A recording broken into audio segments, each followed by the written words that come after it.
Hi, Bill. Can I assign in to this? Check. Man.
morning? You for the CBT? Okay, no problem.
Yeah, perfect.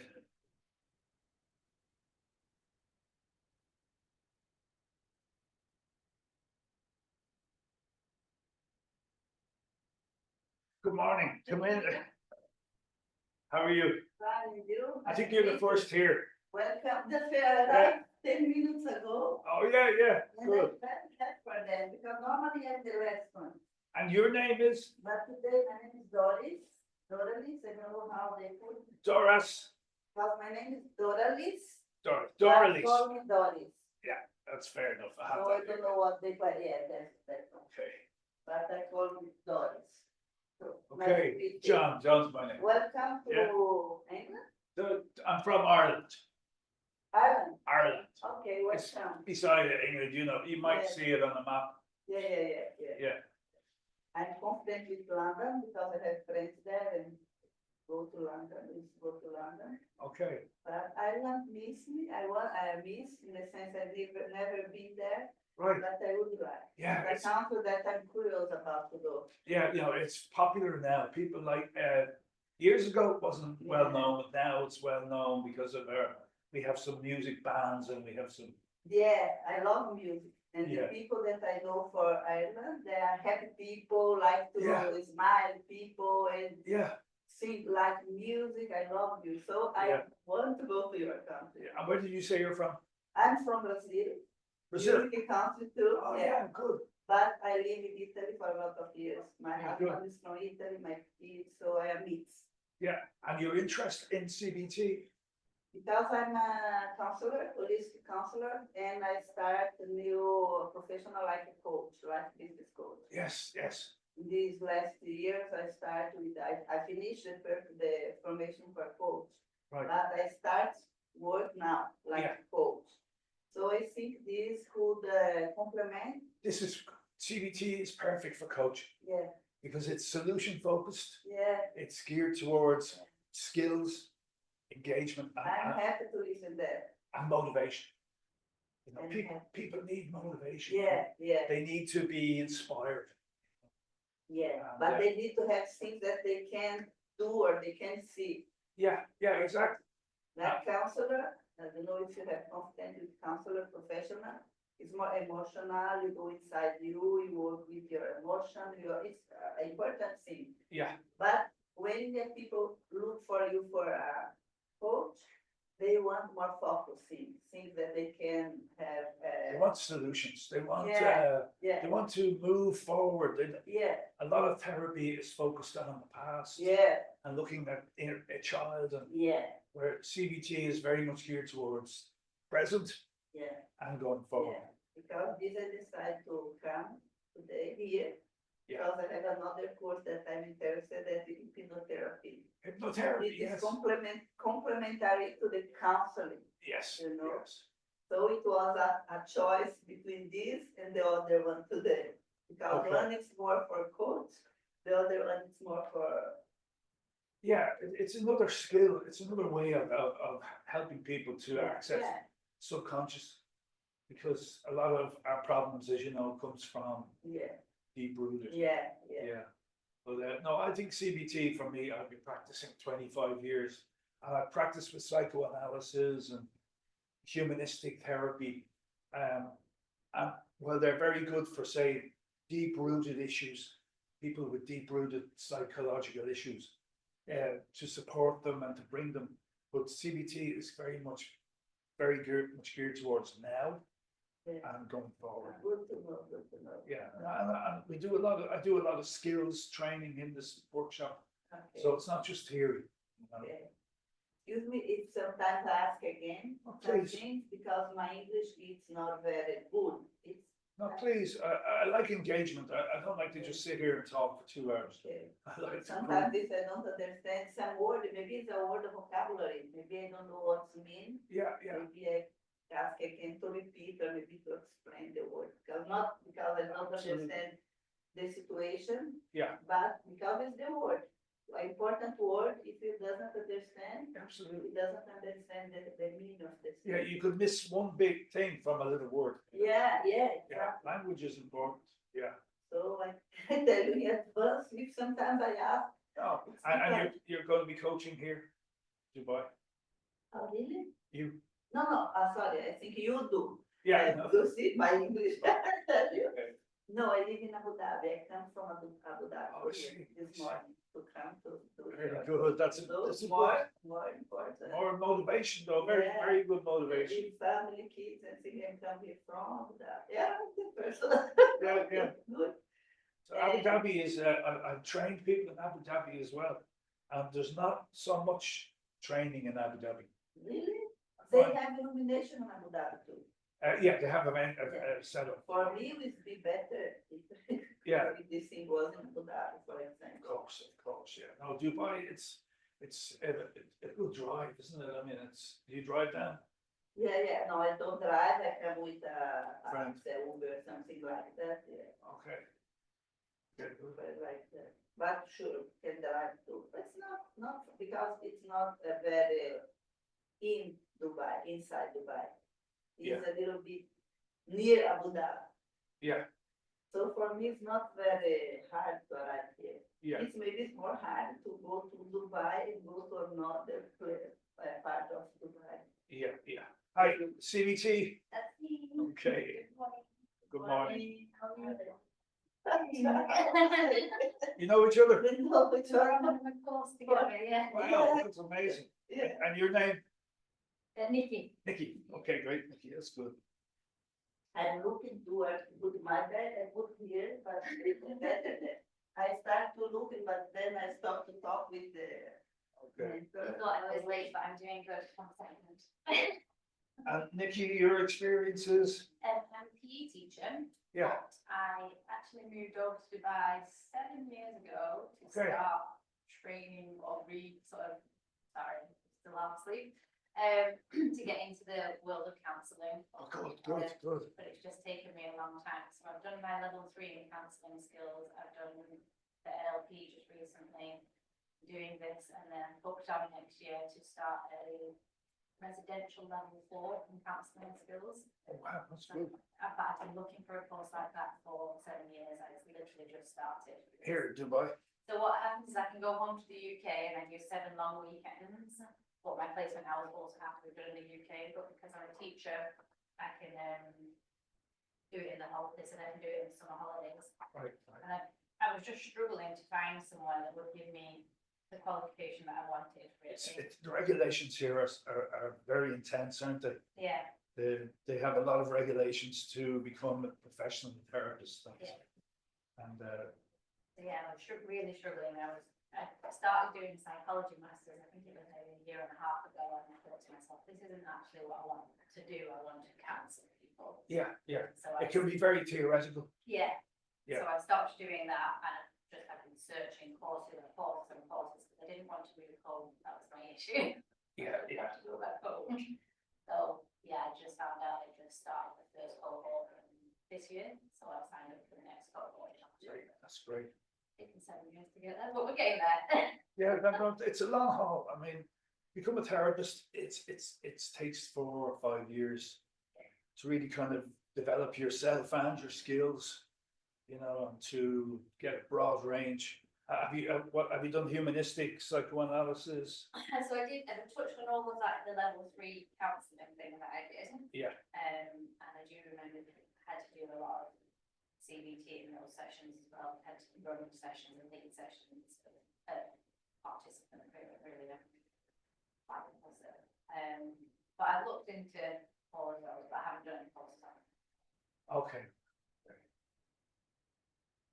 So CBT, as we'll explain, I mean, you probably know a good bit about it already. So what I try and do is some theory, but also a lot of skills practice, so that we can actually see the skills in action. You know, it's vitally important, isn't it? I mean, just theory is one thing, but when you're working with humans and vulnerability and people's pain, and you need to be able to hold them. And at the course you've done, have they been interactive? Yeah, yes, the level 3 was. Right. Yeah. And I did find in that one that my biggest area for development was staying quiet. Yeah, Not trying to interrupt the client. Of course, absolutely. Yeah, no, I find it's the one thing I hope that people will take away from is that they can develop a kind of a toolkit. So a little kind of a toolkit you take away from this with a range of different skills that you can implement with people. And we'll cover a lot of that. We'll cover CBT, but we'll also cover the kind of skills involved in therapeutic relationship. Very, very important, really, isn't it? The therapeutic relationship. So just wait for people to come. We have somebody online as well who's going to join us as well. So see how that goes.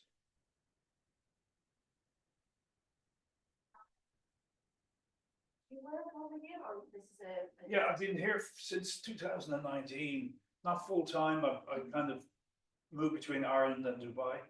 I see clients here and I see clients in Ireland. I've been practicing for about 25 years, longer than I care to admit. Yeah, I've done a lot of work in in psychodynamic theory as well. Okay. So I like psychodynamic because it for me it's about I always use the metaphor of a guitarist. If I pick up a guitar, play a few chords, I can make a few nice sounds, but psychodynamic gives you a kind of like the sheet music. Yeah. It's kind of like the undercurrent issues that people are going through. So you can make hypotheses and you can give assessment. But what I love about CBT is that it's solution focused. Yeah. Good morning. How are you? Sorry for being late. You're okay. We did the classes. No and, problem. No parking. problem. And your name is? Elena. Okay, I'm just trying to check on the people who are arriving. That's great. We've another, I think we've got 2 more coming and 1 online, so just give it a couple more minutes. So I'm just trying to get a handle on people, where they're coming from and what brings you here. I'm from Romania. Yeah. And I studied psychology. I was in England, in the UK for 3 years studying psychology, but that was a while ago. Yeah. And now I want to reignite my passion and Right, good. learn something new. Yeah. Passion, I love people with passion. And that's what I always kind of pick up from my trainings are people come and they want to help people, they want to support people and to be therapeutic, Yes. And have you worked with clients? I haven't, unfortunately. Okay. I mean, I don't know about you guys. Have you worked with clients? Yeah. Yeah. I find it very hard to get into the system.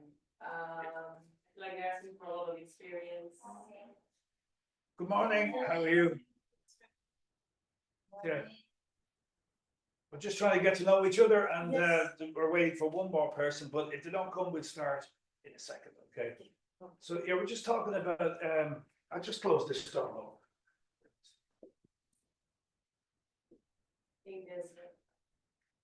I know. Okay. Somebody told me. We have somebody online as well. It's I'm not sure if they can hear us, but it's Amna online. So yeah, good morning. What's your name? That's. Cassie. Yeah, perfect.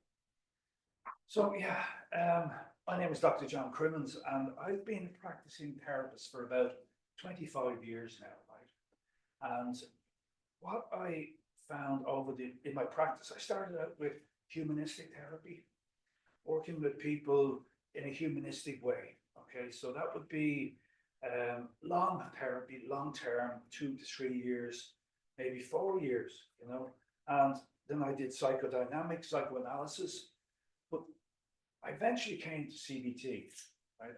And the reason I find CBT most effective is that it is very solution focused. I found that with people in humanistic therapy and psychodynamic, you can go around in circles. It can be quite indulgent. People can maybe, for me, behavioral change is everything. And how then we measure behavioral change is how people improve in their lives, personal development, how they get on in their lives, right? So really, the CBT is solution focused. It's geared towards the cognitive process. It's geared towards the emotions and the behavior. Okay, so I'm going to come to all that. But what I like to do in these sessions is not so much me theorizing here for 2 and 4 and 6 hours and bore the pants off you, right? So I like to have interactive, and what I'm going to try, what I know you will come away with, if we all engage well, is a set of skills that you can actually use with your clients and personally in your own life as well. Because a lot of what the training here is, yeah, yeah, and why would you think it's important to be in touch with your own emotions? What is it about that you would need as a therapist? Why is it It's important? like being on a plane when they ask you to put the mask on you first before you put it on anyone else. Yeah, Help yourself first before you can help other people realize whatever it is that you're going through is going to affect the other person as well. yeah, very, very much so, very much so. And that's my first slide. Worse do no harm, right? So, we come to this because we care about people. We come to this because we want to help, we want to support, we want people to get well. So like, how could we do harm? How could we? Lack of knowledge, or lack of, Yeah. if you're not knowledgeable enough, maybe you can harm others. Yeah, absolutely, absolutely, you can, definitely. Any other ideas how you could harm somebody as a therapist? Lack of empathy. You got the first one. I'll come to that in a second, right? I'll go through the couple of slides I've made. Being overly directive, right? People, these are the skills I'm going to try and teach you as well, is that we can have an idea of where people should go. We feel somebody comes to us with a problem and we have hypotheses in our own head. This person needs to do this, this person needs to do that. So we can be prescriptive. People will come to you expecting you to be prescriptive. They will come to you expecting, because they've been to the GP, and they'll sit down. I've had many people sit down and say, okay, do CBT on me. Do CBT on. And it's, that's the skill needed just to be able to say to them, well, I'm not here to do CBT on you. You have to do it yourself. But there's a range of skills we need for that. So being overly directive, and by being overly directive with someone, we tell them what to do, but 9 times out of 10 they won't do it. And it makes us feel good. They've gone out of the room. I've told them what to do. I've been directive in my therapy, and it's never effective. So the next one is over-identification or lack of empathy. Right? So, has anyone any ideas what empathy is? Feeling for the other, like an understanding what they're going through. But here I think it's very sensitive, because you need to be culturally sensitive as well. Like, I think people from different cultures go through things differently. Very much so. Yeah, Yeah. Absolutely. Yeah. No, that's certainly part of it. I think empathy just to put yourself in somebody else's shoes. Yeah. And try to understand them. That's the theoretical. But how do you do it? How do we do it effectively? That's the key. And there are ways of doing it. Do you know the difference between sympathy and empathy?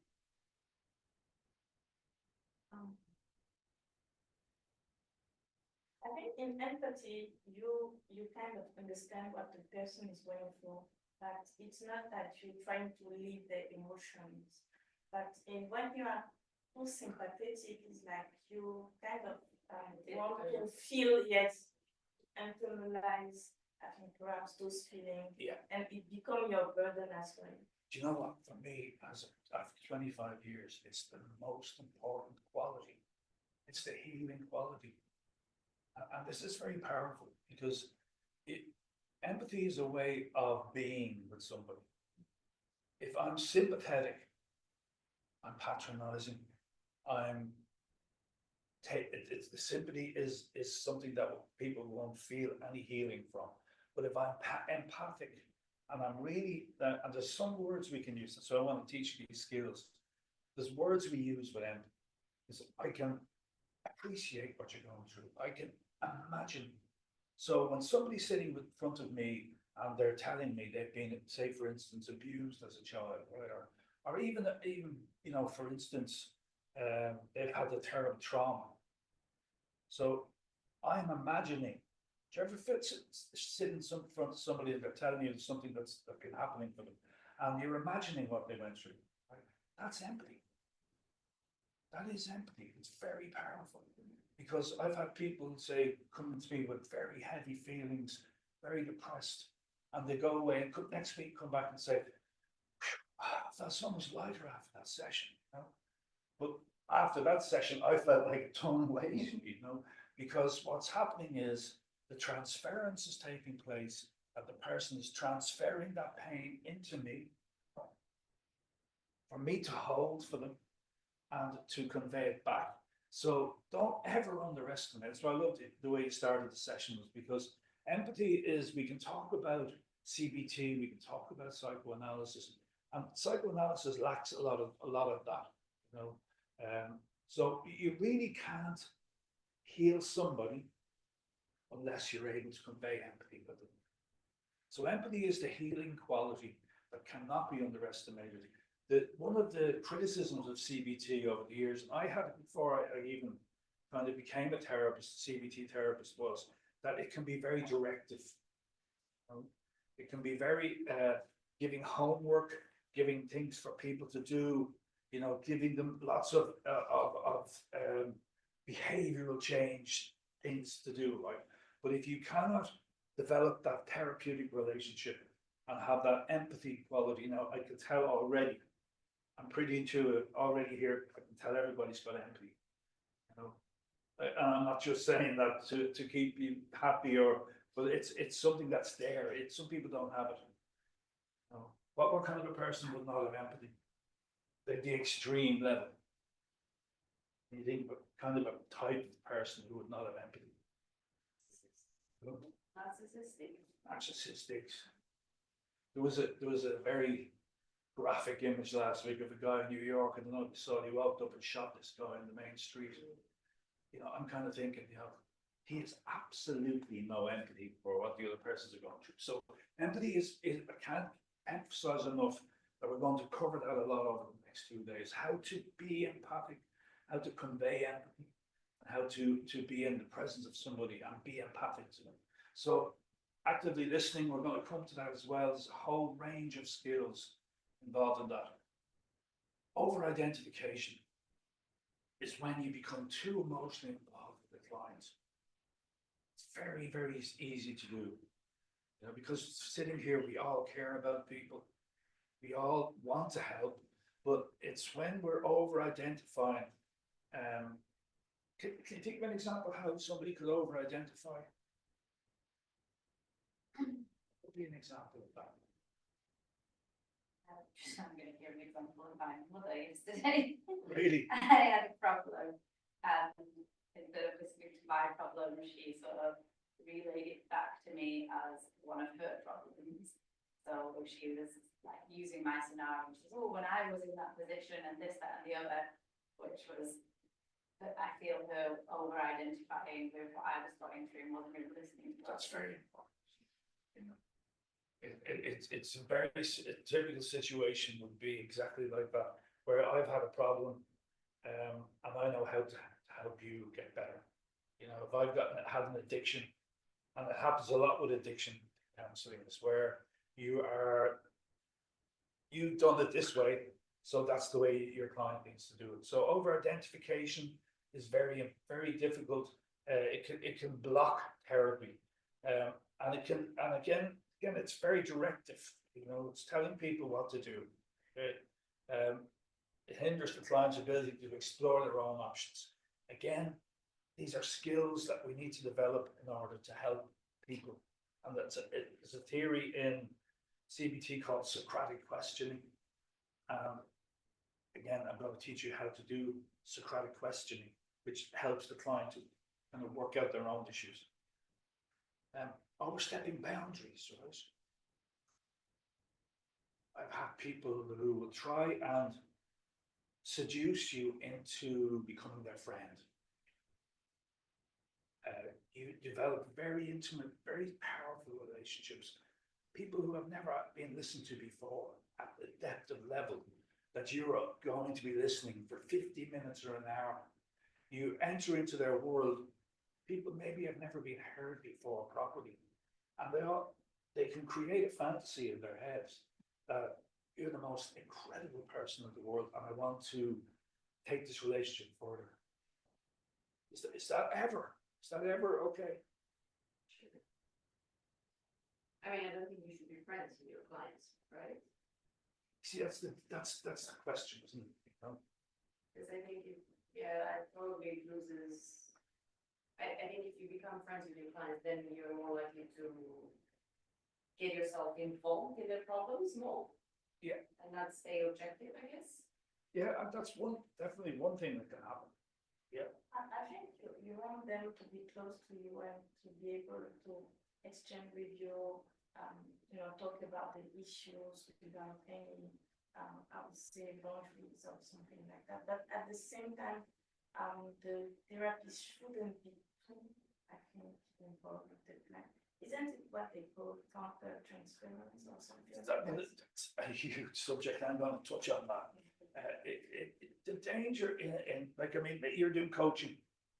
Yeah, it might be a little bit different in coaching, but for me as a psychotherapist, I've been always very aware of the transference because the clients will project things onto you, but you don't know what they are and what the fantasies are. And they will try and seduce you into going out for coffee, want to become your friend. I've never had a relationship like this before. Could I phone you at night, maybe at 9 o'clock, when I'm going through difficult issues? And these are the challenges, So how do you maintain that? I really care about you, but the minute, yeah, and that's where kind of again, where we can do harm there is that when we do step outside the boundary and go to meet for coffee, it blurs the relationship. The relationship becomes blurred, and the client, there could be a situation where the client has had major issues around boundaries in their life. Okay, so for instance, somebody who has been abused, again, I'm using an example, who has no boundaries, who for instance maybe has had, for instance, me as a man, okay, they might try and test me. Can I really trust this guy? Now, I've never been able to trust a man before in my life. I've had so many young women. I've worked in a residential treatment centre for addiction for years. We had a mixed group, and you would have young women who have been very abused and very dysfunctional relationships with men. And they find this man here who's an authority figure, and unconsciously, they're not waking up in the morning saying, I'm going to test him, but there's a lot of tests you have to pass, and you've got to pass those tests. And what would be the outcome of that? What would be helpful for that young woman to have an experience with me that she couldn't push that boundary? What would be the help? What benefit could she get? About the friendship and professional, we talked about before. It's better avoid it, professional and the friendship, but sometimes happen. For example, if you have friends that know what you do and sometimes ask you, can I come to you to do a session? And I think it's possible to do if you use to practice and you are able to do a line. Separate about professional and friendship. When I do session with some friends, not too much because I try to avoid, I try never talk about things I know about her, separate place. Talk all about her things, and a lot of times I try when she tells something, and I already know out of the session, and I go to tell something and I stop immediately. And maybe when they are outside and not do session, we talk friendly, not a session. And in this time, I talk to her more free, we share things, situation. And every time I start to think in myself, now you are not coaching. Now you are talking about with a friend. Yeah, that's not easy to do. So it's not easy, but if you are very focused, it's possible, not if, but it's possible. And my friend, the same thing, when she talked to me, she said, oh my God, I will stop because now I think it's like it start to be a session and not a conversation. Yeah. And I tell her, don't be worried about, because if I realize that the conversation go more deeply, like a session, I will stop the Yeah. conversation and I don't talk more about this. So it's possible, but you have to be very focused on the situation Yeah. with yourself. To don't get involved in professional conversation and friendship conversation. Yeah, absolutely. Very What do you think? Yeah. What do you think will happen for a young woman who's tested me? I've passed the test. What might happen? What might the benefit be for her? She could start trusting you if she's For her, though, She's gonna see hope in other yeah. gonna be men. There's a, there's some light there. some role modeling, but I think her self-esteem. You know, I think her self-worth. You know, I'm worth more. You know, these are all amazing things that can happen in the therapeutic relationship. A sense of self-worth, self-growth, personal development. I am not just an object for men to do whatever they have to do it. So, but the tests can be pretty powerful. You know, the tests can be very strong, and so these are the kind of things. I know these are extremes, but your clients, if you're working as a therapist, these will manifest. These issues will manifest in the relationship all the time. And I'm always trying to hypothesize. Okay, where's this coming from? You know, what is? And that's where the psychodynamic theory can help as well. Are you working with clients? No, for me it's a bit different because I am more into industrial psychology. Okay, And I was interested in evidence-based coaching. right. Yes. Okay, so that's what- we'll come to that. I just wanted to cover these issues. And again, I'm going to highlight the therapeutic alliance is the most important factor in determining the success of therapy. So I'm very, very into building that therapeutic alliance, building the therapeutic relationship so that it's what I'm going to present to the client, that they can trust me and they can take on these and the things that I'm going to be presenting to them. So this is quite profound. Okay. Sorry. No therapy will take place, you know, this is incredible, without first building a strong therapeutic relationship with your client. No therapy will take place. It's very important to have this strong therapeutic bonding that takes place. I'll come back to that in a minute. So CBT, right? CBT has been borne out to be very successful. 50 to 75% success rate to treat depression and anxiety. It is very, very, it was discovered by this man called Dr. Aaron Beck. He had been a psychoanalyst, and he tried to be, you know, he trained in psychoanalysis and he went for accreditation. And because he found that the psychoanalysis wasn't getting any results, he was sitting in a room with people for 3, 4, 5 years and no behavioral change. So he discovered this whole idea of the fact that behavior, thoughts, behavior, and emotions, they are the most important things. So what we think, faulty thinking, creates our problems. Okay? So faulty thinking can be cognitive distortions, where we find it very much in anxiety. People with delusional thinking, they find that it becomes, the thought affects the emotion and affects the behavior. So there's a number of goal-orientated and systematic procedures, and it's solution-focused, action-orientated. Okay. Now, his seminal piece of insight was that the thoughts, cognitive triad, okay, the thoughts that we have affect our feelings and ultimately affect our behavior. So in between, I didn't put it in here in the middle, there's usually a trigger. So the trigger could be an event that will affect our thoughts and affect our feelings and affect our behavior. So, an example. The thought, a wife feeling neglected. He never seems to understand, interesting what I have to say. He's always on his phone or watching TV. Okay. That's the thought. Behavior, she withdraws emotionally, becoming quieter, engaging in passive aggressive behavior, sarcasm, she's giving short responses. So that's the behavior. Okay. Nobody here does that, by the way. We don't engage in that kind of behavior.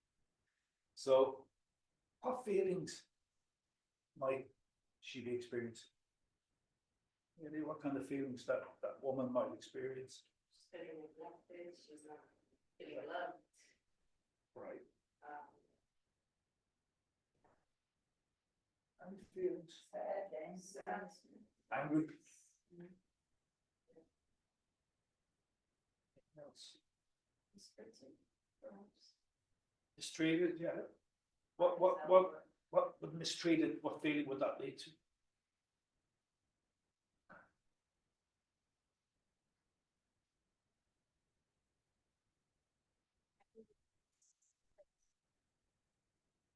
What feelings would being mistreated lead to? Okay, so what I'm trying to do here, right, and we're gonna try and really hone in on this, so that we're getting an emotional intelligence, you know? So we're gonna try and work out what the thought and the behavior might lead to an emotion. Feel worthy. Wouldn't feel worthy. What feeling might that lead to? Hurt. Any other feelings you can pick up from this one?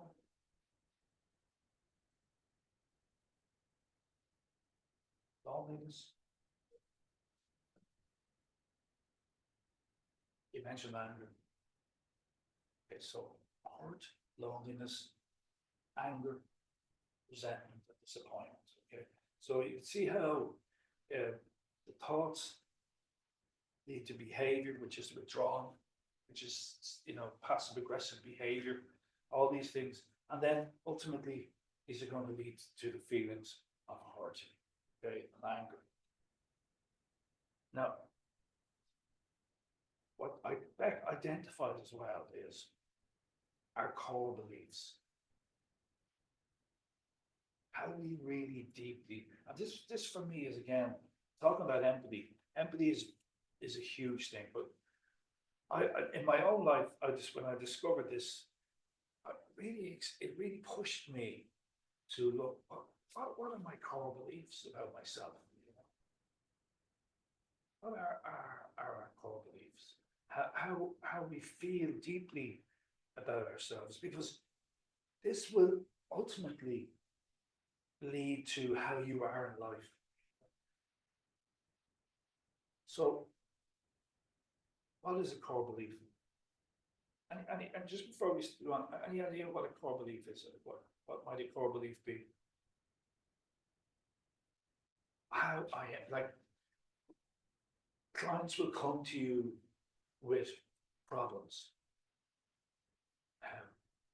I'm unsuccessful in work. Like, you might come across this in organizational behavior. I'm constantly repeating the same mistakes all the time. I'm just look at. Sorry. Now. Yeah, so It doesn't work. It doesn't work. I will try, I get mine. So, it's not working either. no, so I get mine. Do you want me to go out? You can use this. No, one. I'll tell you what. Fine one. Let me get. Why don't we take the notes? Thank you. I get mine, and I said my work, because I tried. 3 down. Mine is working. Yeah, Yeah. maybe you Looking can. for a minute or No. so. It's the. Pen problems. If you have the other pens. Mine doesn't work, I get that one, but. Sorry. She's bringing in pens.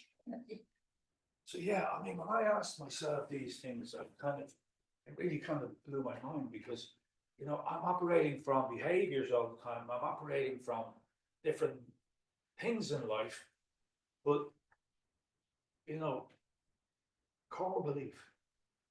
Could you ask yourself just for a second, what would be a core belief you might be operating from? The same, you think about yourself, Yeah, like, for example, I'm not good enough, or I don't have value, something like that. Things that you believe, you think about that, and you bring it with you, and a lot of things happen in your life because you think this is real, but it's your belief. absolutely. That's exactly it. I think, like the slide says, they're often formed in childhood. For example, I think if a person is told, "Oh, you're not good enough, you're not good enough," you're gonna internalize that, and I'm not good enough. Oh, I cannot do this job because it's superior. Like I'm not Yeah. good enough for this job, or yeah, I'm not worthy, or Yeah, absolutely. No, they're all perfect ideas of core beliefs. You know, so core beliefs are deep rooted. They're shaped by our thoughts, feelings, and behaviors. They can be formed in childhood. They can be formed by a teacher, by parents, and they can be positive and negative. I find with my clients, might say to them, you know, how do you really feel about yourself? What's your core belief? Well, you know, they might have some terrible problems in their life, but they usually give you the good ones first. You know, I'm a fighter. I can do this and this, but trying to bring them down into the deeper core beliefs about themselves, you know, it's not easy to face these emotions and these feelings about ourselves. What are our core beliefs about ourselves? You know, so it's something just again, these are Beck's theories that, you know, deep down core belief will drive behavior, will drive the thoughts, and will drive our emotions. So there's really no point in asking people to change behavior, change thoughts, because you know, you watch YouTube and you see the likes of Tony Robbins and all these guys, which are great. I'm not saying I listen to them myself, but a lot of them are around changing your thoughts and, you know, being positive and being, you know, very much geared towards, you know, change and getting up in the morning at 5 o'clock. And but really, as a therapist, to get down into the core belief, and it's not easy to ask people to do that because usually when they go down there, it's going to be they're going to be vulnerable,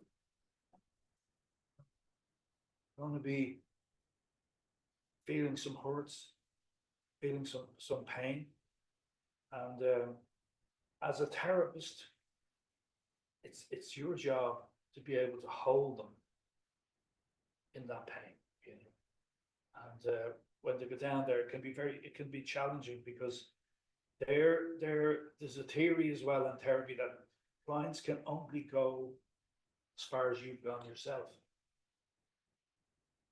To go down into those kind of dark places, not that you have to really kind of explore everything in your childhood, but that you're able to be emotionally available and be emotionally able to cope with holding them in their pain.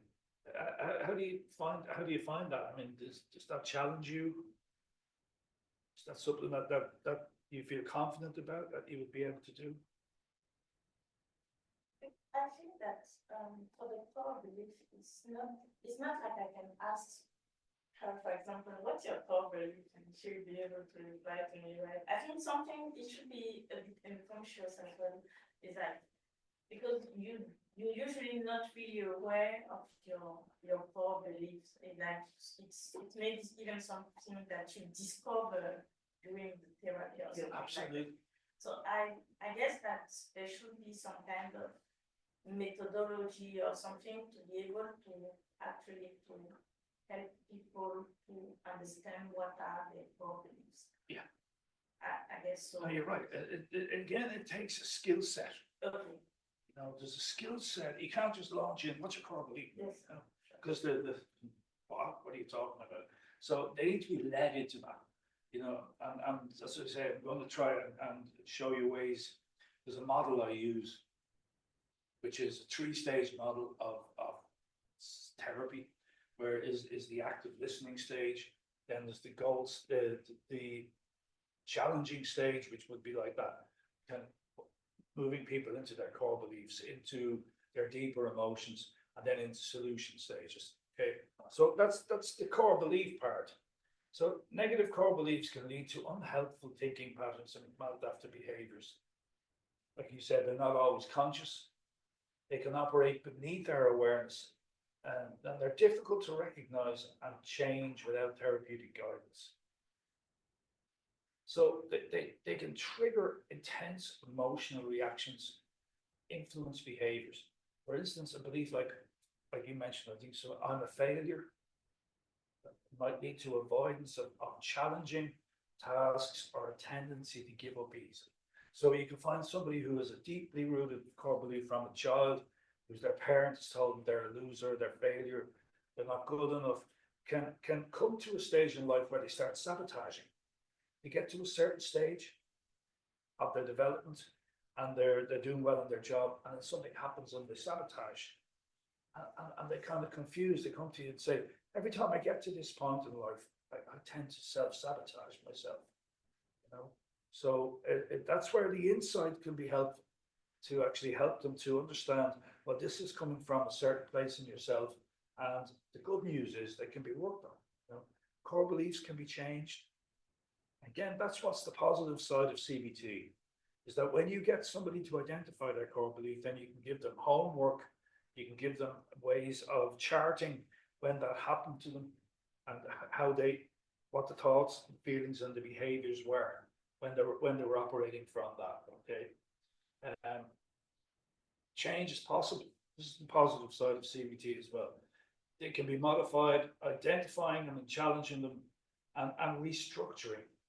Okay, people can develop healthier, more adaptive ways of thinking, and this will be helpful in coaching. Very helpful in coaching because it's very, very solution focused. I want to come to a case study in a minute and look at eating disorders. So what we're going to try and do is look at the theories that I've been talking about through the lens of a case study, because I found that that's very, very helpful way, rather than talking about theory as such. And how, is anybody interested in eating disorders as a psychological condition? Yeah. Yeah. Eating disorders, I was working in an addiction treatment center for years.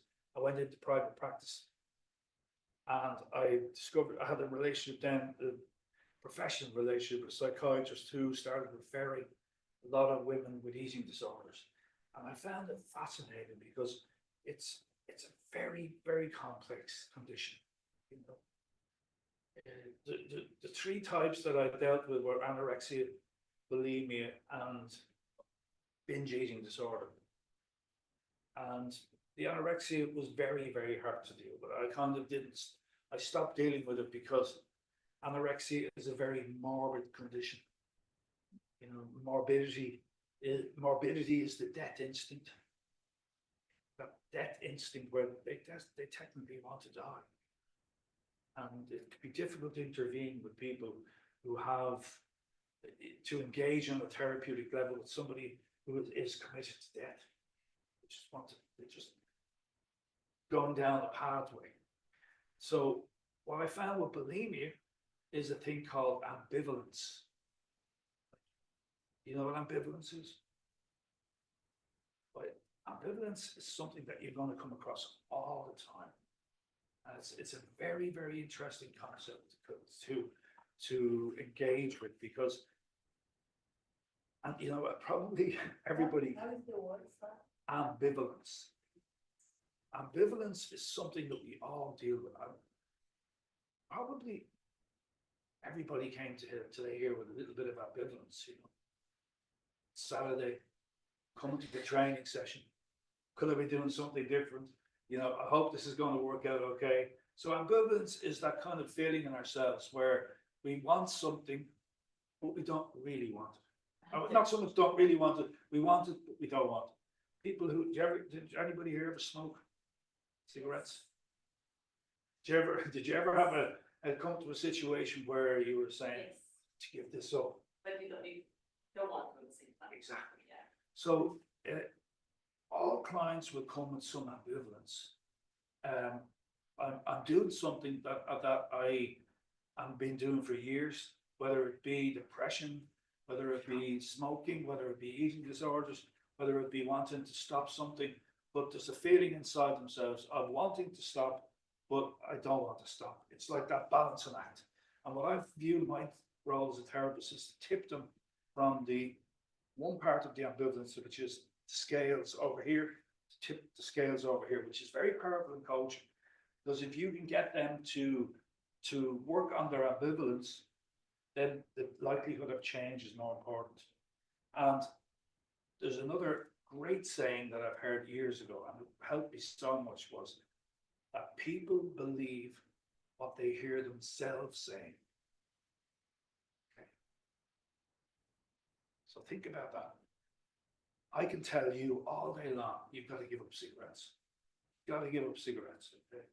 And if I can get you to tell me that you have to give up cigarettes, that's the skill. And that's when the change has to happen. So people believe what they hear themselves saying. Do you ever go to a friend and tell them a problem? Normally the reaction of the friend is, what would it be? I'm so sorry. You know what? I'm so sorry you're going through that, or. Yeah, but they tell you what to do. Oh, If yeah. I were you, If I were you, I'd do this and I'd do this and I'd do this. And you tend not to take it on. So the skill of a therapist and the skill of a coach, the skill of any therapy is to get the person to tell you what they need to do. So that's why I found when working with eating disorders, it's a terrific way of getting people to, in a skillful way, to tell you what they need to do. And that's where, again, Socratic question comes in. You know, so eating disorders are a very powerful way of seeing the theories in action.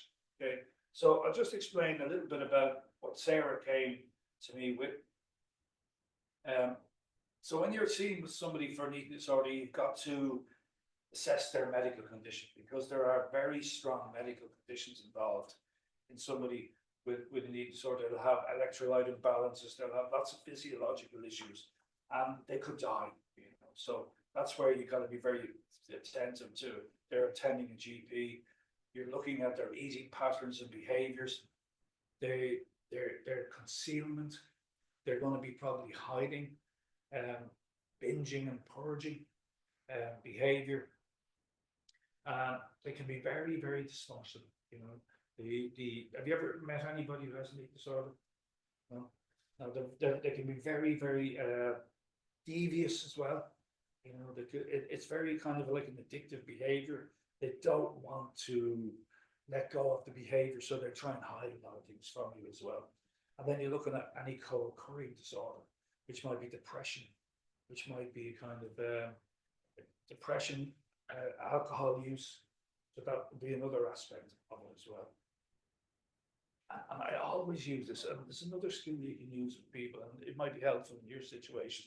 So if somebody comes to you with a problem, you could ask them on a scale of 1 to 10. Do you use this? Yeah, I use it with my son, not with my clients. Which are so very good. My son is my how can I say, my teacher, my coach. He's 16 old, and he's AD, too. I don't know the English. Yeah, life of positive, something like that. So everything he has. So I practice a lot with him. So I start to use that with him.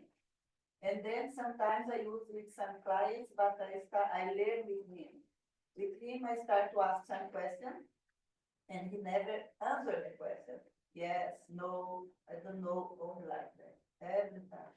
And when I start to ask, I don't know how, this question, 1 to 10, how this is important for you?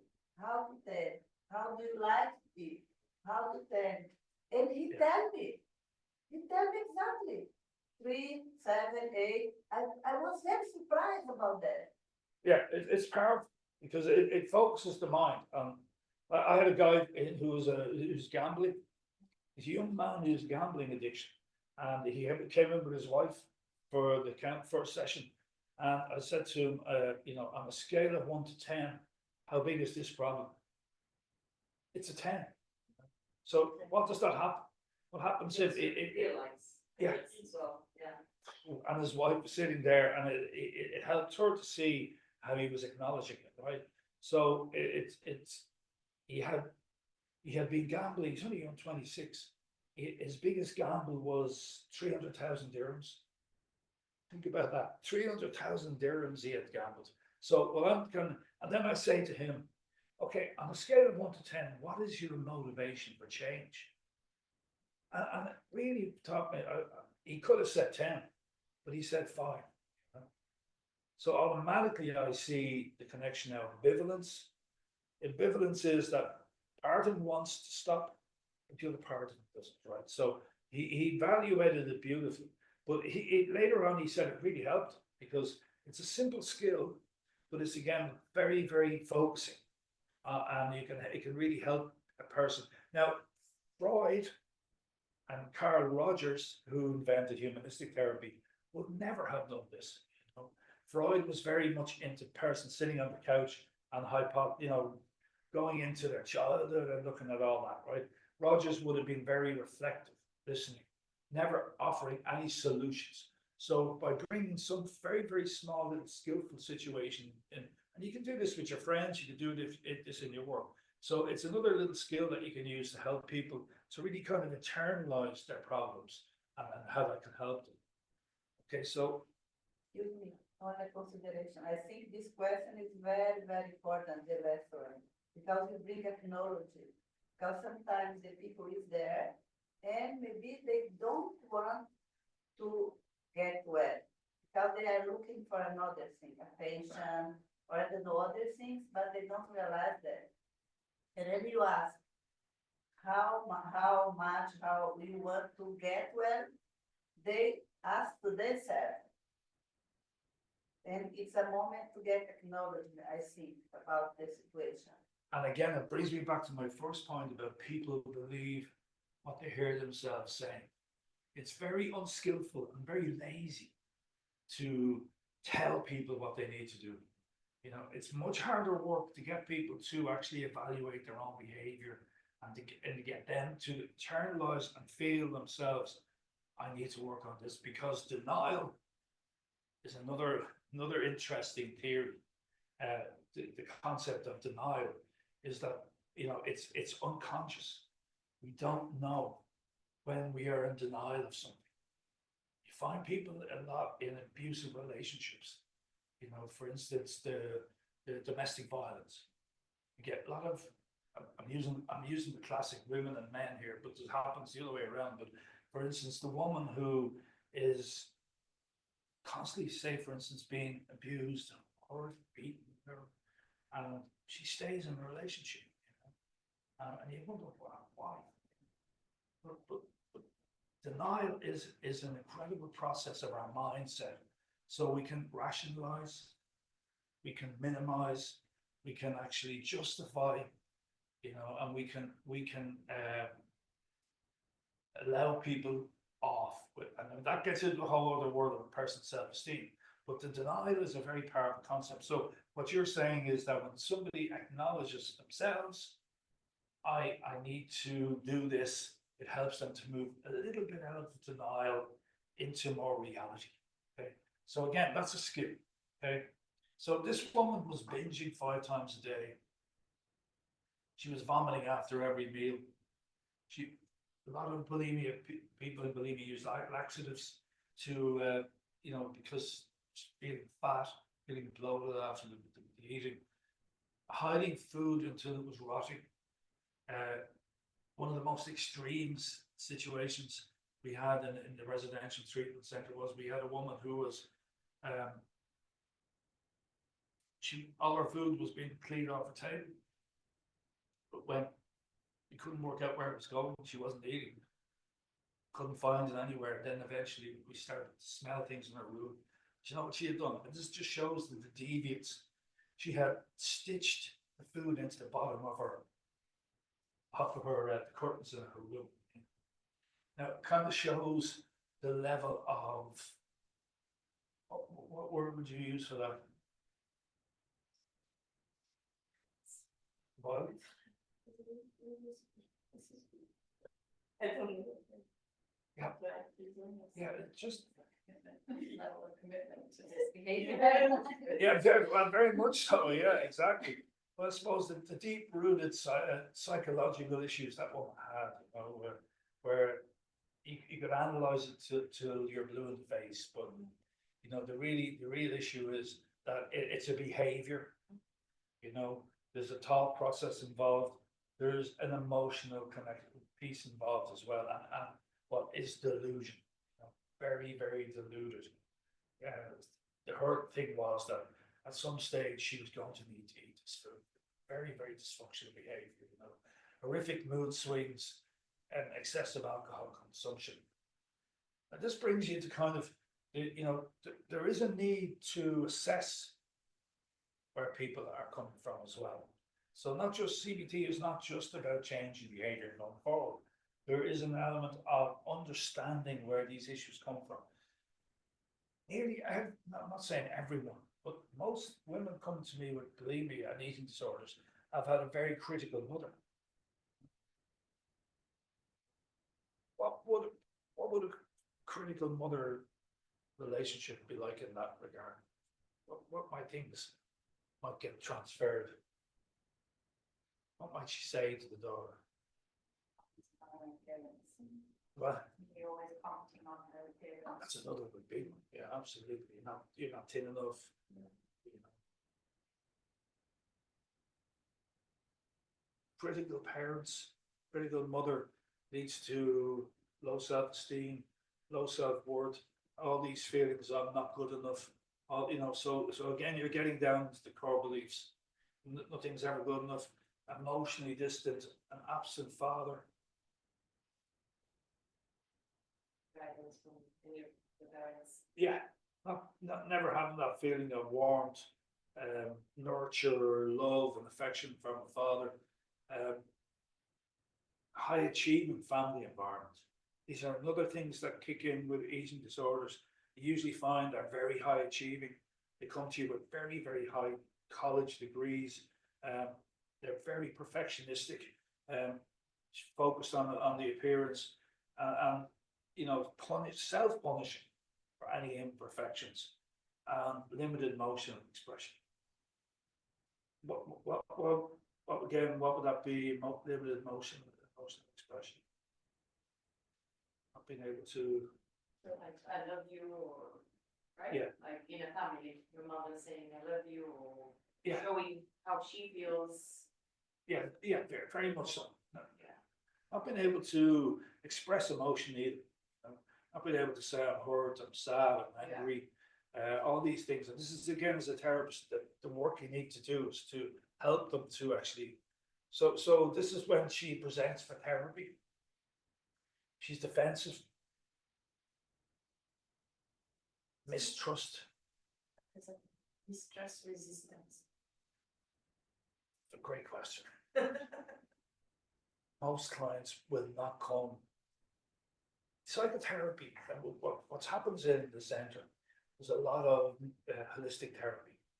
There's a lot of Reiki, a lot of yoga, a lot of massage, you know, and people come to me as a CBT therapist, and it's not as easy, because you're expecting people to look into themselves. And as I said, they come a lot with the idea that you're going to fix me, and I'm sitting here now, and so do things on me, you know, do things like a massage, make me feel better, you know. You're nodding. Have you come across this in your work, or?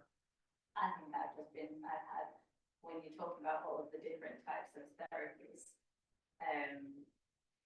been through counselling myself, so Yeah, I've of course. experienced all the different types of therapies, and I've become friends outside of the counsellor relationship, so I hear all of those things, and I think just in my personal life as well, people come to you and they want you to fix them.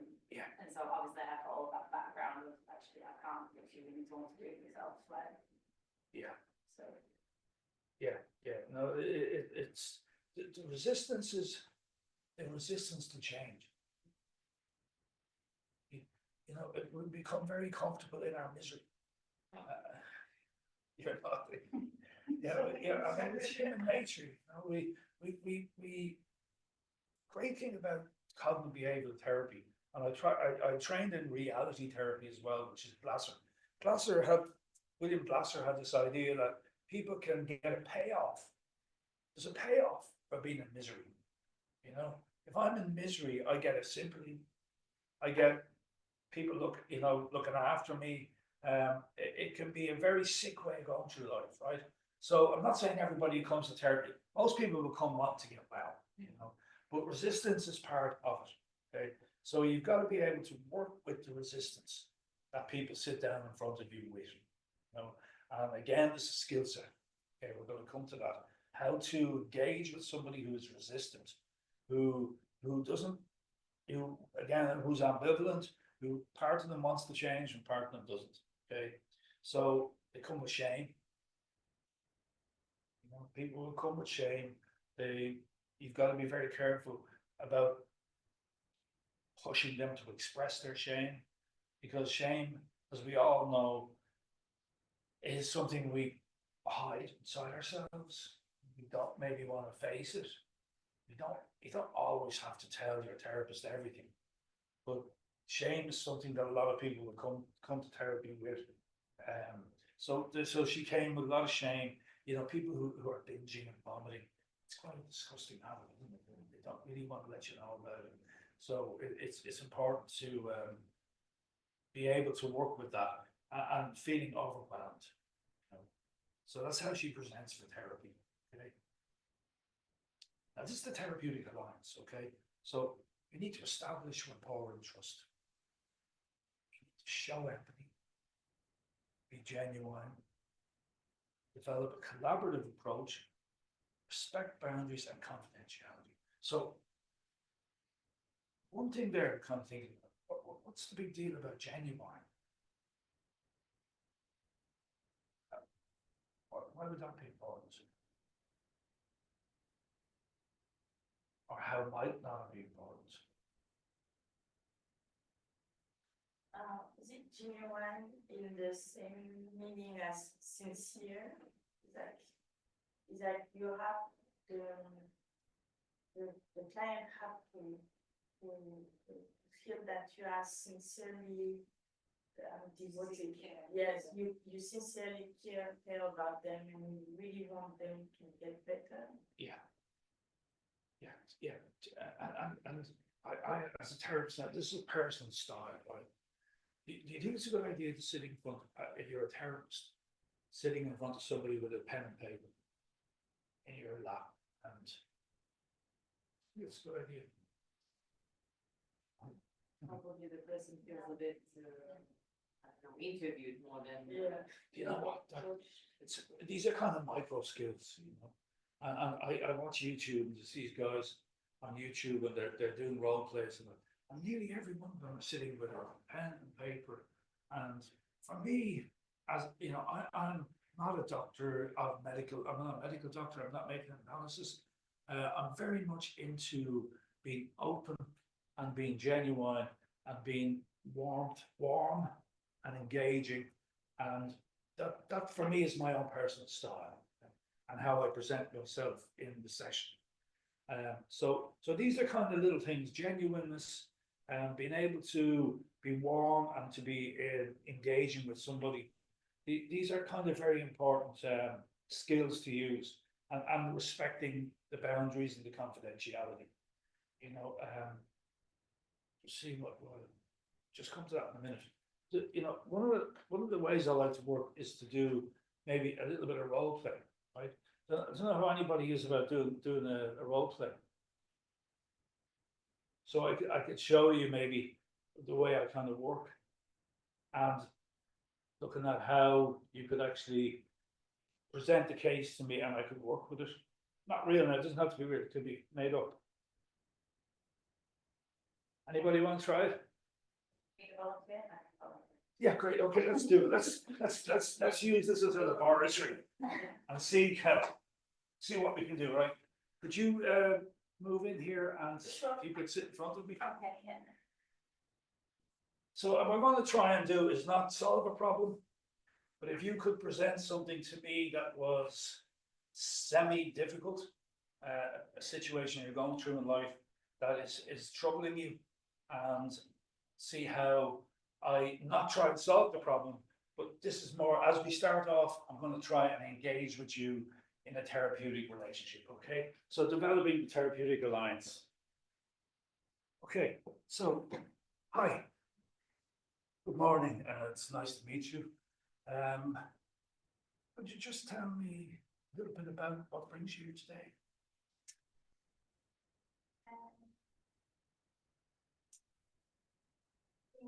I'm feeling very overwhelmed, and Okay. I think it comes down to, people always seem to rely on me, and I Right. feel like I always have to be for them, be there for Yeah, them. And I'm not very good at saying, but maybe letting them down. I'm not good at letting people down. okay, so you're feeling overwhelmed. You've come today with what kind of emotion? How did you feel? How are you feeling in general? Frustrated. Frustrated? And it hurts, a little upset. Okay, so you feel, is this something you would feel on a constant basis, feeling hurt, upset? No, it's more when I've said that I've committed to something, but Yeah. actually I'm committing to it for somebody else rather than it being for myself. So you commit to things and that leaves you feeling, how do you, when you commit to something, how does that make you feel? I feel like there's a lot of expectation on me A lot of expectation. to do things that maybe other people don't, but I seem to end up Right. feeling guilty about if I have to change my mind about something and I can't go to something, it Right. really makes me upset and feel guilty about it. Okay. So you feel guilty, feel upset, feel overwhelmed. Not easy to have all that kind of weight on your shoulders as such. And what is the outcome for this year? How does this make you feel in general overall? What's it doing to your life? These feelings of being overwhelmed, taking on people's problems. Did you say take on other people's problems? Right, you say take on, you feel for people, you feel. Yeah, I think I feel for some people more than they feel for themselves and Yeah. for me. Okay, so you feel more for the people, you take on a lot of people's problems and you want to help them. So you're a compassionate person, care a lot about people, feel their hurt, feel their pain. And it ultimately leads you feeling. What would you say? Overwhelmed. How does this affect the other parts of your life then? How does it affect your relationships, job? Where's it I leaving don't you? focus on myself, Where's it leaving you? Yeah, focus on me and focus on everybody you want to else. focus on you. And don't have any energy left for me. Nothing left for you. Right, so it's even you feeling drained. No energy for yourself.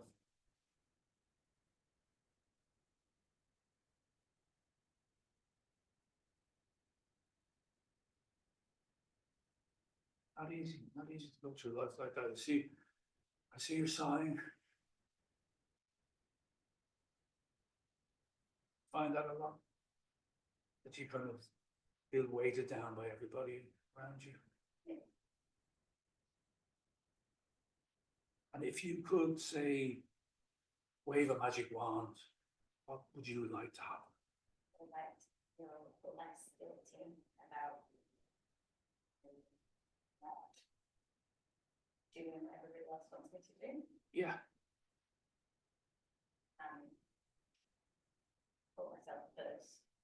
Yeah, so you want to put yourself first. You want to look after you. What would that be like for you to kind of look after yourself? How would that be different? Would that be something you haven't done before? Say I'm in the transition of starting to do that, but, Yeah, but it's not easy. it's not. You've been so used to putting other people before you. Would it remind you of anything from your, say, past or anything that you would associate with that from your past? The family have always been relied on to do everything for everybody else. So this is something that you've done in your family, Yeah. your life. They've always expected them to do something, and if I haven't done it, then they've been upset. Right. So they put pressure on you, solve their problems. You smile there. Okay, let's leave it at that for a second. Okay, well done, well done. So I just want to get an impression of what a kind of a therapeutic relationship building is about. Did I go into solutions? No. What was it? Do you, any idea of what I was trying to do, what I was trying to achieve? We were trying to guide her to understand why she's,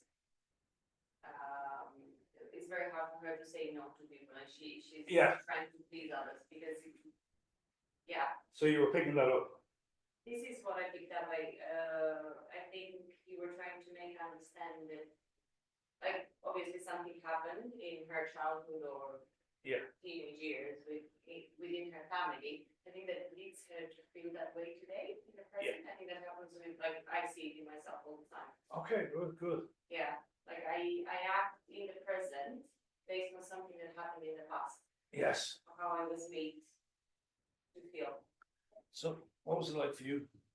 I think I already knew the issue, and I already knew from the childhood, but for me, what I got from that experience that you as a therapist were actually trying to make me see that everything that I'm doing, you were taking the positives out of it, and you were telling me that I was compassionate, and well, that's not easy to but so you were kind of justifying the behaviors and making it positive, but at the same time highlighting that the reason you're doing this is because of X, Y, and Z, and you want to change it. Right, okay. What was it like to be on the receiving end of that? I have to say, on like the sort of spinning it around into a positive, I think has given me a little bit of life, actually, that I am a compassionate person, and so if I do say no, I'm still a compassionate person. Well, you see, what the skills I was trying to use, I'm gonna come to the minute, is what I would call the active listening skills, okay? There's a temptation to move into solutions. I did a little bit of it. I found myself moving back to just this repeat something from your own childhood, which would be looking at something in the past. But I was trying to enter into her experience, trying to empathize that this is not easy for you. Get in touch with the emotion, you feel overwhelmed, repeating the words that she was using. So you're feeling overwhelmed, so you're feeling weighed down. A couple of times I reflected back your did you pick that up? Yes, I mean, for me, it's what I highlighted from the conversation was more like that you were empathetic. Sometimes you were trying to rephrase Yes, what she was saying. to very you, much so. And then, kind of mirroring her back to her Very. emotion, actually. It's what I understood. Now, at some point, yes, you talked about the childhood and everything, but what was must be the main point actually of the whole conversation was this exchange where you were trying to be compassionate and show her that you understand her concerns and the way she was feeling. Even at some point you even noticed that she was silent. So yes. What was it like to hear me saying to you, you sighed there? When I felt a little bit of relief to be like, actually, I am a good person, even if I say no. Yeah, like what I'm trying to get across is that like this is not a science, really. It's an art form in a way, you know. That's why you know very much intuitive. I'm going to come to exactly naming these skills in a minute, but the whole idea that we're able to empathize, enter into her world. I was picturing this world that you were in. I was picturing the overwhelmed feeling. You were taking on everyone's problems. You were you were weighed down by them. And that's, for me, if you can do that, you're going to start building the therapeutic alliance. You know, you're going to start building that sense of. I think you're applying me to feel safe with you. Very much so, right? And you know what? It's not easy to do. No. Yeah, it's very easy to do with the solution, but you're like, oh, this is. Yeah, like the other alternative would be to can I just try something else just for a second? Let's try it again. Let's look at a different way of doing it. Okay. So let's start from you taking on everybody's problems. So it sounds like people come to you with a lot of problems, and you take on these problems. And I want you to start stopping doing that. Okay. I want you to start telling them assertively that you're not going to do it anymore. Can you do that?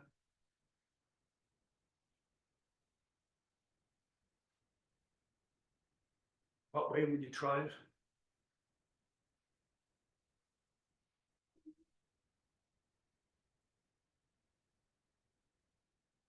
Could you say to them, no, I'm not doing it anymore? Try that next week. Could you try that for next week? Okay, let's leave it at that. And you try that next week, and let's come back and we see how you do. Okay. I think that. That's terrible. The thought is completely different from the first time. Isn't it amazing? Very directive. Directive. That's my client. So the first 10 sessions, let's say, you're showing empathy and making them feel safe. And then you go on for like a year, and the person is still going through the same challenges. Can you adopt Brilliant that? question. Brilliant question, because it's exactly what I'm trying to get across here. Is that it's a science, it's a science, but it's an art. So Rogerian counseling. Have you heard of Rogers? Yeah. Rogers would have stayed in that where I was there for 4 years. I've been to its trying psychotherapist myself, and I've come away thinking, oh God, you know, it's not changing. Like what? So I got a lot of empathy. I got a lot of comfort and a lot of. You're not getting anywhere. I'm not getting anywhere. I'm not changing. You know. So what I'm trying to get across is that there's the balance here. I want to use two extremes. Okay. And when you go to a CBT therapist, you can actually get what I did the second part in the first session. Yeah, in the first session. You know, you will get a list of things to do. Have you experienced that? So I did see CBT a very long time ago, but I got that. Yes. And I didn't get the empathy part, so CBT for me was useless because it didn't help. Exactly. Whereas then I saw a more humanistic counsellor, but then she did a little bit of everything.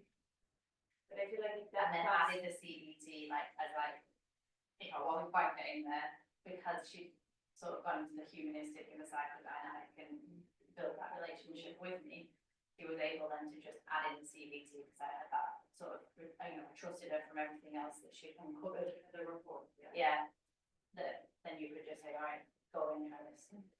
But the first CBT who did that, it was absolutely useless to me because That's the point I'm you're just making. telling me what to do. That's the point I'm making, right? We need to be very, very tuned into developing the therapeutic relationship, and this would be helpful in organization psychology as well. Because I imagine people come from, into you. Do people visit you for change, for help? Yeah. Maybe, for me, normally, an organizational psychologist, normally we work with organization, things like hiring, Oh, yeah. workplace culture, this kind of things. But for some reason, because people know that they're into organizational psychology, they come with more like I would say those kind of counseling issues. Yes, People exactly. that have stress issues or that are going through changes, they Yeah. have difficulties. So that's why I'm learning also a little bit because so as to be able to at least help them. Yeah, so a lot of people come to this training thinking I'm gonna give them 20 different techniques for getting people to do the second part.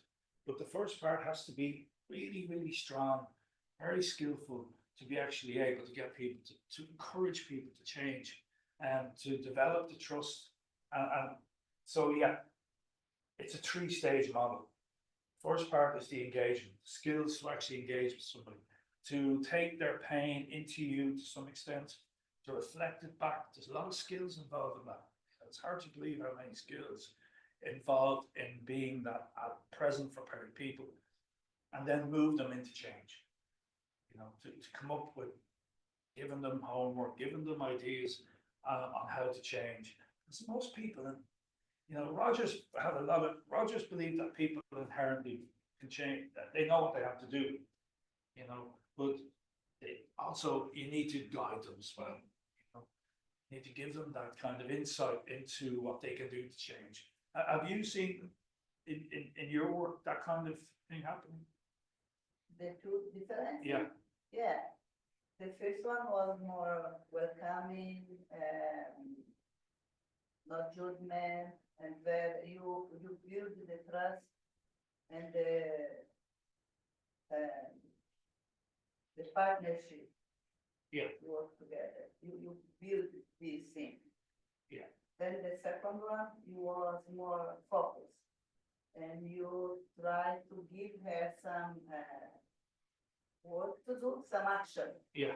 You guide her to do some action to change it, what she can do about that. Yeah.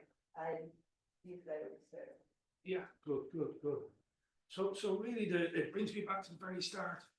I said, like, we need to be very careful that we're not over-directive.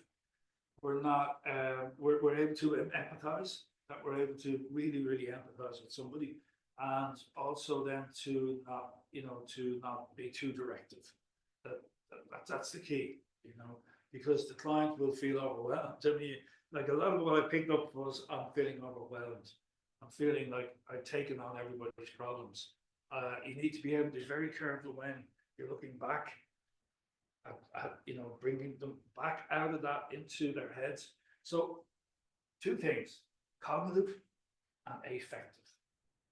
I find a lot of my work, I will try and move people from the cognitive down to the emotion. And I'm not sure if you, a couple of times, might have moved you down a little bit into feeling something, you know. So you know, like, people come to you in their heads, come to you in a very cognitive state. I want to do this and this. A lot of people are out of touch with their emotions. You know, they're not tuned into their emotions. They find it difficult to go down there. What is it about our emotions that make it hard for us to go there? Sometimes painful things. Very painful. Yeah, you open up the thing probably 12 years ago and you don't want to go Yeah, back to sort it out. exactly. I think with the words, you can tell what you want. You can maybe hide what you're feeling. But when you talk about the feeling and you do it in the first session a lot, you go following about the feeling, how you feeling, you bring her inside her. So you can't tell lies when you ask about the feeling, because the feeling is a feeling. Yeah. The feeling is true. So the words you can tell different things, but the feeling you can tell the different things that you are feeling. And So you get contact to what you're feeling. so just a little skill. How would you show? I'm sitting now in front of my client, and I know she's feeling pain. Do I say to her, "You're feeling, you're feeling a lot, very sad right now"? Would I say that? You can ask. Would I say that? You're feeling very sad. You tell them a different thing. So she said that she feeling pain, or you feeling pain, but they said I don't know, it's a little bit different. Is your question like, and like, am I telling my client, oh, you're feeling sad right now? Is it like, I don't think, No, you can't. If No, you're yeah. feeling, yeah. you should know. There's how a to skillful way of doing it. I'm picking up. These are little skills, micro skills. I'm picking up some sadness. No, I'm not feeling sad. Okay, that's fine, you know. But so it's tentative. You know the word tentative. Little tentative statements. I'm kind of. I'm sensing or I'm picking up that you might be feeling a little bit sad, or like picking up you're feeling very angry. I think you're testing where your client is as well. Yeah, again, that's what I'm trying to get across here this morning is that, you know, we can have, we're gonna come to a lot of the CBT theories later, but we need to be able to get them across in a very skillful way. So picking up, sensing, appreciating, I'm like again, that I'm appreciating, it was very difficult for me as a child. I can imagine how hard it must have been for you as a little girl, having to experience your dad beating you.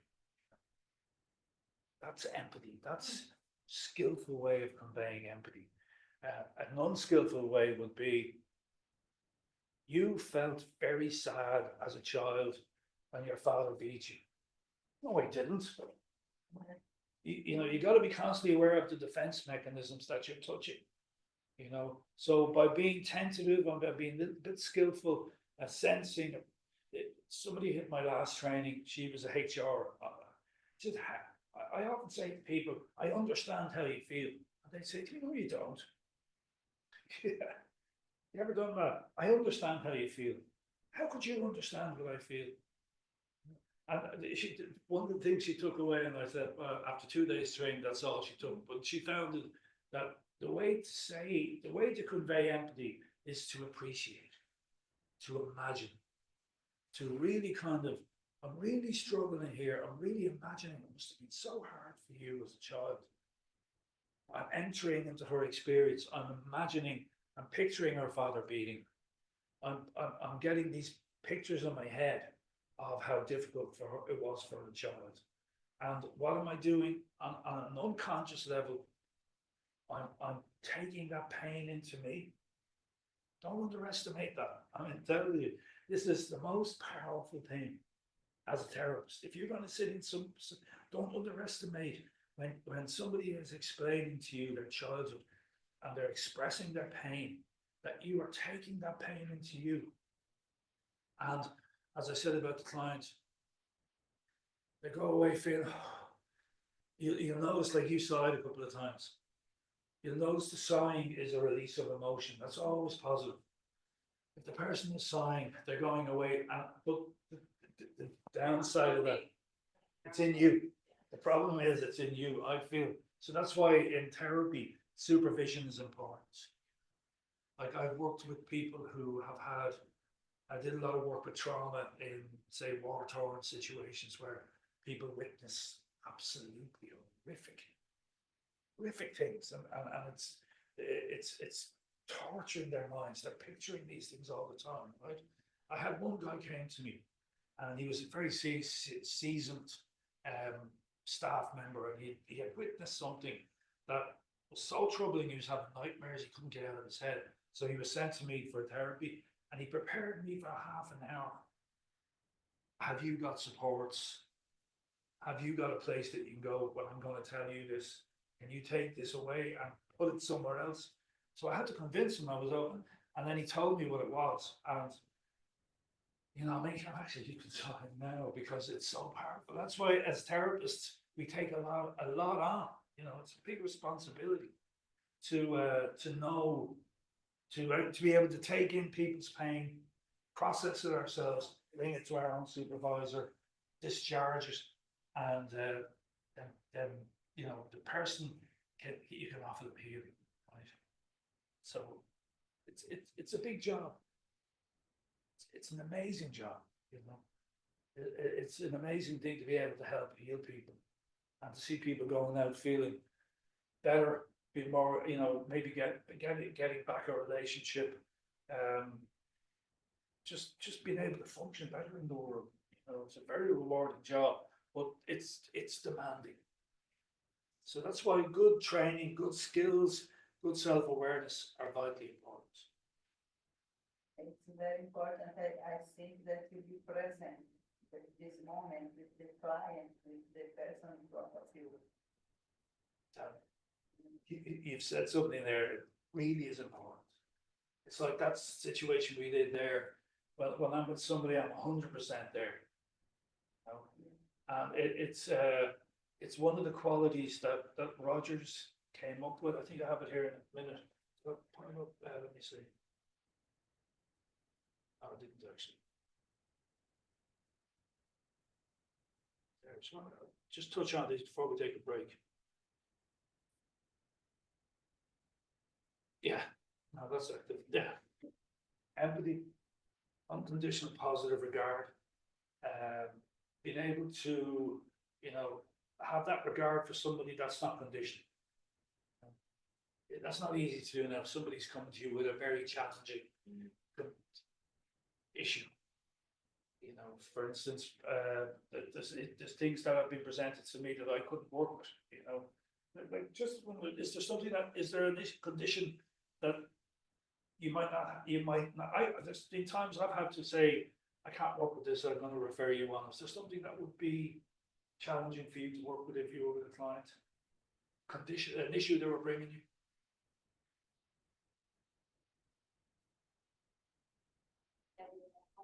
I think you're more. Have you had a client? Yeah, loads. I mean, I say loads, but I mean, like, you know, pedophilia is very difficult to deal with.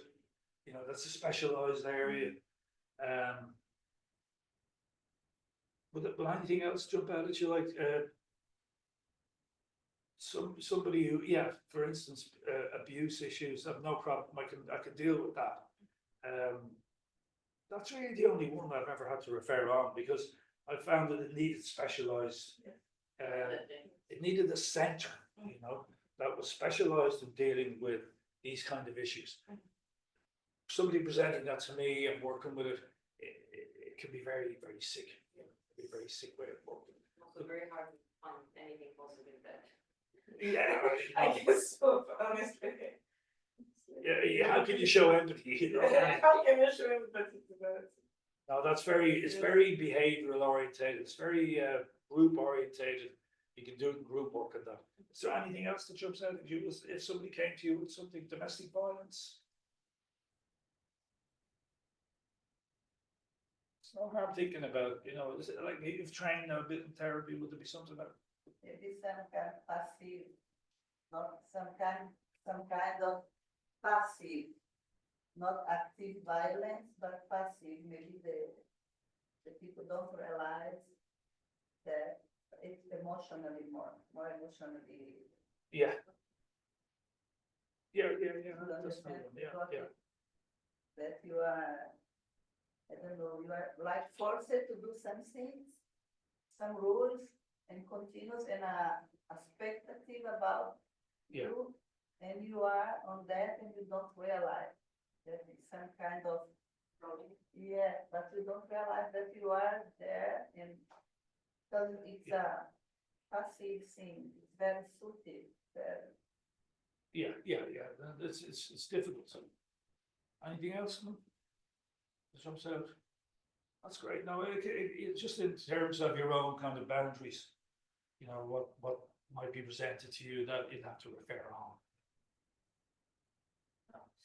For example, I'd say for me, is like I can try to help people with everything related to work conditions, perhaps with depression or everything related to stress. But I know that if somebody comes to me with addiction or some things, you know, it's out of my range. Yes, of course. I will have to refer because I don't know how to deal, and I think that those are things that need more specialized.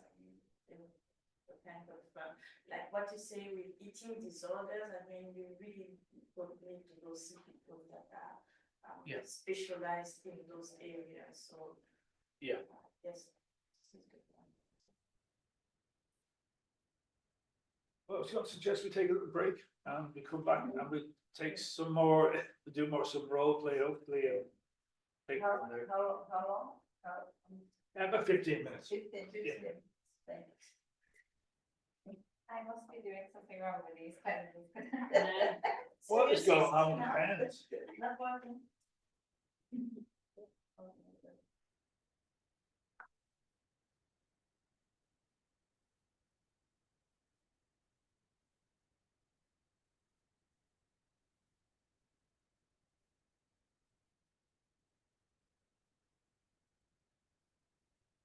How long did you say?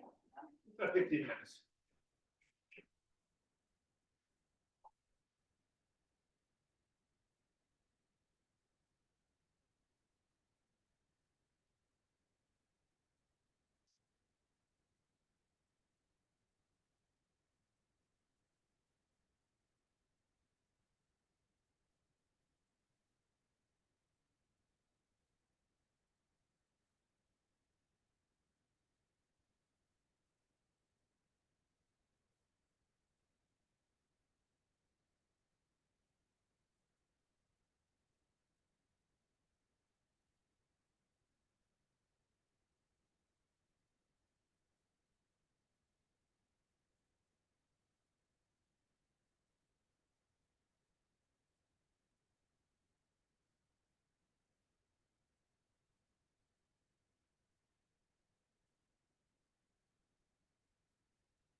Thanks for doing the role play. I'm always dependent on people to actually volunteer because I like to do a lot of role plays that we're not constantly talking. Yeah. You can see the skills of action, you know. Absolutely. Won't call on you all the time. That's fine. I used to hate doing role play. Well, at least you're on the, you're not having to do the Yeah. skills part. Are you coming next week as well? Yes. I'll break, so we can build up, and we build up.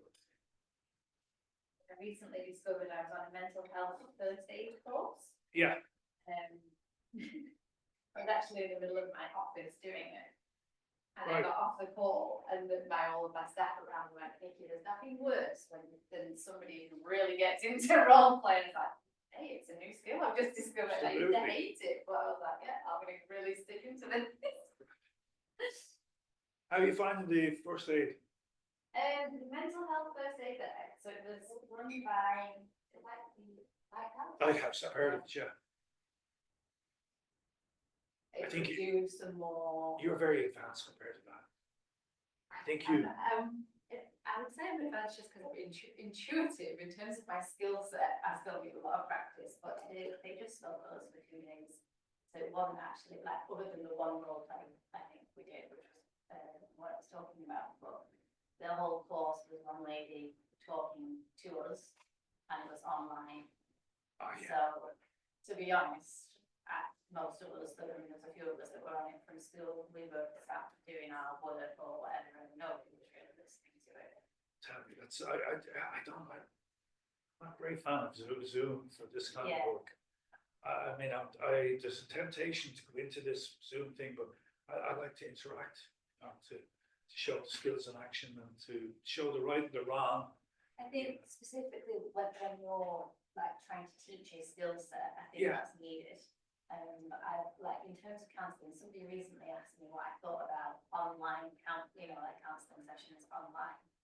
I think they can work as long as you can develop that relationship that Absolutely. you've demonstrated there in that session one. Yeah. And that again is because I've experienced both. I've experienced an in-person and an online, and the person that I had online managed to do that quite effectively, and I had no issues.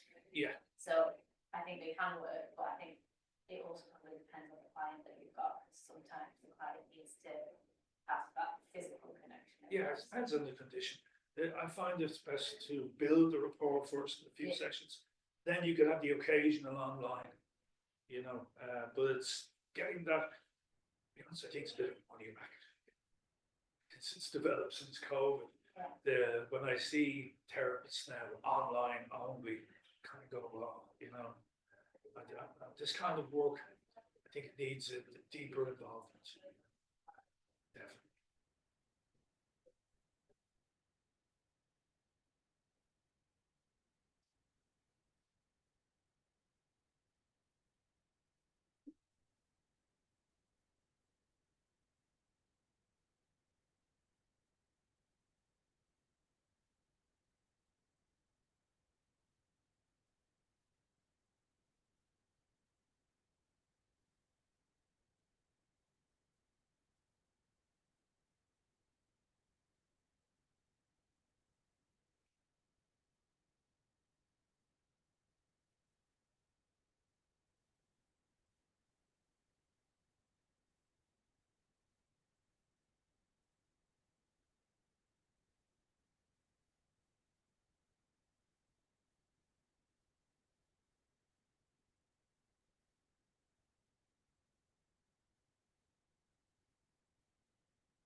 Next weekend.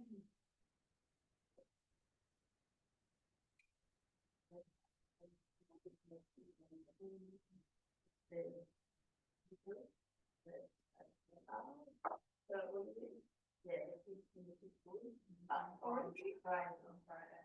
So if you have for one to travel holiday, normally you go Friday night. My country is next, some 21st. It's a things from So one year the Christmas.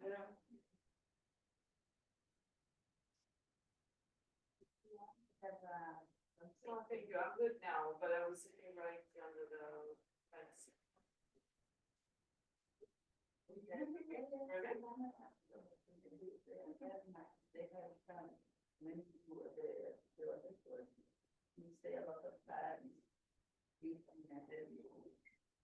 Normal time.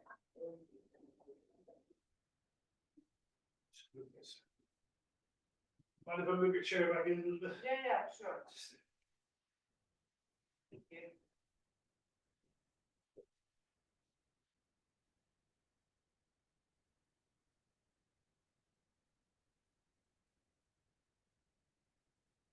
How are you for role plays?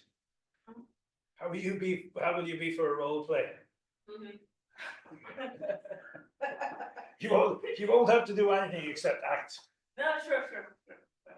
We should do that. It's only one thing, I can never say what to say or what to do. Actually, but let's try. It's a great way of learning though. The theory is great, but the actual implementation of it. And is everyone here for next week as well? Yes, I Haven't registered yet, Yeah, no, it's fine. I just Yeah. wanted, because we kind of do a progression as we're going along. But no, it's fine, even in the first 2 days, Yeah. there's a lot to learn, you know. might be traveling, so, but if I'm here, I will Yeah. register. I do like the role playing, it's really, It's a great, I think it's very insightful. Yeah, Do you like it? no, I mean, I love it because, but it's challenging for me because it's improvised. Mhm.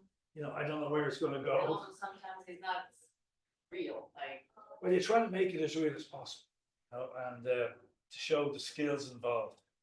But I think she was real though. This yeah, is very real. much so. You were Very real, much right? so. I was real. It wasn't you though. Yeah, it's skills involved are so important. I mean, in your work as a coach, do you get a lot of skills training?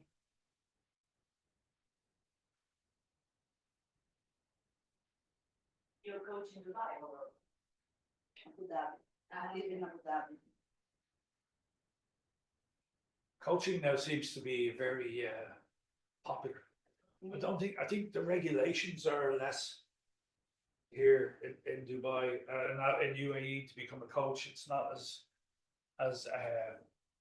stringent. as It perhaps. has to be registered as a psychologist. Now Or therapist. have the ICF organization that regularly relation with coach, International Coach Federation. Yeah. But it's like you said before, with the coach, like you know, it's more or less the same thing. You will never know nothing. The client that guide you, and you follow the client. You don't put yourself or your single question. Yeah. You use the client input, Yeah, exactly. the Yeah. process. You follow the client process. Yeah. Sometimes you have to stop because you want. Now we grow up, give an opinion, having a suggestion to friends, brothers, sisters, things like that. Yeah. And then when you work like this profession, you can't give your opinion, your suggestion. You have to follow the client, Yeah, of course. the principal, the main possible client, not you. Yeah, absolutely.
Just get us back into swing of just a little tiny exercise for everyone.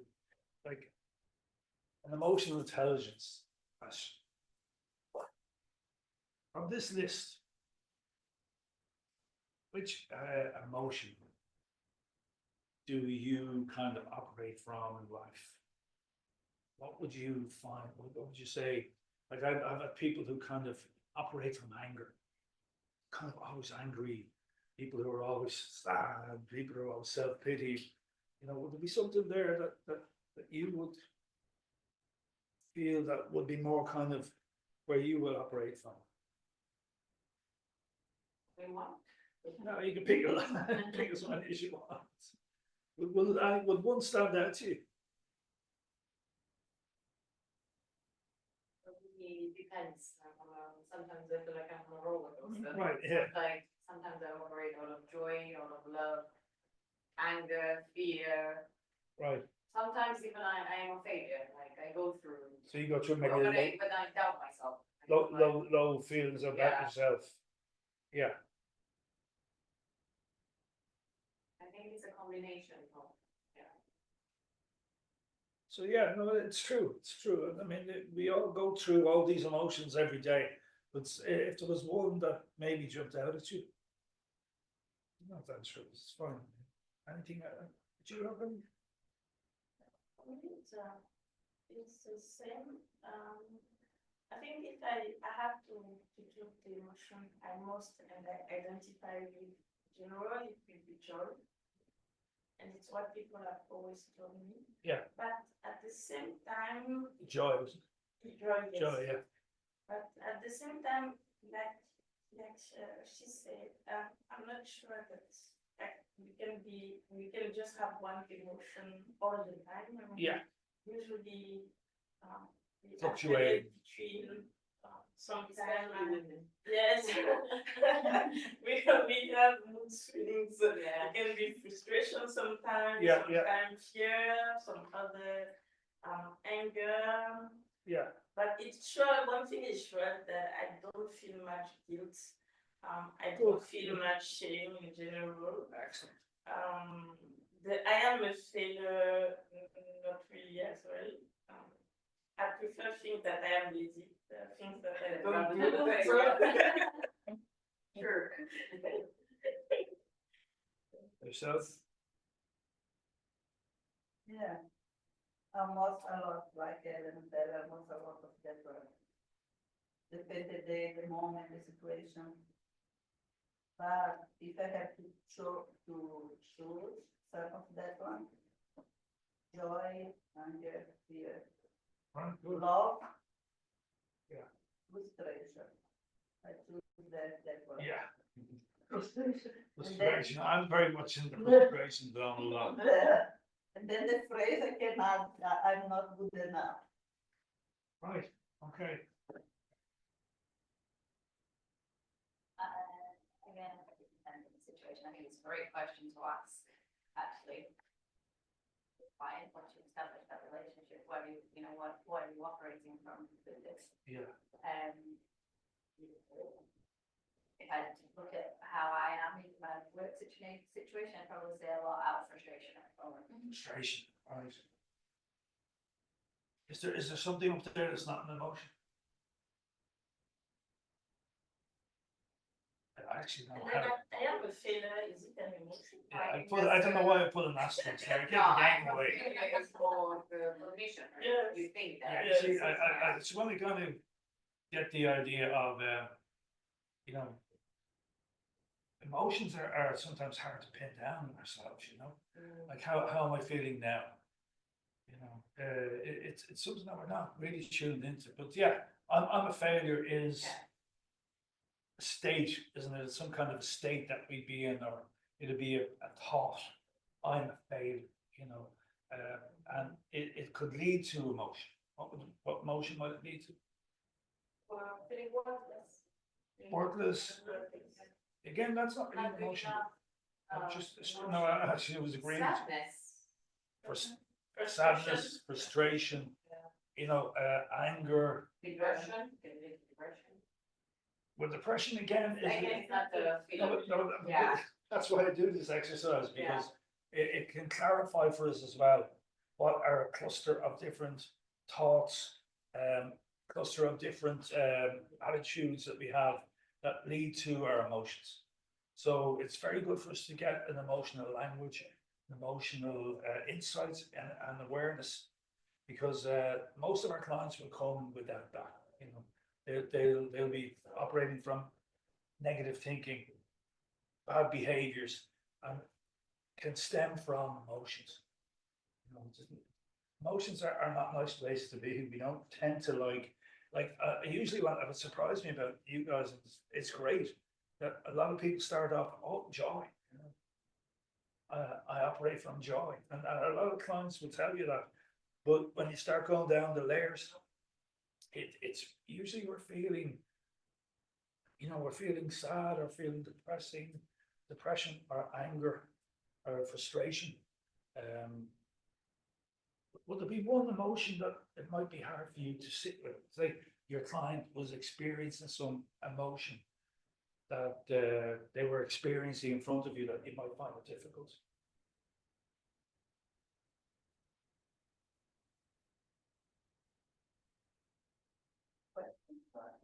What would be an emotion that if you were sitting in front of somebody and they were experiencing some strong emotion, people that might challenge you most, that you find it very hard to sit with? It might be anger, if it was really strong, they were, they were very angry about a certain situation, very sort of irate. Yeah. I think for me that would be quite harsh. Quite like passive, peaceful person. It would take me quite a lot to be able to engage with them. I think if they were really. Oh, yes, that could be difficult. That could be difficult.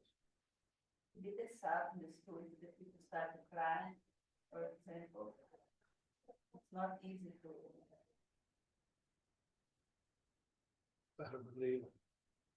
It happens a lot. It happens a lot though.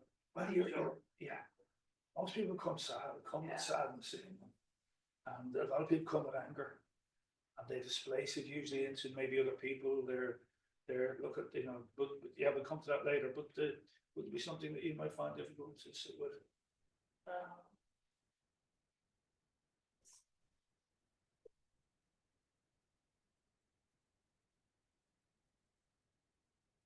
Perhaps envy, but I don't know how people can manifest that.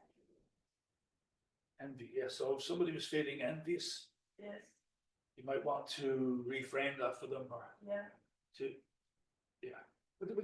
which can be good. The thing that the danger, like as a therapist, again, why I'm bringing this up today is that as a CBT therapist, I told you that some of the limitations of CBT have been that the therapist is not tuned into these emotions. They're more interested in change, more interested in behavior change. So we need to be very aware when people are feeling these emotions. The danger is that we move them out of them. So if somebody's feeling extremely sad, very, very hurt, very deeply hurt, a lot of they maybe lost the love of their life, and they're weeping and crying. The temptation can be, if you're not able to sit with it, is to move them out of it. What can you do now to pick yourself up and to feel good about life again? But maybe they need to process that pain, because when we're out of touch with our emotions, when the deep emotions inside us are affecting our behavior, they need to be dealt with. And the best way to deal with it is catharsis. Allowing people to be in it. Maybe usually anger is repressed sadness. So somebody is very angry, very expressing the anger, and they're really frustrated and they're getting all the anger out. And then you say to them something like,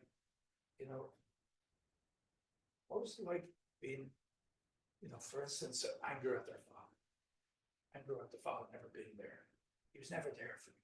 He was always abusive towards me, and the anger is there, but you know that deep down the person's very hurt, very sad, very wounded inside. So there's no point in this, your therapy is not going to be very effective if you're going to tell them to work out different strategies for dealing with the anger. But maybe your best approach is to be able to sit with them and to kind of, again, hypothesize, pick them up. Deep down under that anger, you feel quite sad that your dad wasn't there, or you, and you can actually catharsis. They can start weeping and crying and getting in touch with that emotion. And what might happen? In that situation. Vulnerability, right? None of us like being vulnerable. Vulnerability is a scary place to be.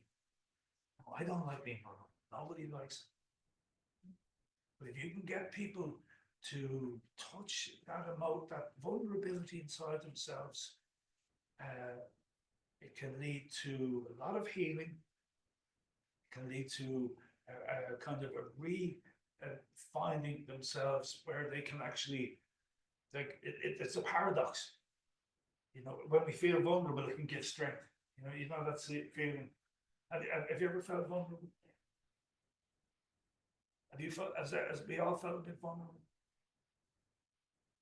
I'm glad you're saying that, because if you haven't, you're not going to be a good therapist, And that's why you say, being a tech training, you've got to be able to touch base with those parts of yourself that maybe, like, if for instance a client is, like, for instance, my father, I had big issues with my dad, and I found it difficult to sit with guys who had big issues with their dad.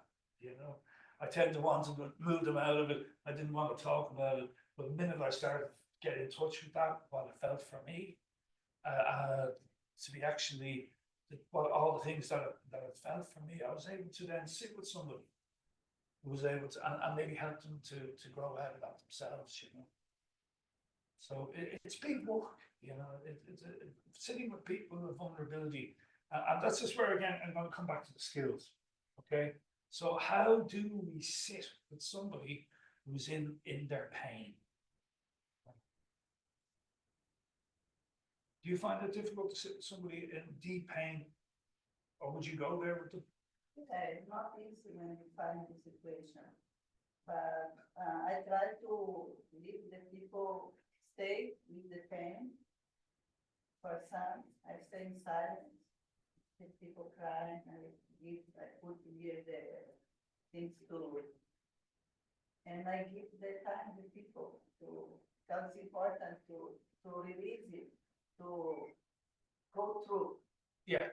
Don't stop with this, I think. Not a good way to stop this and try to the people laughing, or don't see the sadness, don't see the pain. It's important to work on that, go through. And you need to be able to hold them in it.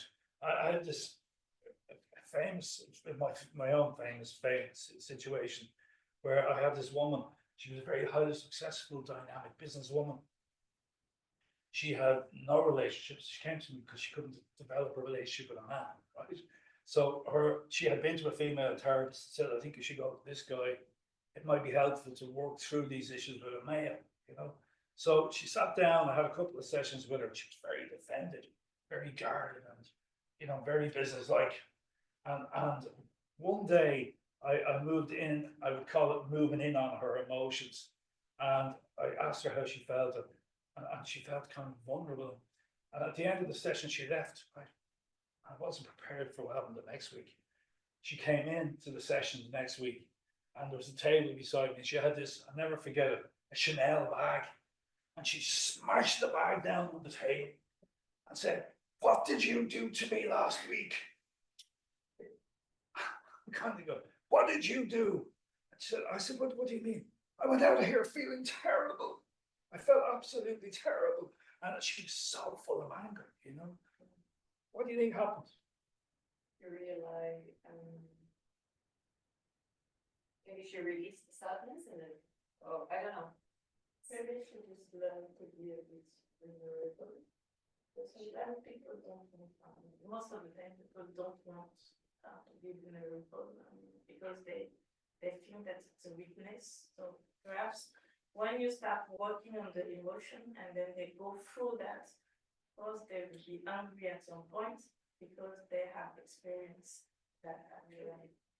And perhaps then you have to explain to them that being vulnerable is not being weak, you're just accepting some emotions.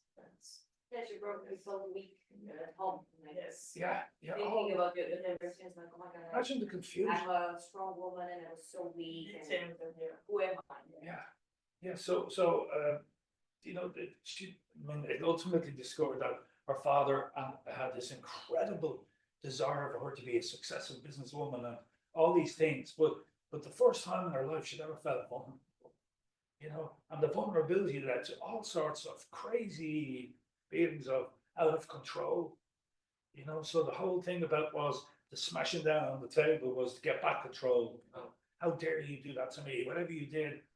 So from then on, we kind of things developed very, very slowly. But she, you know, the issue really was that she couldn't develop a relationship with a man. She was very lonely, very, you know, very deeply lonely and dissatisfied with life.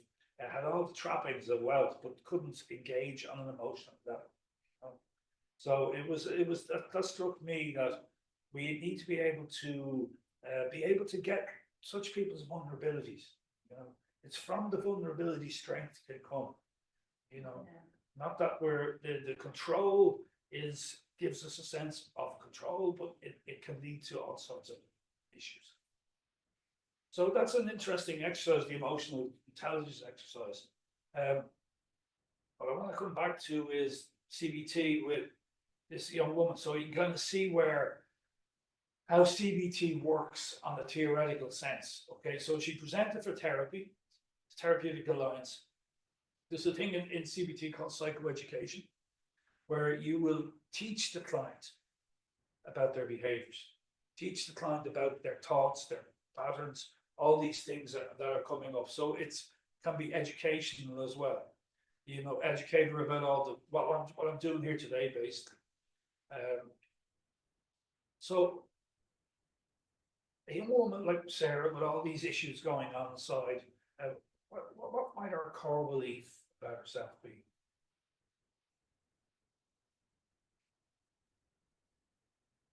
She is not good enough. Not good enough. Any other core beliefs you might have? You mentioned some earlier.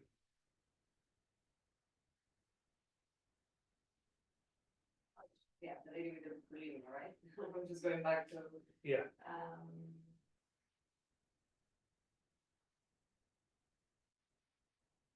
Oh, so look, I'm not putting it on the spot. Yeah. I'm just saying, if we're kind of, it'd be good to explore these things because if we can get an insight into, you know, we see her behavior, which is bulimia, or we see her emotions, which are blocked, and we see her thoughts, which are very negative about herself. But deep down, we're looking at what Beck, the whole theory was that we don't get the core belief, we're not going to be able to work on the other three things. So when like if you're sitting with your client, you might be trying to ask them, like, what do you really believe about yourself deep down? You know? So deep down inside a woman who's dealing with all these issues. she doesn't feel loved. I'm not lovable. I'm not lovable. That's a core belief. That's huge. Yeah, that's a lot. Worthless from that. Worthless. I feel worthless. That's a core belief. Very much so. Okay, here you got the point. So I'm worthless and I'm unlovable. I'm not good enough. I'm out of control. I'm a failure. I'm unlovable if I gain weight. And my body is disgusting. So again, now we're getting right down into what is driving all these things inside Sarah. I'm working with her to develop rapport. She's very defensive, but as we move on, I'm getting down into her core beliefs. And if we get down into those, if she can actually name some of them, where are we going emotionally now?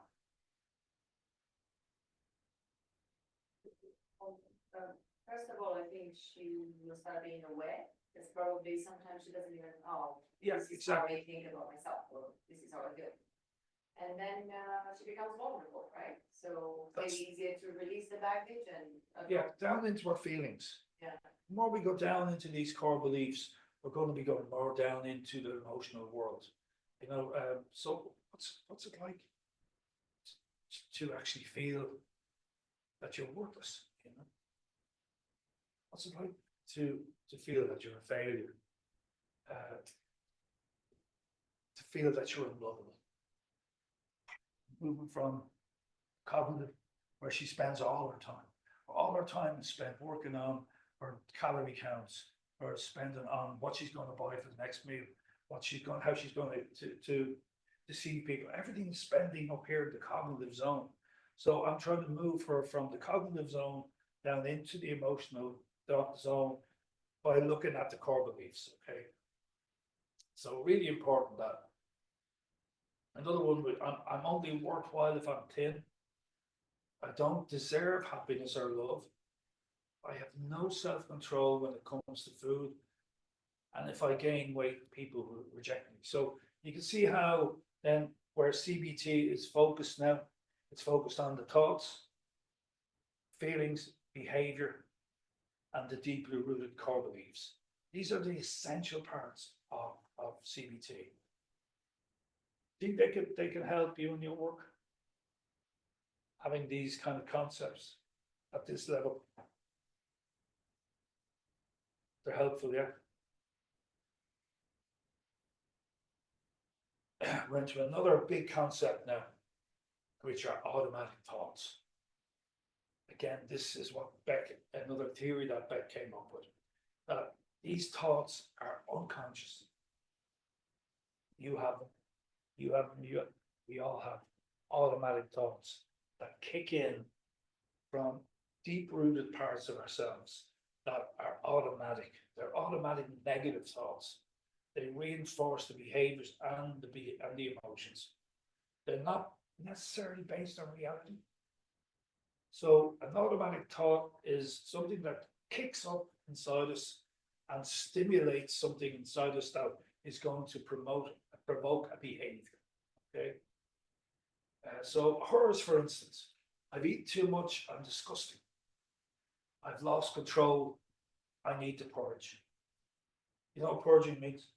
Yeah. Vomiting, yeah. I'm a failure if I don't stick to my diet.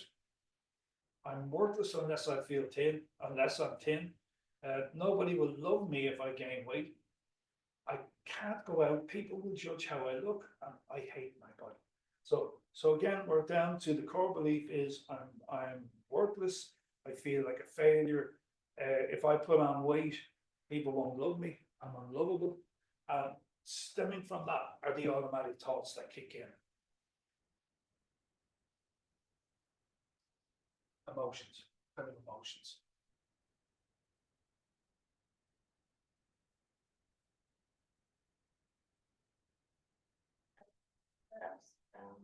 After a purge. After the perhaps- purge. Yes, after a purge, I think she might try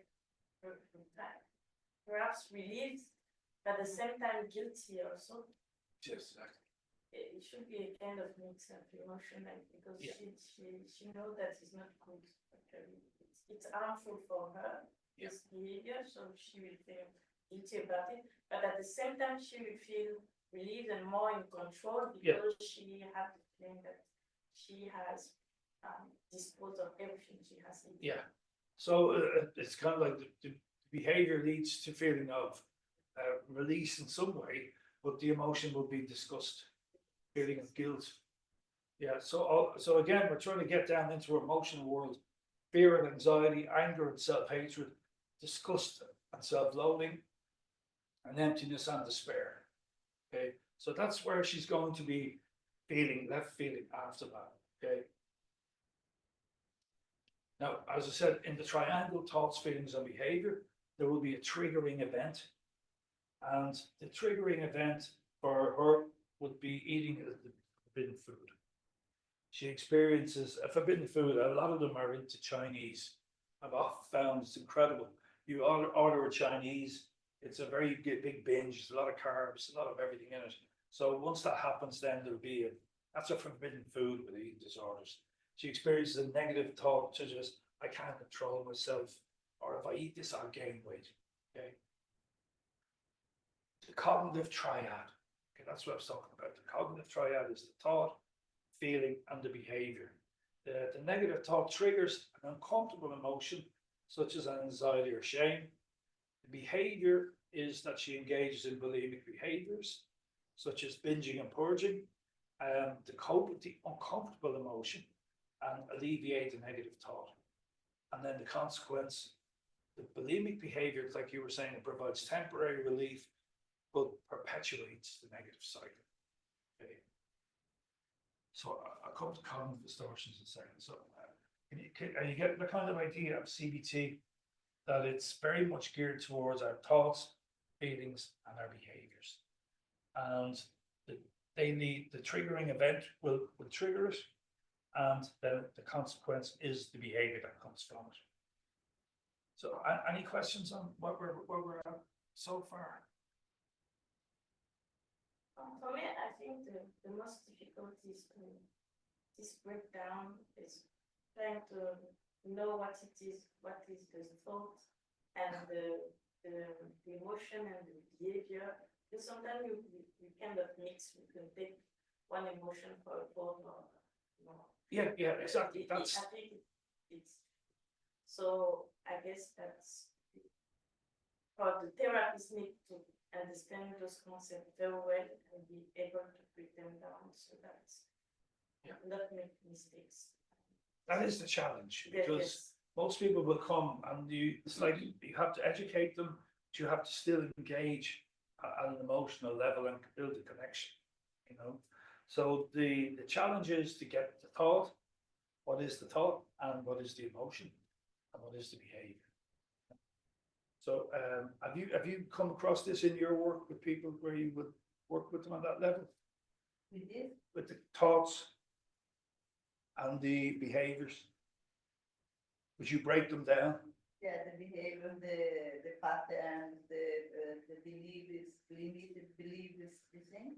Yeah. Yeah.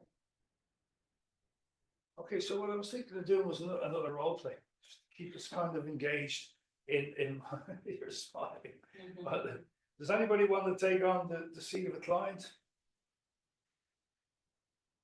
And we could come up with, say, for instance, a relationship issue where you're having problems with your partner or husband, and depression, like the one we were saying earlier, that we could look at how the skills could be used to some extent and see how that goes.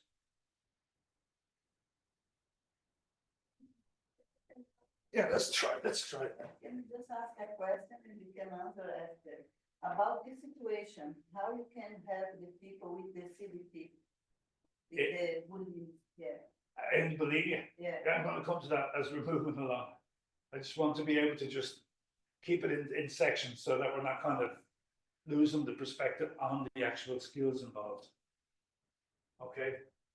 So I'll show you that in a minute. Okay. Okay, great. And use your name as pick a name.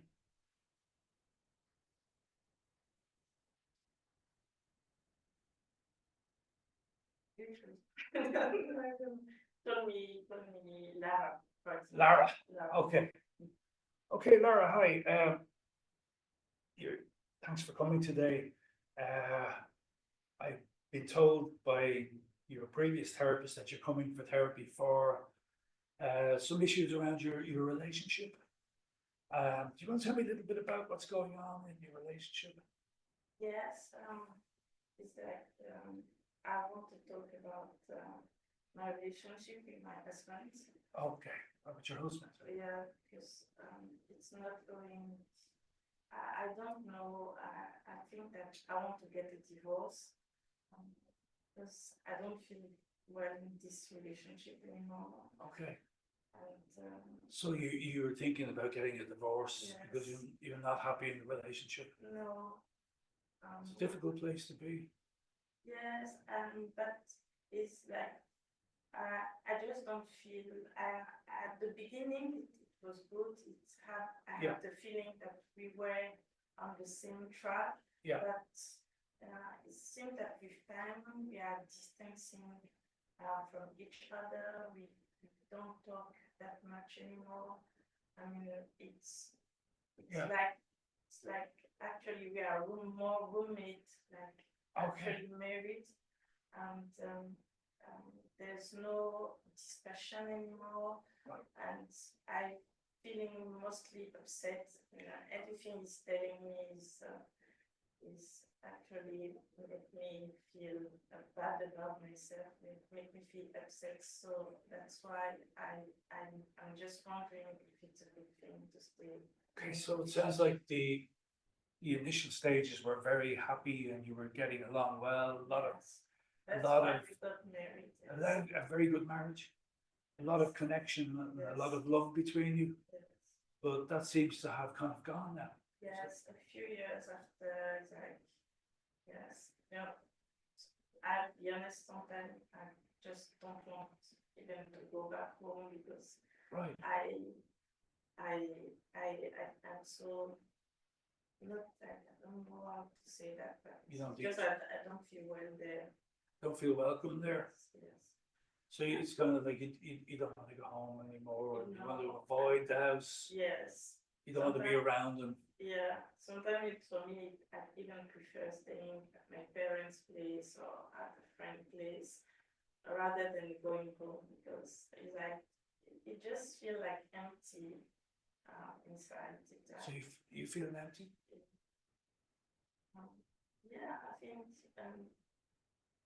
just that there is like, I have the feeling that it's meaningless and we're not going anywhere. I have the feeling that it's like a waste of time. So you're saying that a lot that it feels meaningless at the moment. Yes, because Relationship. we don't talk anymore. It's like, Yeah. it's sometimes even annoying to go there and, to see each other and Yeah. then you have nothing to say. And sometimes even when he's talking to me, it's just annoying. I mean, I just don't want to talk. So to the him. connection's gone. Yes, the connection, the spark, everything is Spark. gone. The spark was there at one stage, but it seems to have gone now. Yes. And what way does that leave you feeling? I'm quite sad about that Very sad. because I had a lot of hope in that relationship. Yeah, of course. I hope that it will go well and we stay together, we will go all together, but Yeah. I have the feeling that it's not working and I don't know if will it be always like this, like you have a spark at the beginning and then after it becomes just. So you're picking up that the dream you had for this marriage hasn't worked out. Yes. And that's leaving you feeling quite sad and Yes. lonely, Disappointed. disappointed. Yes, because I have high hopes and then, it's like things are not going very well, not what I was expecting at this, So it's not what you wanted. no. And when you feeling down, what's that like? Feeling down on yourself? Yeah, I think it's like, I'll say I feel sad because Yeah. at the same, it's almost like the spark is gone, but I still have to stay into that, like Yeah. a bird in a cage. Like So you still have to stay you in the still have to relationship. stay in something that doesn't have much meaning for you. Yeah. That's a difficult place to be. I know that there's worse, that some people have domestic violence and everything, so I'm not in that case. But for me, it's difficult to stay in something Yeah. where I don't I don't feel good. I don't feel. Yeah, I think that's the important thing. It's about how you feel. It's about how you feel, regardless of what other people are going through. It sounds like you're going through a lot of, disillusionment, kind of overwhelming feeling of sadness, discontent, and you want more from life. Yes. What would you like? What would you ideally like to happen? It's like, as I say, that you're always looking for somebody that will share your joys and pain, and Yeah. you'll feel good with that person, and then even, because sometimes it's what I saw with my parents, is that even if they don't get along or they disagree on some things, that Yeah. they always go back together at the end, they always find a solution. And they seem quite happy to be together, even if they are married for several decades. But for me, just after a few years, feeling that empty, it's like, Empty. yes, it's like, I don't think that we will ever be able to reach that end of, to have this kind of relationship, like kind of very harmonious relationship. Amorous. Yeah. You want some. Sounds to me like you want to have a romantic relationship where you have some intimacy and Yes. and a connection with your partner, and that's gone now. Yes. And how does that make you feel that it's gone? What way does it make you feel that you had this at one stage and it's gone now? It's really hard. It's very difficult. It's very difficult. It's like, it's a lot of disappointment, but Yeah. I don't even know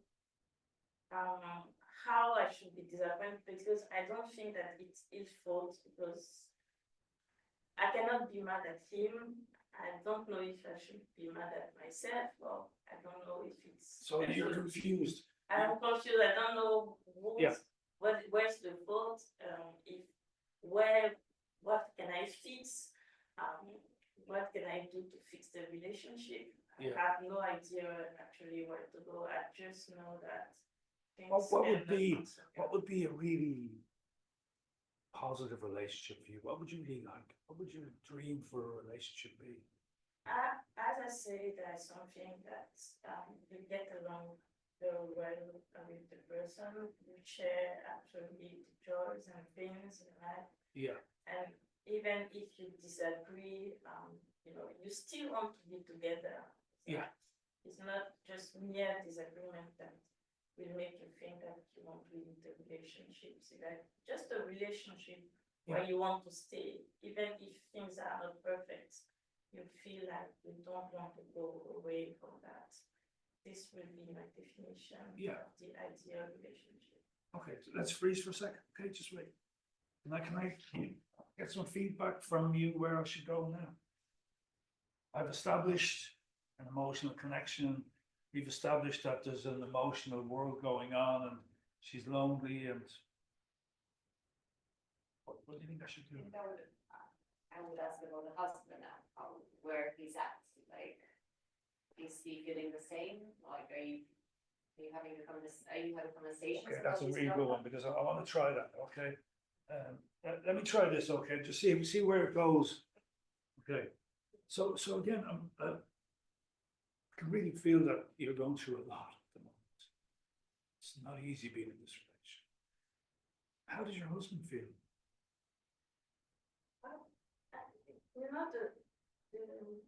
The strange thing is that he seems to be happy with the way things are at the moment.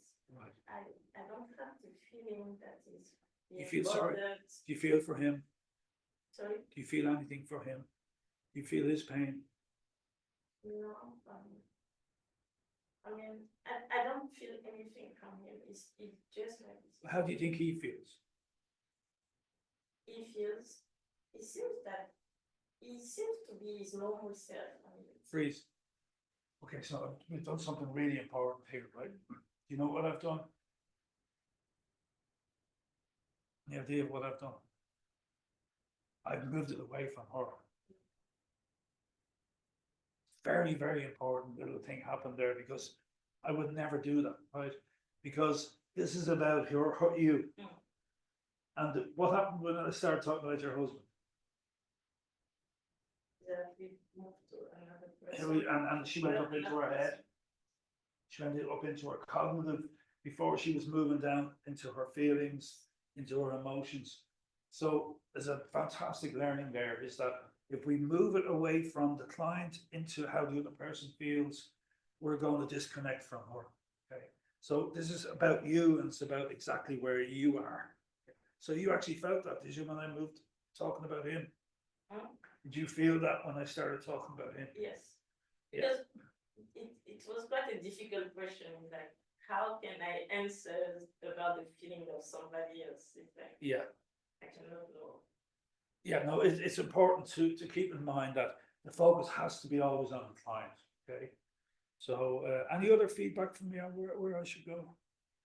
Well, you establish the feelings, but I think you've established the thoughts, the feelings, and now it's looking at the behavior. Behave, something that maybe, yeah, okay, let's try something different, okay? So, yeah, see, it feels like to me that you've been going through, how long has this been going on now, but just curiosity? More than 6 months. So 6 months you've been living with this situation where you've been feeling down, you've been feeling disconnected from your husband, feeling kind of sad and lonely. Would you say lonely? Would that be something you would feel Yes, alone? really lonely because, you know, it's that when there's no connection anymore, there's a lot of things that you cannot share together. And then it's like, I have to keep everything for myself. Yeah. I cannot talk with him anymore. I'm just not interested in anything. Right. So I'm kind of picking up when you're at home, it's kind of an empty feeling. There's no communication. He's not tuned into where you are at all. No, He's not connected to you at all. it will just, for example, it will just ask about my day. Yeah. But I won't even bother replying because I'm not even sure that he's listening to me. So when he will say, how was your day? I will say, it was good. That's it. Yeah. I won't elaborate more and he won't ask me more. Have you thought about leaving the relationship? Yes. What would that be like? Talk about no, because I have the feeling that he seems quite happy with the way things are. It doesn't seem bothered actually. I even have the feeling that the way I am withdrawing myself is almost like if he likes that actually. He's happy with me. He's happy with it, but you're Don't not. talking too much. Just doing my thing and he's doing. It seems that he likes the way things are. The most important thing is how you feel. So you don't feel it. No. For me, this I didn't. And then what Didn't want to marriage for that. you have considered leaving, have you? Yes. What would that look like? I think it was kind of breaking for me, but also for our parents. I think that Right. I think that they will be devastated because we've just been married for a few years. So if we were to talk about divorce or separation, I know that our family and our relatives will be very sad about it. So that's why I haven't done anything at the moment. So it'd be very difficult to leave. Yes. That's not something that you want to explore. Yes. Well, I mean, I just think that perhaps I need to try. So that's why I was seeking some help. Yeah. But To try and to see if things can change, if yeah. I can do something to have a better situation. Okay, so leaving is not in the equation at the moment. I think it will be the last resort. Last resort. So you're here today maybe to look at ways that you could be in the relationship but have a better, more satisfying relationship. Exactly. And would that be, have you thought about what that might look like? How would you do that? I mean, clearly, what I wanted, what I expected from the relationship, this is not what I will get. And Yes. this is the fact. So, I don't know, perhaps sometime, last time the friend told me that perhaps I need to not think like that anymore. It's like perhaps I need to change my perception of what the ideal relationship should be. And perhaps if I change that, then I'll be able to continue in this marriage. Okay. So if there was a change in the way you see the relationship. Yes. And then perhaps not expecting too much from that marriage and just considering that, I don't know, it's a society thing and, you marry at some point and then perhaps find, for example, my friend told me to perhaps pick up new hobbies and find external ways of actually finding satisfaction on other things and not focus too much on the marriage. And has that worked? Well, I mean, I haven't really started yet. That this is what the friends say, but that's why I wanted to talk with a specialist Yeah, to know if it's the correct way of, Yeah. of doing things. Because Well, I well- don't know. what I'm kind of feeling is that you have needs. As a woman, you have very strong needs to be in a satisfying, fulfilling relationship. And at the moment, it's not working. You've told me already that you're not really interested at the moment in moving out or finishing it. So it's about finding now the best way to be in the relationship, but still meet your needs. Yes. And maybe hobbies aren't going to do that, okay? So it's about then really how you can start to learn or to find ways of communicating your needs to your husband. Which hasn't worked up to now, because he doesn't seem to want to listen. No, sometimes it feels that I'm too emotional and what I think is not real actually. What I think is that I tend to overthink things. It thinks that I overthink the situation. So just let me confirm for you, I don't think you're too emotional. I think your emotions are very valid. That's nice to hear. It's good to hear that your emotions are valid. Yes, because I think that sometimes emotions are made so that we can express them. Yeah, Like when you do something and you say something and people tell you that it's not valid because you're so emotional. It's sure that it hurt at some People point. tend to believe them. Yes. Yeah. Well, I'm picking up from you that you've got normal needs. You want to be in a happy relationship. You want to be in a fulfilling relationship. You want to have your needs met. Doesn't sound too demanding for me. I think, that's the thing, maybe what we need to work on in this relationship is how, you can actually start to get your needs met in some way. And possibly the way to do that is that we could work on how you're communicating these needs to your husband. Whether he listens to them or not is another story. But it's important for you to validate that your emotional needs are valid. So just let's freeze for a second. What do you think's been happening now? You're sighing. It's quite deep, isn't it? Like here's a woman. It's true. Actually, it's true because I was going through divorce some years ago, and I've seen a therapist for that. In real life. In real life. Oh, yeah. wow. But that divorce story. No, it's okay. It's nice. But that's why I just. Thanks for sharing that. Yes. Because Well, it was interesting when you said that. I felt personally a bit of pressure, you know, to actually get you out of this situation as a therapist. Let's go into CBT and let's look for solutions. And then it struck me that, first of all, I asked, had you considered it? Yeah, that's exactly what you wanted to understand where she's at, what she. Yeah.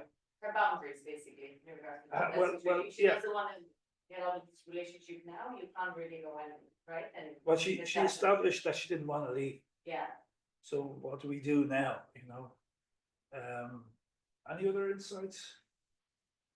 I really like the thing, like the communication, because you were trying to, maybe we need to work on your communication skills, how you can communicate your needs to your partner. Yeah. I like that, yeah. I think, because that's where I was going at first with my Right, question, in your when I own head. said, what about the husband, like, are they communicating, are they? Yeah, no, I know, I'm Yeah. sorry, I hope you didn't feel I was saying your interpretation was wrong, but you were right. But it was just how we got there. Yeah, know, yeah, We exactly. focused on you and how. Any other insights into what was going on? Because as I say, it's improvisation for me. I'm not kind of throwing myself out here to see where this goes as well. You know. There's a lot of things, but maybe I lost some things in the conversation without the English, I told you. But two things, one thing is maybe to understand if the husband know about her feeling, he share about this, her feeling, because in certain moment, she said that he looked like that he's happy, that he doesn't feel the same thing. Yeah. So maybe, I don't know, maybe she feeling these things, and maybe he doesn't know what she feeling. So, to be clear, if she shared this with him. Well, that's what I was trying to get to. This is our first session, so I'm trying to, you know, establish what we can do in this session to actually move you into a position where we could do some coaching around how you could actually do that. Maybe do some role playing. I will often take on a position of the husband. Now say to me what you'd like to say to him, you know, and practice. And the other thing that reminded my mind, that she asked a question to herself. Yes. How can I do to fix this relationship? Brilliant. So look like that a feeling that she is not be sure that she wants to finish it, because she asked this to herself. So it was a point in my mind. Yeah. For me as a client, I mean, I really appreciate the way actually, you engage the conversation, and I actually ended up saying more than I expected to say. And what I really appreciated is that when you told me that my expectations weren't wrong actually, because most of the time You laughed. people Yeah. actually tell you that your expectation, you have too high expectation, or you shouldn't see things like that, or you have to, and the fact that you told me that no, you are right to have those expectations, it's normal. And I think for me, it was really an empowering moment, not because I would think, okay, I am the one that is right, but I can understand that somebody at least understand my needs. Now you can tell me, okay, we try to review a few things, but knowing already that somebody understand me, it motivates me to continue. Otherwise, if you have told me no, perhaps I would have just done one session and I wouldn't come again because there's no point.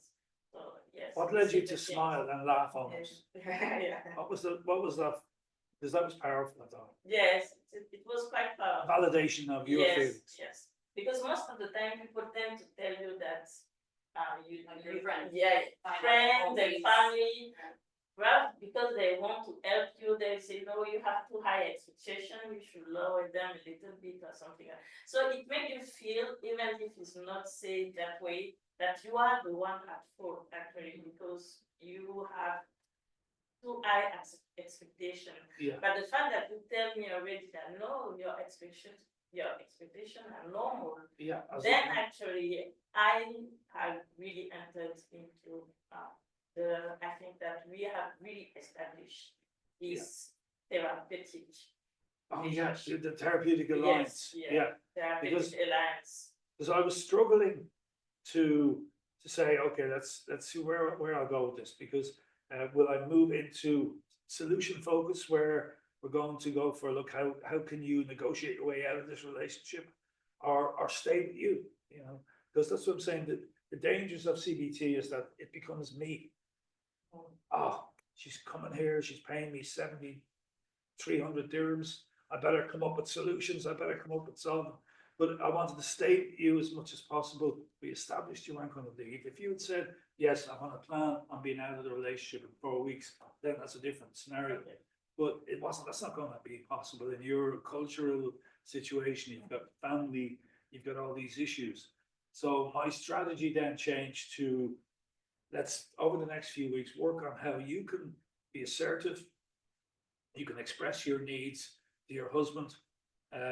He's obviously detached from them, but who knows? I mean, I've seen these situations where the husband is totally oblivious. Yeah, you've seen it, yeah?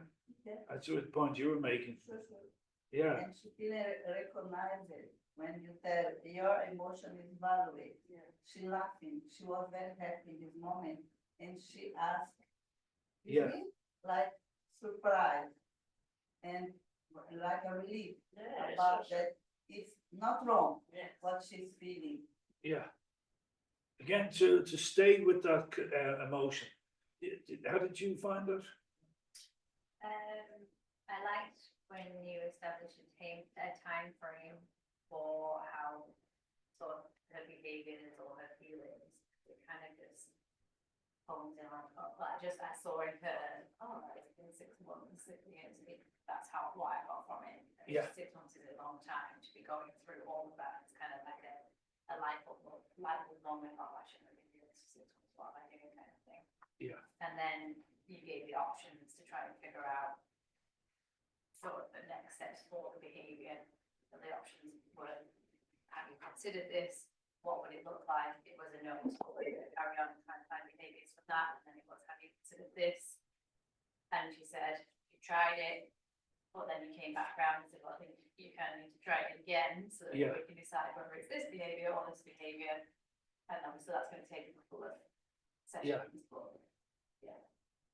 So yeah, as I say, then moving forward from this, I'd be looking at, you know, again, that, you know, sometimes people just need that kind of nurture as well, that, you know, like in the therapy relationship, you're not getting it outside, you're not getting it from your husband. So if I, as a man or a woman, even can provide you with some emotional sustenance, emotional warmth that your relationship is devoid from, that you can get it here to some extent, but with some kind of strategy then for change. And CBT would be very much into role play. I might get you to do some role plays with me as we move forward. What would you say to your husband? And let's test it with me. I'm going to be your husband. I'm going to take on the role of the ambivalence, this, you know, and then you're going to practice saying it to me, you know, and how that can help you at home. Okay. So role playing in the work as well is very powerful, you know. So yeah, I'm sorry as well. That was pretty. It got pretty deep in the end. Yeah, yeah. Because it's. What I want to do is really. I want to show you what I was doing, and this hopefully will help you on the theoretical sense, right? Where have I got it here? I moved it up here at the end. No, I actually didn't. I passed it down here. This can be this for me was a very, very important part of my work as a therapist when I started out, right? Is that 3 different stages to a therapeutic relationship. The first stage is the active listening stage and the different skills involved. Now there's a second stage, which is the challenging stage. So I spent most of that session in the first stage, okay? I look at this more in the integrative counseling psychotherapy course. Well, it can be touched here because it's very CBT orientated. The second stage is the challenging stage. So the challenging stage was when I said to you, do you want to leave the relationship? Do you want to exit the relationship? Now, if you had said to me, yes, then we get into the third stage, which is very CBT, solution focused, goal setting. Okay, but the first stage, tell me, this first stage is the hardest. This stage here is the hardest stage to be in. You know, because your friends and your family, and like you said it yourself, I thought that was brilliant. You said all your friends have been telling you to take up hobbies. Because I was thinking, okay, I'm gonna ask her now, she's taking up hobbies, and but all your and I asked you, how did that go? Hasn't really helped, you know, because the issues are deep. So as a therapist, you need to be very aware when you're moving from stage to stage. Okay. And the active listening stage is, look at all these skills. You know? We take listening for granted. And I've always been passionate about this particular stage, because this stage is the rapport building, it's the therapeutic alliance, it can't be underestimated. And all these things like empathy, entering into the client's experience, as we said, the transferences I'm trying to take, like when you smiled and you actually saw, and I think you were sighing at the end of it as well. There's some little exchange going on. Don't ever underestimate that. That's where the healing is taking place, right? Probing is me actually asking you these questions. I'm probing around. I'm kind of very interested in your world. Paraphrase. Does anybody notice?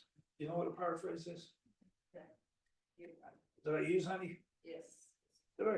Yes. Good. You didn't write it down, did you? Because I didn't write it down, but You- you were constantly, so you're really, you were paraphrasing. it's very skillful, right? Because, like for instance, in America, there's a kind of a joke about parroting, you know, like if somebody said to you, "I feel lonely," so you feel lonely. You know? I feel sad, so you feel sad. That's parroting, you know. But when you say to me, and we can all use these with our friends, but so for instance, if you say to me, I feel very lonely at the moment. Sounds like you're not feeling belonging at the moment. You don't feel like you belong, or there's something missing in your life.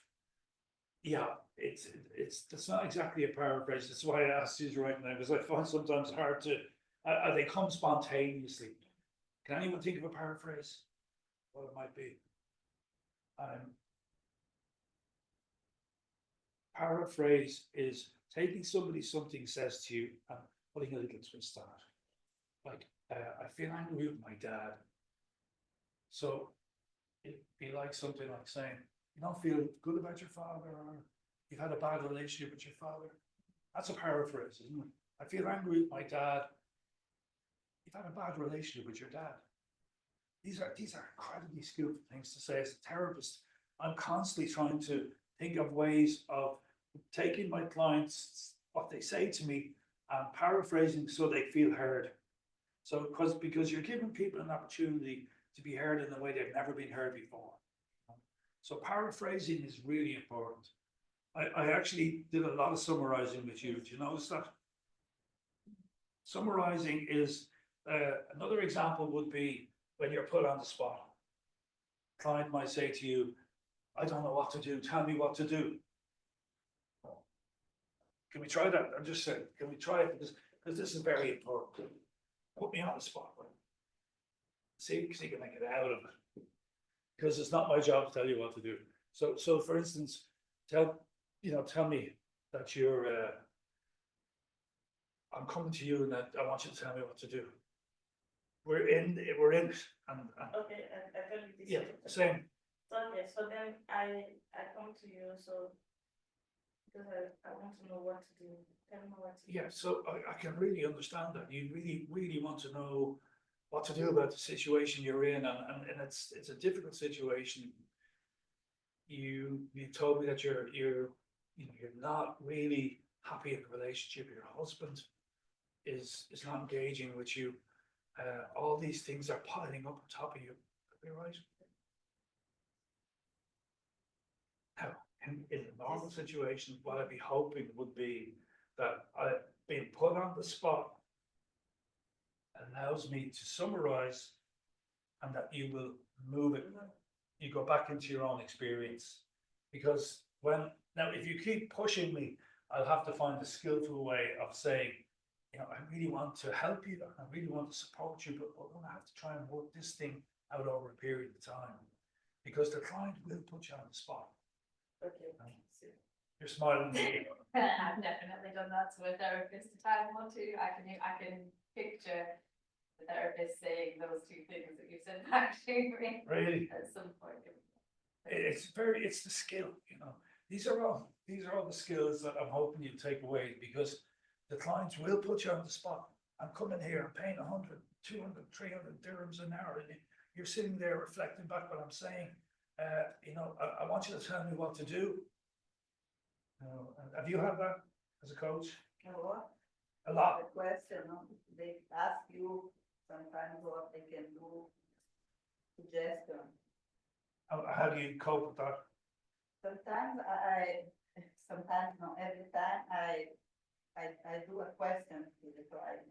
For example, having some situation similar like that, how do you manage that? Yeah. Example, and the client start to think in a situation similar, how they manage, so they get inside That's it. themselves the tools. You're trying to put them back in. They're Yeah. projected, the other theory of projection, the projection is when the client projects into you what they want from you, Projection is very difficult to deal with. You need to know when you're being projected into, like when the client puts me under pressure to solution focus, give them solutions. I have to, the unskillful way is, so ask me, I'm coming here for ages and you're not telling me what to do. I'm coming here for ages now, so please now tell me what to do, because I want to solve this. I can't tell you what to do. This is not. I mean, you can't expect me.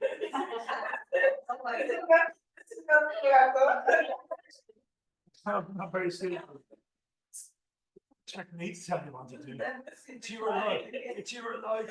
But the thing is, right, there are people out there who do that. You wouldn't believe how unskillful people are, And so it's about being skilled and how I can still stay empathic to your world and still say, okay, I feel that you're really struggling to come up with solutions here. I'm very, very determined to help you, committed to help you to work through these emotions and through these difficulties.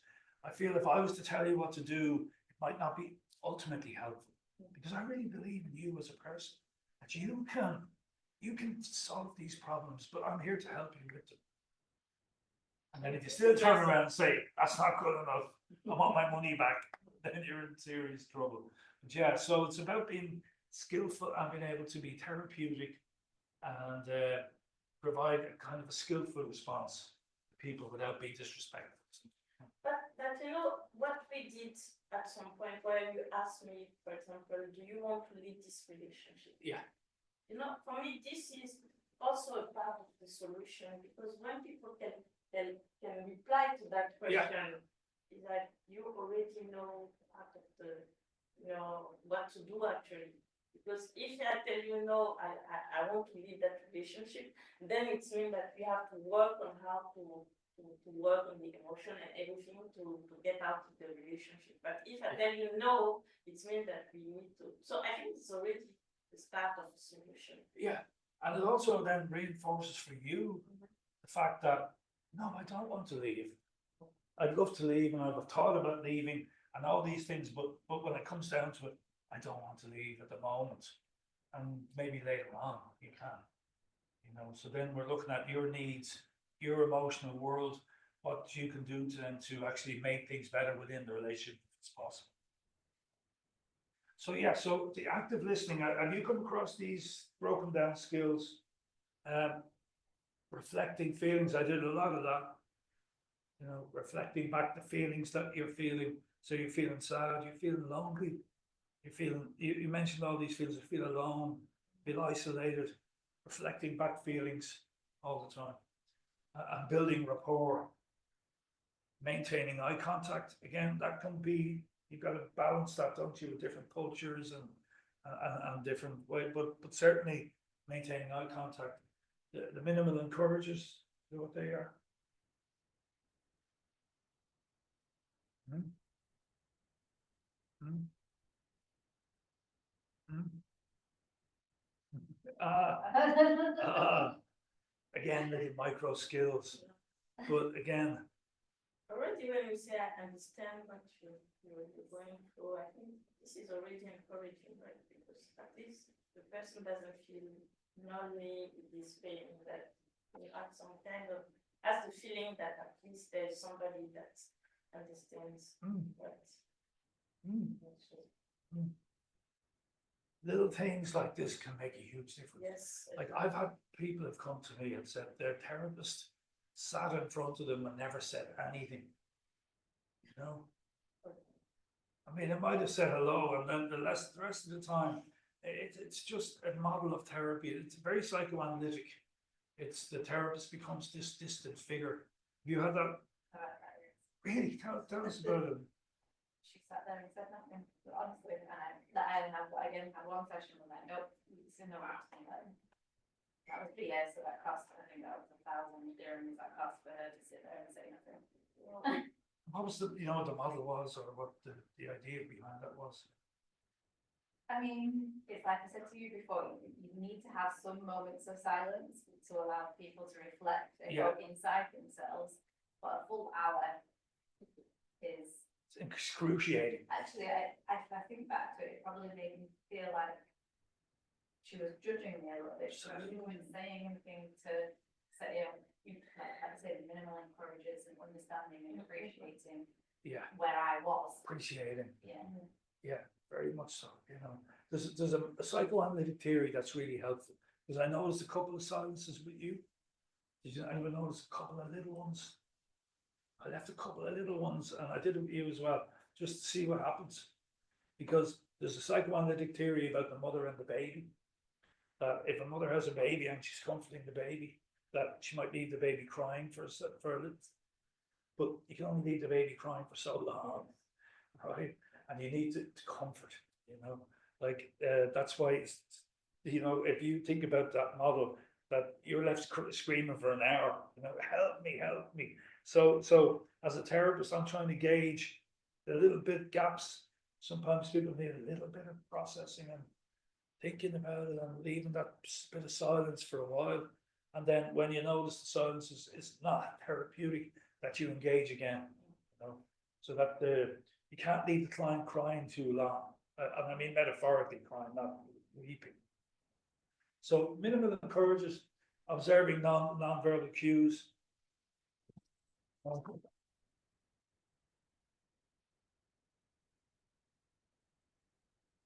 We didn't do any of that, which is great. You know, you find people coming in. You find that with people sitting with their arms folded. Yeah. Like that, and like that, in the situation. Then when they open, they are listening more, they are interested in the argument, or happy. Like when you tell something that the people feeling recognized, and I'm not wrong. I'm empathy. So feeling well and laughing. Recently, I had a man who's an alcoholic, but he's not a raving alcoholic, drinks too much. But his wife sent him, and we were chatting away, and he was there. And I said to him, and is your drinking a problem? That was your answer. Yeah. It's quite dramatic how fast the arms went in and he went back. And I mean, I don't point that out immediately, you know. As time goes on, I might observe and point out, you seem to fold your arms a bit there, you know, but that can be a bit threatening as well. So you got to leave it, but you're observing, you know. Now his defenses have come up. I'm now touching an area that is just too much for him. He doesn't want to hear it. He's great at talking about the rapport and the banter. But once you touch where the nerve ending is, you might get it with somebody who has been abused as a child, and they're starting to touch an emotion, and the arms get folded, or they'll get, close off. So you just need to be very aware of that.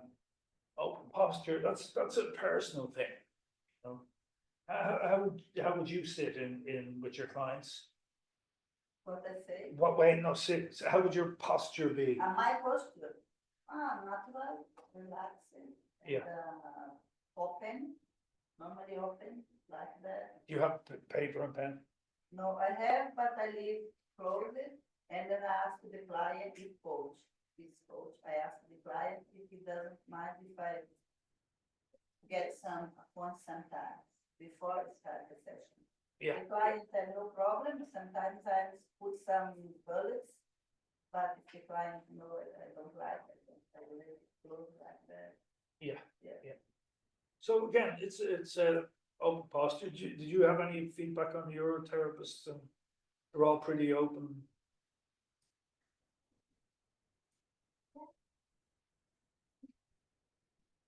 You've been through a few different types. Well, yeah, there's some new work along the way. Yeah. Um, Yeah. I think open posture, I think most of them did take notes actually, now I think about it. Right. I'm not big into taking notes, but again, it's personal. Some people like to keep a track on it. I just think it's in Rogerian therapy, the congruence. You know what congruence is? An example of congruence would be now, so I'm really engaged with you, and I looking at the clock. So congruence is my interest matching what's going on. So for instance, incongruence is, being unreal, trying to be as genuine as possible.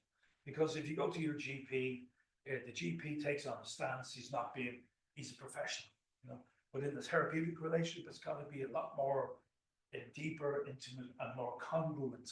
So congruence is your behavior matching what you're saying, So it's important to be congruent, and that's why, the note taking for me is a little bit professionalized. You can put people on a little bit of defensive, a little bit of kind of suspicion. What are you taking down? What are you writing? But how do you manage the record and the session? Is it you do that after Yeah, the session? I would do it. I would take 15 minutes after just to write down my observations, my notes, and any highlight issues that might come up. But some people now are moving into the whole area of recording things, having a recorded session for their clients so they can take it away. That's fine as well. Clarifying an open-ended questions. What's an open-ended question? Well, A question where you can't answer, maybe you can't answer with yes or no, right? exactly. Do you think of any? So, What do you feel? What? When? What would be? I always get what was your experience with that? yeah. How? What? When? Where? There's one particular one that's a no-go. How do you know that? What happens with why? Feels a bit judgmental, I guess, it's like you're Yes, exactly. questioning the time, yeah. Puts them back up in their head. If I knew why, I wouldn't be here. Again, I'm kind of. It's not. It's not a horrifically thing to do. I mean, there's times I'm going to do it at times, but in general, you try and stay away from why. Open-ended questions. So you can see that there's a lot of work involved, isn't there? I mean, it's not easy. A lot of things. It's a lot of work to be done to actually build this rapport. To actually build that therapeutic alliance, to build that kind of rapport, and to actually then enter into the person's world, build trust, and to make it feel very, very therapeutic. So active listening, people take it for granted. It's like they rush over the lot and say, okay, let's bring me to the solutions. Bring me to the places where I can actually get change. But sometimes there's a lot, sometimes Rogers, as I say, Rogerian therapy would never have moved out of this. Just quite amazing. You ever seen Rogers in action? Rogers are very old videos, but he would have, say, he did role plays that people would put him under pressure, and he would never move into solution focus. He would never move into challenge the person. He constantly to frustration. People would be frustrated by it, But it takes a lot of your own personal awareness, your own personal development to actually stay in that position all the time. But for CBT, you need to be able to have that, but move it into solutions. Okay, I'm just thinking it's 1:10. Do you want to take a break for lunch break? We come back around 2, and we go in the afternoon then with some more work.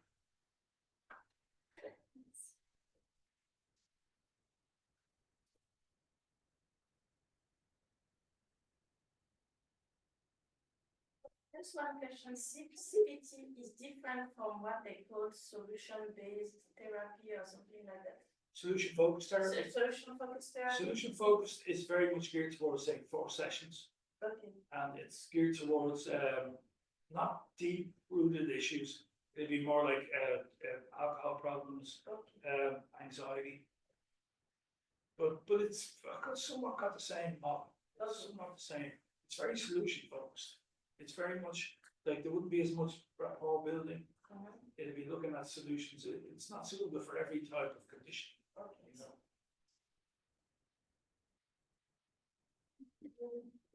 John, just a question, you will send it, share it with us, this? Yeah, I'll send you the Okay. slides. Oh, thank you.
Thanks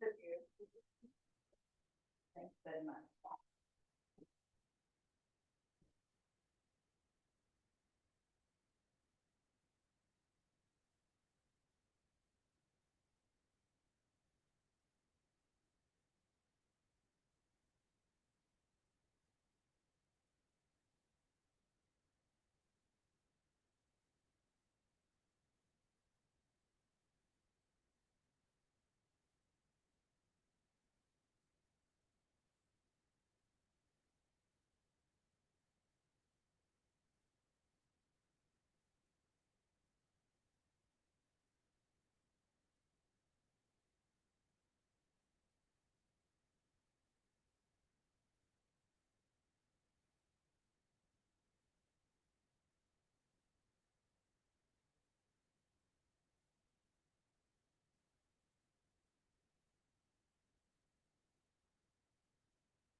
there's anything you want me to cover as we're going along, let me know. Enjoying it. It's just nice to be around, seeing the demonstrations. Yeah, great.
Yeah. Sorry? Yeah, do you have it? Which one?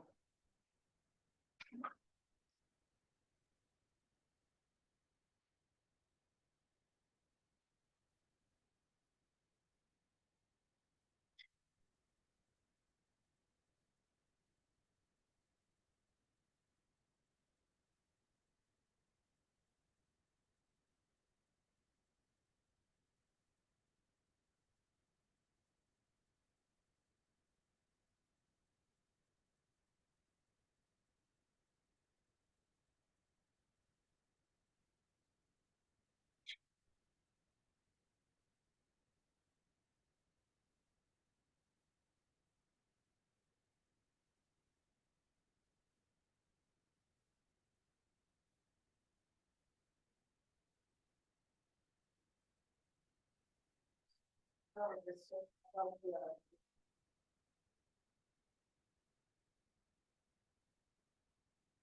it melt? Do you have one? The stone pan? Do you have one? Does it melt with time? No, melt is like, is it, because there's inward. So, as it becomes smaller, stay the same. That's interesting to know. I was always thinking that it should melt somehow, No, the no, heat and no, everything, no? No, it's not there. Stay the same. That's so nice, very much.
My bare feet. I know. It's I a have thing, socks on tomorrow. it's a thing they use here, get everyone to take their shoes off. I'm an old fashioned guy. I don't like my bare feet being shown off. Is it too cold? Do you want me to turn off the air conditioning? Yeah, I think. Yeah. I think it's okay.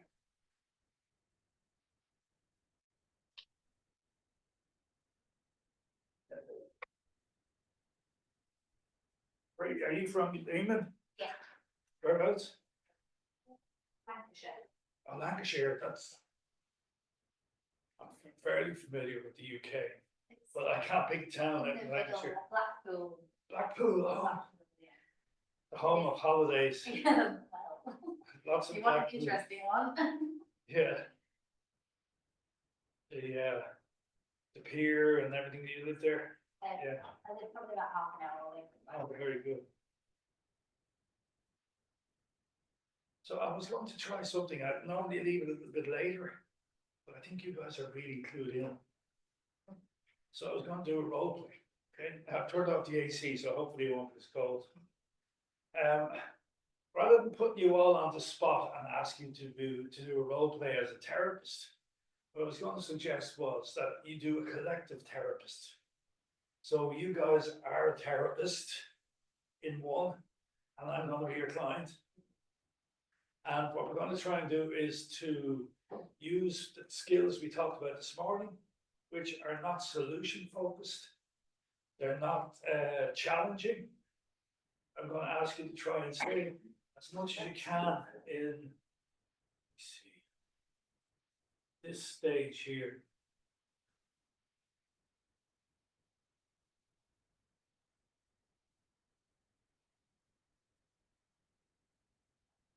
Yeah. So, and again, this is a laboratory. We're not into getting things right or wrong.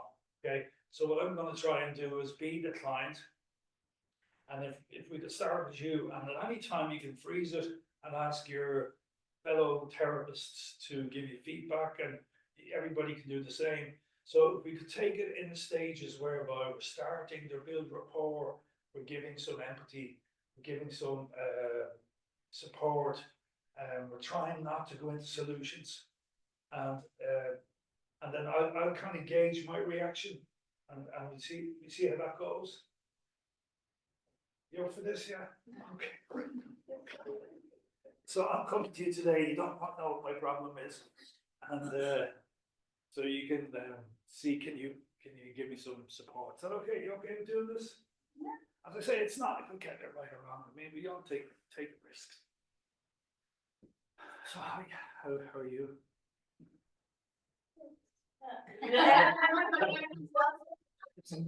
The big head, it's all down to you. You've got to get me involved. Good afternoon, how are you today? Yeah, I'm not sure. My wife told me to come in and talk to you. I'm not sure what this is about, but I said I'd come along. So I'm not sure what to expect really. But how do you feel today? Oh, okay. Just okay? Yeah, just okay. Said your wife asked you to come in today. Told me. You told him to come in today. Well, it was an ultimatum. Oh, okay. What do you mean So if I by don't come, I'm in trouble. you're in trouble? What does that mean exactly? Well, we're having problems in the relationship, and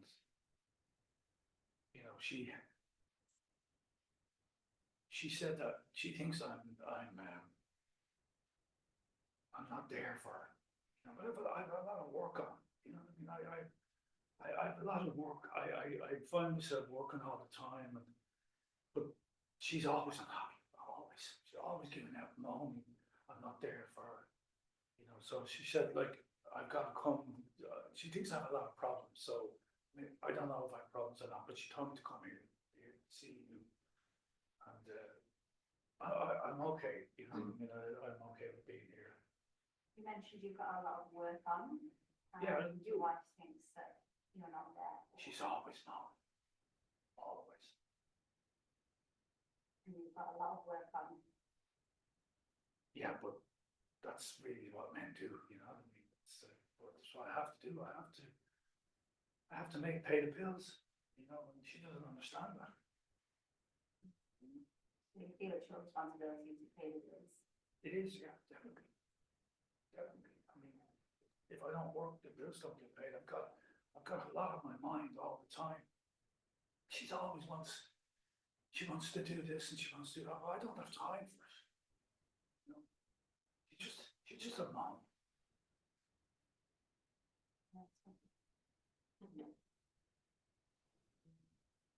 So you feel like you have a lot on your plate, you're working a lot? I am, yeah. Feel like you don't have enough time to invest in the relationship? I don't have enough time, but when I, you know, no, I don't have enough time. And how does that make you feel? Frustrated, I'm very frustrated, I do the best I can, I think I'm a good husband, you know.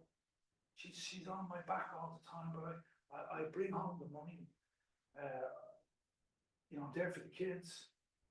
Nothing's ever good enough for her. You feel like you're a bit overwhelmed with all this responsibility? Yeah, I'm You need to overwhelmed. pay bills, you need to look after the kids. Yeah, you I need to am. invest time in the relationship, you feel like it's a bit overwhelming? Yeah, it is, yeah. I'm overwhelmed by work, I'm overwhelmed by her constantly on my case.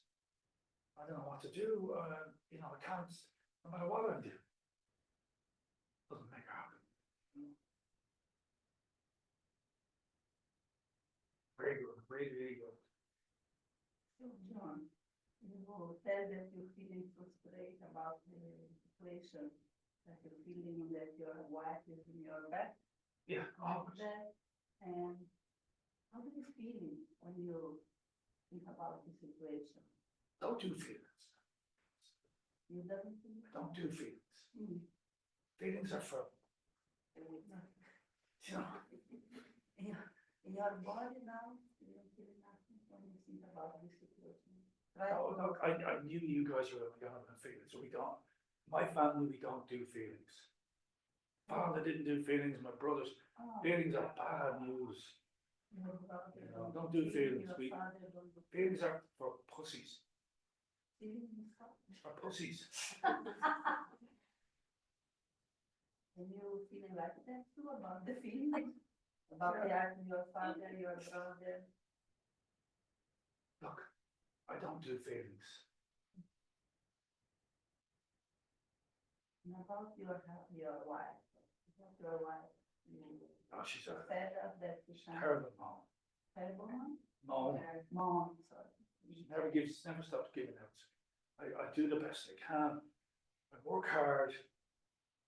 You know, my brothers, my father, they're in the same situation, but their wives don't get on their case. You know, I don't know what she wants from me.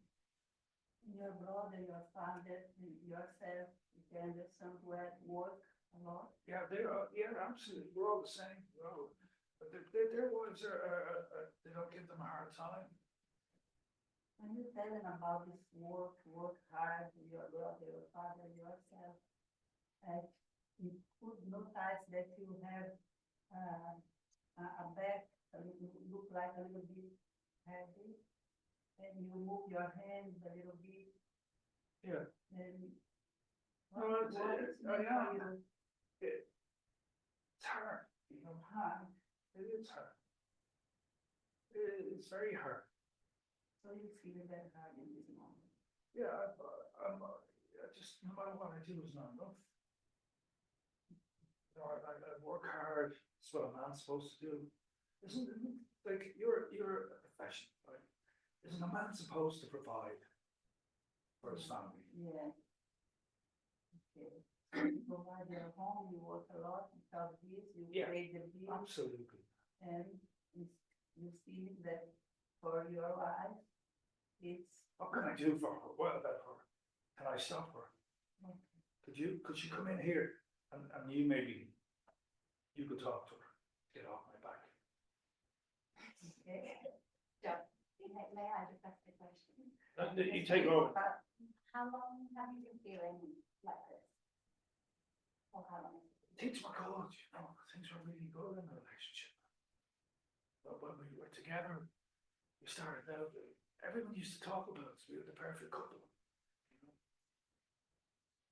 So how We long, had a lot of love in the relationship, we had a lot of, she cared about me. I don't think she cares about me anymore. and how long have you felt that she doesn't care about you?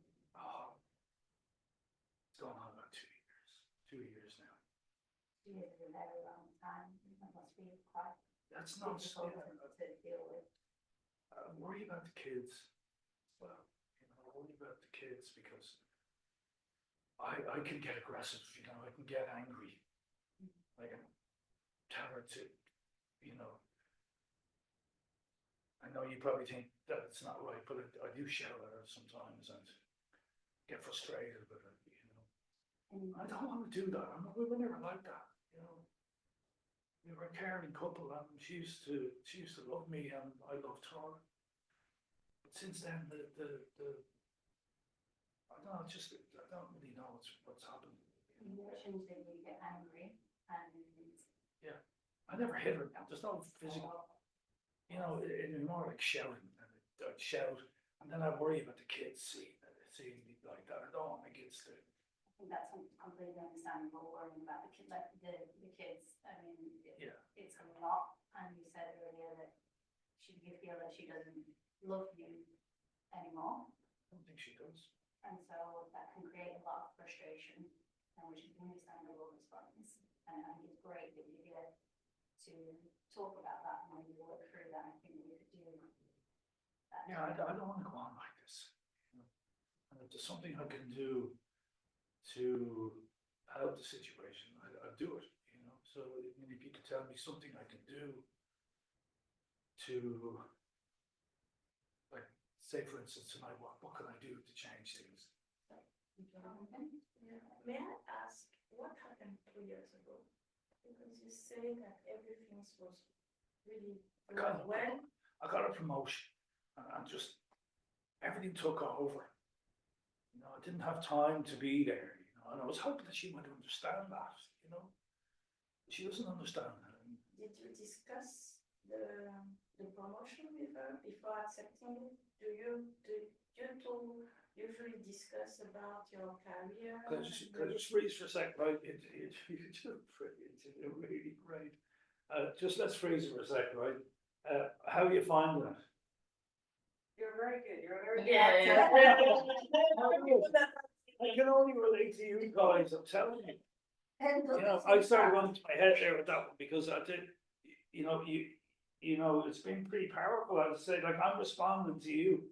And so you really get me down there. You really got me focused on me very primarily. You brought me back into this other feeling, and then I started to go up in my head, you brought me down to do you notice that? You know, so the thing is, right? So how you find it? I'm finding it hard to stay in this. Yes. Because I want to can you talk to your wife about this? I want to go straight to. Yeah, because that's where you started to go then now into the second stage. Okay. So let's just again be aware of it, that I'm trying to build rapport here. Yeah. This guy is suspicious of what this is all about. Okay. He's kind of he's defensive, but there's a very key issue, and again, this is spontaneous that came. That you know, what was going on? What was it like when you just were in love? You know, what Just again? remind you of. Instead of looking for solutions and so you know, what are you picking up from him? Anger. Frustration. Frustration, words. Overwhelmed. Yes. You know, only seeing the negative. Yeah, I wanted to go like, what does your wife do for you? Because I'm sure she's doing something good as well, but I don't want to go to that. but isn't that amazing? Already this morning you got that insight, not to move away from me, did you? Not understanding about his. Nobody understands me. Yeah. Yeah, what's he trying to Feeling do? lonely. You're feeling alone. He's alone now, he's struggling. His core value, what's his core value? The man to work Ah, and provide for the family. My core value is I should work. My wife, no, you know, working is my core belief. Providing for my family is my core belief. I don't have any awareness of her needs, but rather than getting into her needs, that's, so yeah, some little clues into where we could go in terms of his emotional world, because he's, you know, what, I thought it was great when you said, what was the feeling, and we don't do emotion. But it's really because it's saying you don't do emotion, but when he talked about his wife, Yeah. there was love before those 2 years and. Yeah, but emotions were no-go area, so you gotta find a way in. That's chosen, yeah. You can't just ask him how he feels because we don't do emotions, but when you came back to, I don't know even how you got to it, but it was like the relationship. What was it? I think, I'm not sure what you. Time frame question, because I picked up on that. Yeah, what was it? Yes, exactly. So it was like, so let's take it up again then, right? Where I'm kind of what do you want to say where I should take it up? Well, I think you kind of validated his feelings, but I just wanted to say that must be very hard, a very hard position to be in. Yeah, Having to provide for your family, working a lot, and also, but isn't that what men are supposed to do? You know, men are supposed to. yeah, and in the society, men are providers, so Yeah. I think it's a lot to ask from one person. And what do you think I should do in terms of her? I mean, do you think she should stop? How do I get her to stop nagging me? How things were 3 years before everything started? You said that there was love. How was your relationship at that moment?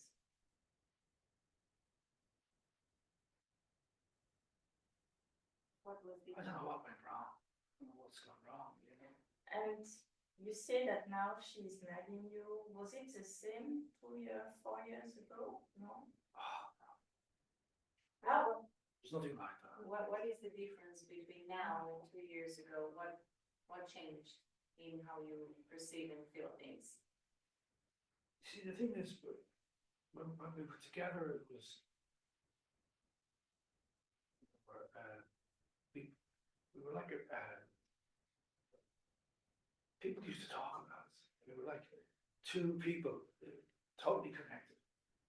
You know, there was love, there was intimacy, there was passion, and that's what I miss. You know, that's what I miss. That How long have you been reflect that married? back to me. Reflect that back. We miss that. Just You reflect it back. miss that bond, that partnership, that Yeah, I do. that I nice miss- feeling from That's the thing I miss. I really miss that. You know? do you No, it's think- all gone. It's all gone. It's just fighting and conflict.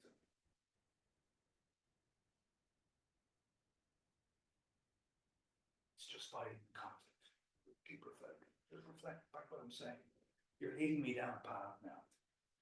It's just fighting and just simple reflection. Yeah, so you feel like you're in constant conflict with your partner. Constant conflict. Paraphrase, constant arguing. Sorry? A paraphrase there would be constantly arguing. So you're arguing, you're having challenges with your wife It's constantly. conflict, constantly arguing. And repeating. Really, all the time? So, Yeah, no, honestly, this is the skill. It's just the work. yeah. You know, you're bringing me into something. I'm not looking for anything else except for you to Like I'm mirror. there with you. Yeah, stay with me. You know, you're constantly arguing She's and always complaining and complaining. she feels like she's telling you that she's never happy. Sure. That's the way it is now. You feel that you are not aligned anymore? That you don't think the same way? I wonder where that's gone. I don't know where it's gone.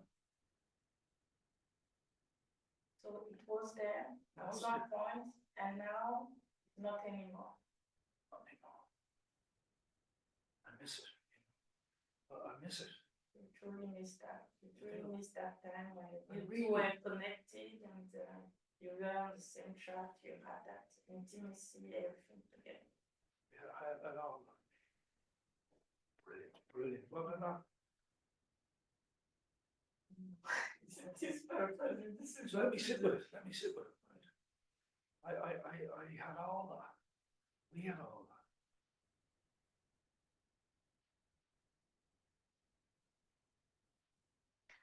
Don't know where it's gone. Right, I mean, and why don't you think that she wants you to have again I'll this? just give a little bit of feedback now, right? Where I'm now, what we call in a working silence. I'm in something, I'm thinking back to when it was good. So let me sit in it. And let me come out of it. And let's see where it goes from there, right? Okay. So I'm really, really. Now you could actually ask what it was like. And it was good. Well, what was like when things were good together? I mean, for example, what were you doing during the week? What are the things you were doing together that you really loved? What did you love about it? What did you love about it? What did you love them? It's so hard to remember now because like, but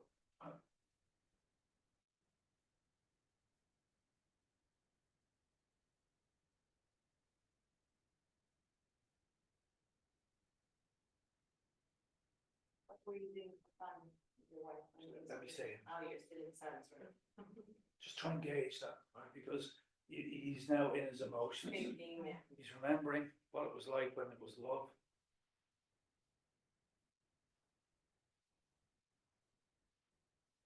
What I loved most was, I was like the apple of her eye. So you She had looked up to me. Now all I feel when I'm with her is like I'm useless. so Reflect that back. at that Reflect that back. so at that time you have the feeling that you were really the center of her world and she truly cared about you. That's the way it used to be. And now you have the feeling that she doesn't care She doesn't about care. you anymore. And you feel very sad about that.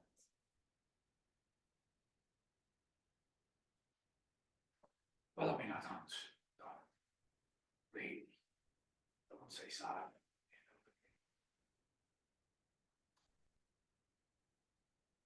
We don't do sad.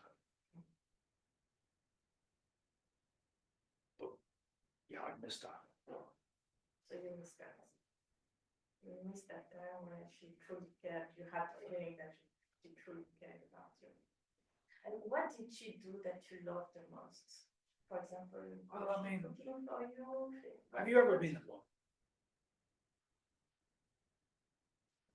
And you know what it's like? Have you been in love? Everybody loves differently, so I wish to know what you really love, what things that she did for you that you really love. Was she cooking for you? What did she do that made you feel so special? It's just like we had this connection. You know, the connection, chemistry. That's the way I describe it. Everything just seemed to be great, you know. You were then perfectly aligned, And our son came along. that your son came. Yeah, he's 2 now. And since your son came, so you have the feeling that you are Oh, the it's always center about of him your world. now. It's always about him. Everything's about him. Everything's about my son, you know. Yeah, I love my son, but my God, things changed so fast. So you have the feeling that you are not important for her anymore. It's the son, your son has taken your place. He takes up all the time, everything. Never has any time for me. And now I'm always the bad guy. I'm the criticism.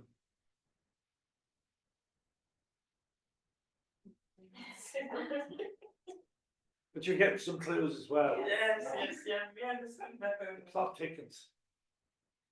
What's your hypothesis now? Let's freeze it for a second. What's what we call a hypothesis, where you're making some kind of ideas in your head about what I might be think it's going on? what happens with most of the families after they're having kids. I think the attention goes towards the kid, then mostly, I think the husband feels. a What bit do I need less from you now? Validation, validation, that you're feeling exactly, you're Validation. entitled to feel that way. It's a bit like your one. It's like you weren't getting in your role play. You weren't getting sustenance, emotional support. So yeah, again, like we're moving back to the classic therapeutic situation where you know you want to solve his problems, but really don't underestimate what you can offer in terms of like he's touched base a few times with emotions. He closed up a little bit. Don't name his emotion. You know? Try and sidestep that a little bit. Yeah, so ever since our little boy came along, I love him very much. But now it's always about him. You know, we don't get any time together. Yeah, that's really it. I'm like a workhorse.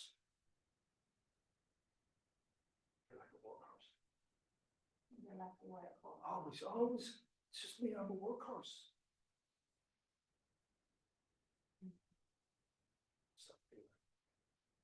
What does that feel like? Just that I'm not really. It's hard to describe. It's a thing about just constant. I'm just invisible, you know. You're invisible. I'm You invisible. feel I'm- invisible. I feel invisible all the time. I just come in. She's there with our little boy. It's like, what have you done today? How much are you earning this week? How much are your bills to pay? It's kind of yeah. So picking up that you're frustrated or that you're I'm frustrated. It's not a word for it. Yeah, you the words. Just frustrated, completely frustrated. Frustrated, angry. No, I wouldn't say.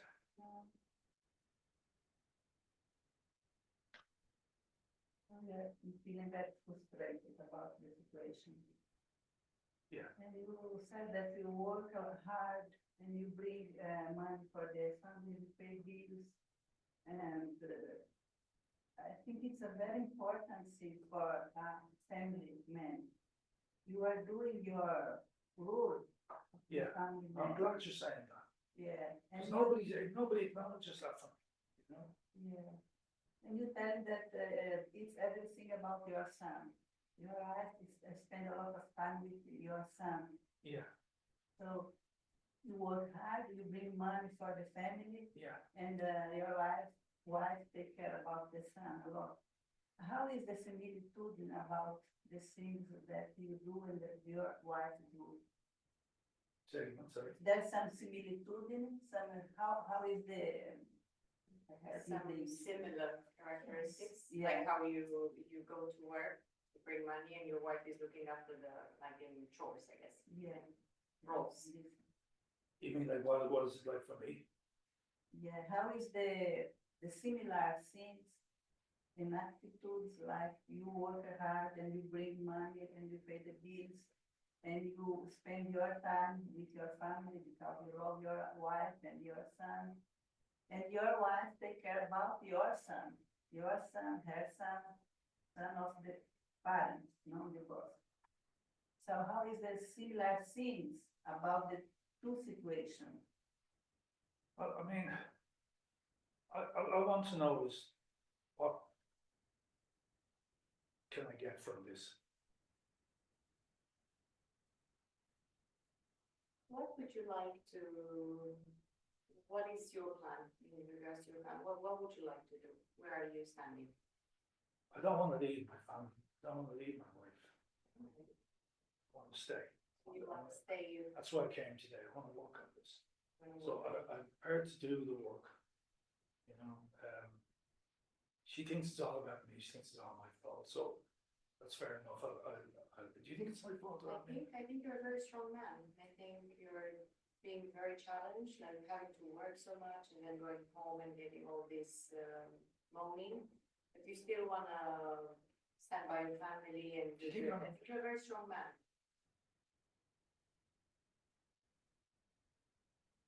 Nobody said that to me in a long time.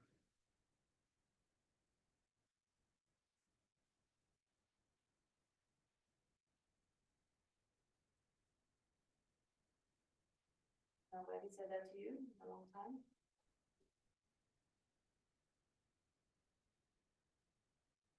Well, I think that's a very good quality in a man. Do something. Yeah, you should be proud of yourself.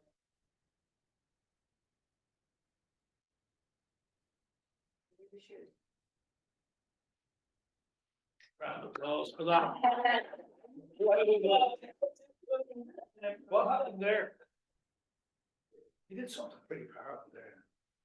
You know, can anybody give feedback what happened?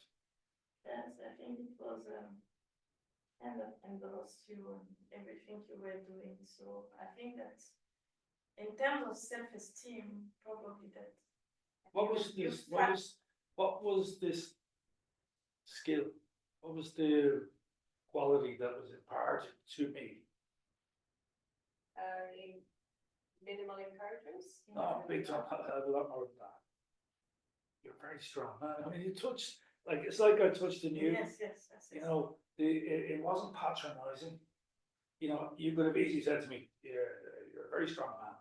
You know, but something about the way you connected with that part of myself that was feeling so depleted, so empty, so frustrated, so hurt, and something about what you said connected with that. You're a very strong man. And you know what you all did? What did you all do? Isn't that amazing? Are you aware of that? You're aware that you actually let me stay with it? I mean, I've tried hard not to go to the solution, so. You struggle with that? In the beginning, in the first few minutes, I wanted to ask questions and they were like, have you talked to your wife about this? I was going for. Yeah. I had to focus on staying just on you and how you're feeling about it. Yeah. And to leave me in it. As I say, that this is the amazing thing about being a therapist, that you don't always have to be offering solutions. You know, he needed to, you know, he's constantly feeling beaten down. He's constantly feeling low self-worth. He's not validated. He's not getting the emotional connection that he talked about with you, the love that he used to have, that he's talking about. So he obviously he'd love to have that back. So you reached into a place in him that, where the reason that he's there today, you reached in and you told him he was a very strong man. That was pretty mind blowing, you know, because you know, I don't feel that anymore. I've lost that. And then I think, did anybody remember what you said after? Do you remember what you said afterwards? I said that it's, you have a lot on your plate, however, you're still standing by your family and you want to provide, and not every man would do that, like you're very strong. Something like that. Yeah, it's incredible, isn't it? You know, as I say, It's very important. yeah, I'm actually sighing as well, which is good. So I'll tell you, let me just shake off that roll. I'm not that guy. It's strange to be in that position, right? Because you're normally the therapist. It's a bit strange to be on the other side. No, I do this role play because I think it's good to not put people on the spot individually. So to do it as a group is kind of Yes, supportive. it's A bit more. And you don't feel as much under Yeah. pressure, you know, and you can actually analyze your own skills and what was going on, you know. So any observations on it, any kind of insights that you might have got from that? Yeah. Just that this active listening stage is yes, it's very important, but it's not easy. I mean, it can look easy, but you will think that it's a challenge or solution part that may be the most difficult. But I think that the active listening part already is asks for a lot of, as you say, of art, because you know, at some point when we were talking about emotion, you were telling no, we don't do emotion, you don't. So so you always have to find a way of approaching people so that at the same time you are trying to build this therapeutic lens, and at the same time you want them to open up also as well. So yeah, I think as you say, it's an art because it's not that easy. I think a person who is looking for help in any kind of situation, I think probably they're empty. So first of all, they need to be like given something. Then you go, which makes a lot of sense. But before this session, I was like, when a friend comes and complains or like she has a problem, I'll be like, "Why don't you do that with your Exactly. Yeah, exactly. We go immediately to the solution, you know? Yeah, like I don't acknowledge her feelings. I go like, yeah, that must be hard, and then, but why don't you do that? Why don't you do that? So I don't focus a lot on that. Yeah. And I thought I was an empathetic person. Yeah, a lot of empathy, there's a lot of, everyone's got huge empathy here, there's no question about it, you know? It's just how to convey that, and to have the readiness and to know when to intervene, when to bring people back up into their heads, you know, and to actually then to bring them out of it as well. Because you will get the client who will come in and they just cry the whole time, right? Yeah. So some people are in that, so it's about, because you had a difficult client there, you know, you think it was difficult. Yeah, you are not feeling nothing, oh my God. Yeah. It's almost impossible that when people doesn't feel nothing. Yeah, but the thing is, he did.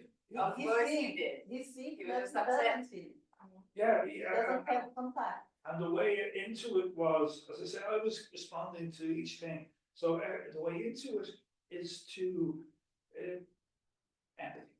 Now, if there's anything again, I kind of get across is empathy, how to convey the empathy, and how to, and even that thing about reflective. Remember, I was saying, just reflect back. Just. I feel sad. So you feel sad, and she doesn't care about anymore. It feels like she doesn't care about you anymore.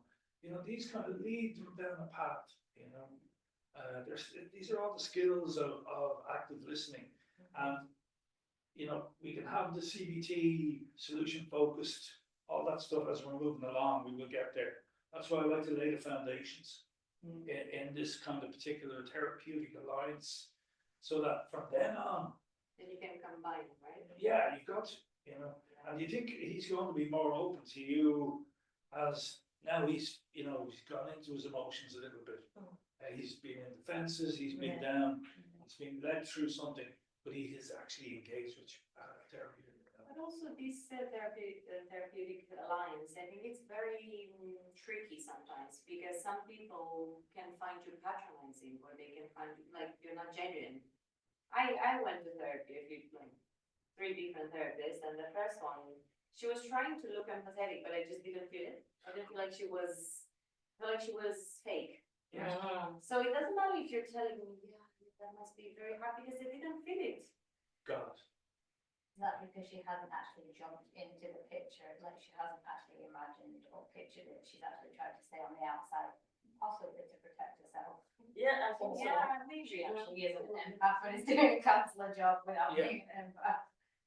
Yeah, or else she's not trained properly, you know. Yeah, well. And that could be the reason as well. I mean, you know, as I said earlier, you were with a therapist who didn't even speak.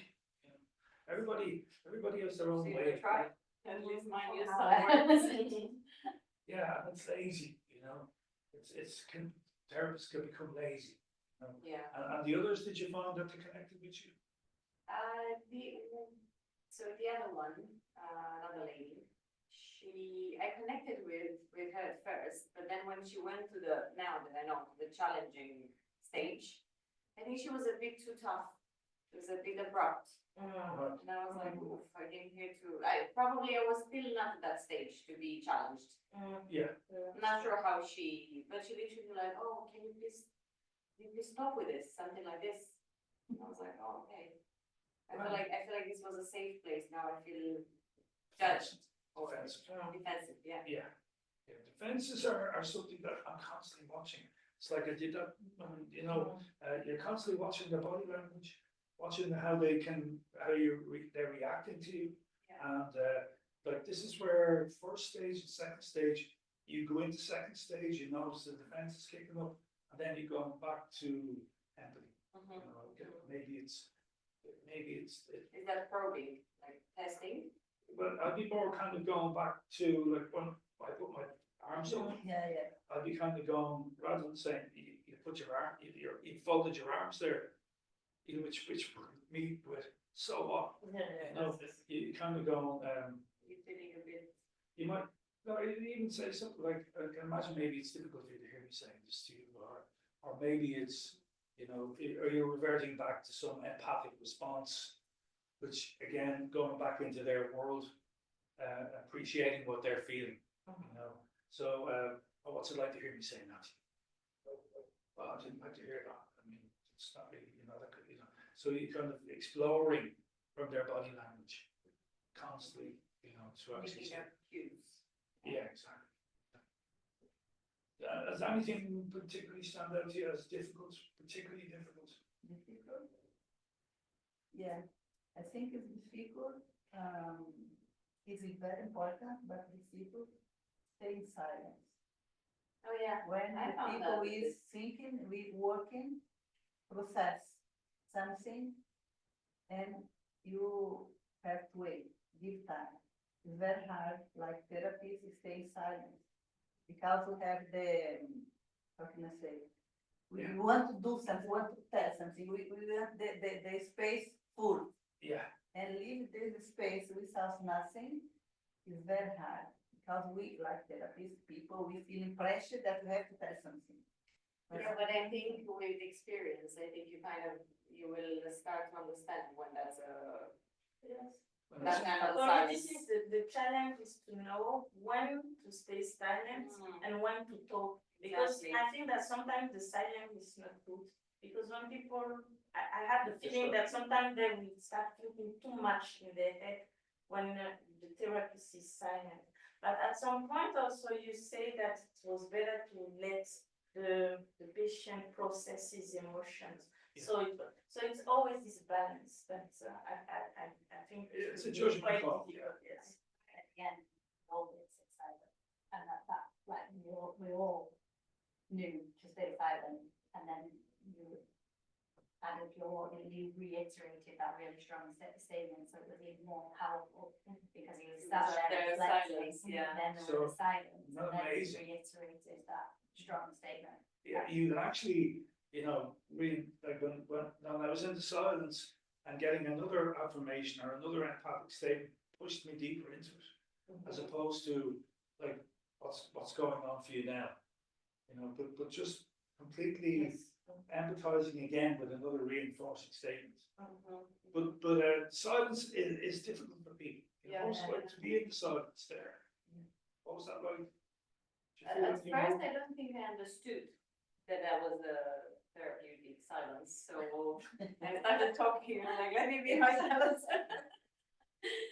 But I think, yeah, like you said, I think sometimes it's powerful. It is, yeah, but it can be challenging, like you said, to stay in it, Yeah. because it can bring up emotions for you. Mhm. You know, it can bring up all sorts of emotions for the therapist, where it's, you know, feelings yourself, feeling sad. Do you think therapists, it's okay for the therapist to cry as well as the client? I don't think so. No, because I think that it's better to act the way she did, is that when you're feeling that the client is a bit down, you have lift them up. to lift them up. But if both of you start crying, you're gonna You lift become them a up. therapist. You become a therapist. Client control and there's a great saying that if you as a therapist is crying more than your client. But I think sometimes the pain they're in can be so, and it's no harm, like, I think a little tear welling up in your eye. And what would that convey? Certainly wasn't gonna happen with your fake therapist, Yeah, you know? Like, and that can be very reassuring when you're actually feeling that and your eyes well, and, you know, as from a congruent point of view, I could say, well, I feel very moved by what you've just told me. I feel very, very moved by that. That's very I imagine that was very difficult for you, and I'm even feeling how painful that was for you. But again, these are skillful statements. An unskillful way would be to say something like, so let's say, for instance, you're a therapist of mine. You could say something like, Well, when I was going through that with my husband, what I did was self-disclosure. So you don't self-disclose. You don't, never, ever? Well, okay, nothing is never ever. Because there could be like very superficial self-disclosure, like a joke, right? Or. Yeah. Well, for instance, in that situation, if you had been through a breakup, like if you were going through a relationship breakdown, you might say something like, look, I can really appreciate what you're going through. I've been through somewhat similar myself, but it's about you. Of So course, you what's- don't go and talk about your No, situation. you never do. Just like you let them know, I know it's painful, I've been there, that's it. Yeah, I can appreciate it's difficult for you because I mean, I've been through a relationship breakup myself. However, what's that like for you? Always bring it back to the client. You know, if you start talking about when I went through my breakup, it was absolutely 7 devastating. years ago, And my life was horrible. And then your client is not, and that's when you start to feel, what am I gonna, but you wouldn't believe the amount of therapists that do this. really? Yeah, yeah. Oh, it's happened to me too, every Really? time, this maybe in the therapy, oh, you see, I understand very well. Because it happened to me, the same thing, one day. I shared, that it's not, you can do it, but it happened. But I Sharing your I think thing. it's not, obviously not useful disclosure, but sometimes I feel like if your therapist is like, you know what, I've been through there myself and there is life after that. I feel like it's reassuring. Once you're doing it in relation to the client, you're constantly saying, look, I've been through this. I can understand what you're going through. I came out the other end, and you can too. Exactly, yeah. So you're using your little bit of self-disclosure, but it's about you, always about the client. Yeah. So that's the key, is that you're keeping the client in focus all the time. Yeah. Yeah, it's challenging work, that's why supervision, your own personal supervision, do you get supervision, so? Yeah. What's that, how does that go for you, what do you process the case itself, or do you process your? Myself. And I do supervision, I talk about myself, my things, maybe some, not case, but some feeling about some client, some situation, maybe something that I get, and like you now, for example, I don't feel nothing.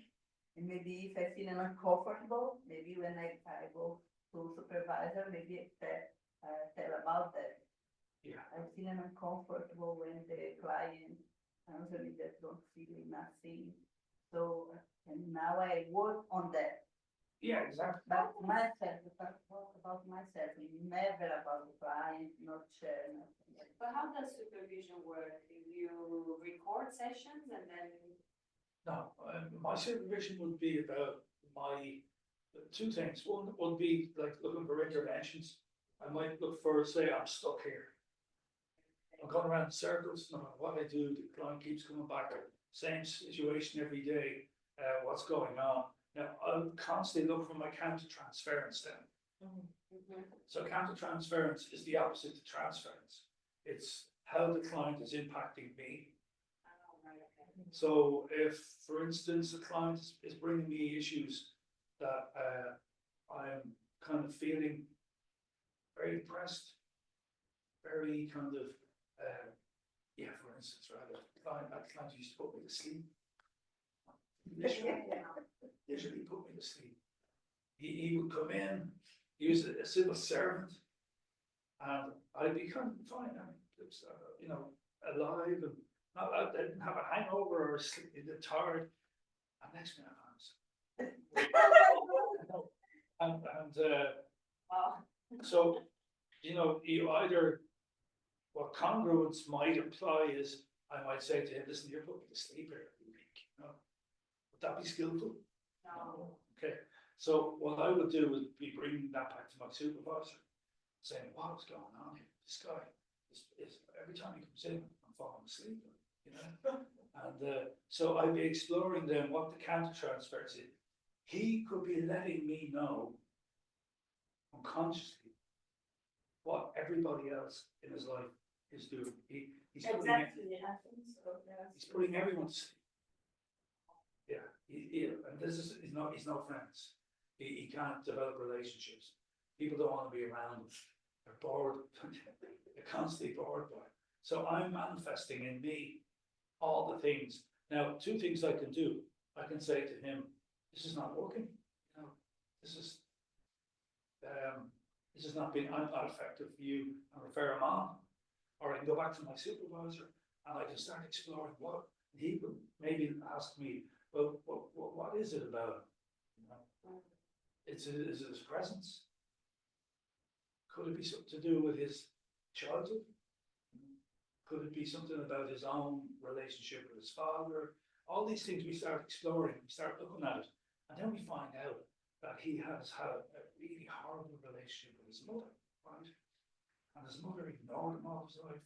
He had a situation where he would have to get out of bed in the morning at 6. His mother would be gone. He was only, I think, about 9. He'd have to make his own breakfast, go to school. He had a very empty world, empty emotional world, right? So the counter-transference signals he was sending me were emptiness, loneliness, all these things that were, and then so very depressed, you know. So all that was being put into me, so it allowed me, read me up, to feel an empathy for him, because I was finding it really hard to empathize with him, and to actually, you know, to be there for him, and not to turn around and say, listen, you put me to sleep, but to be kind of really engaged with him more, rather than dismissing and connecting with him, you know.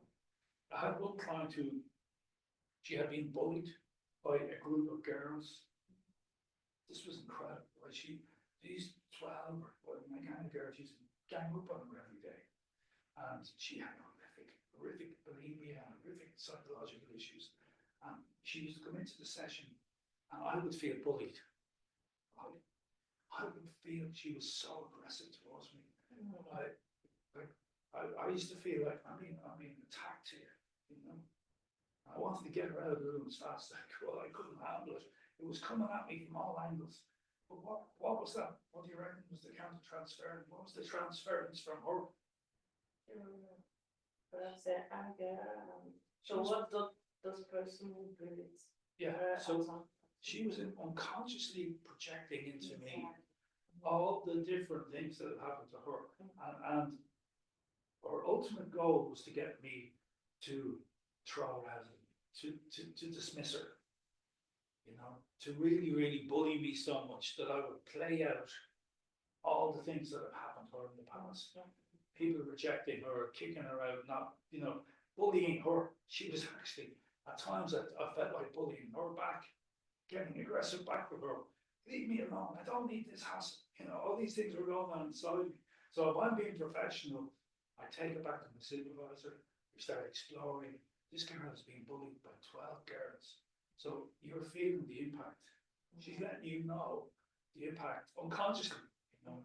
So from that, I can actually start to feel again some little empathy for her, rather than feeling like, oh my God, I can't stop, I can't take this anymore. He's gonna come in and start bullying me. So you can see the layers, you know, the different layers that go on in therapy.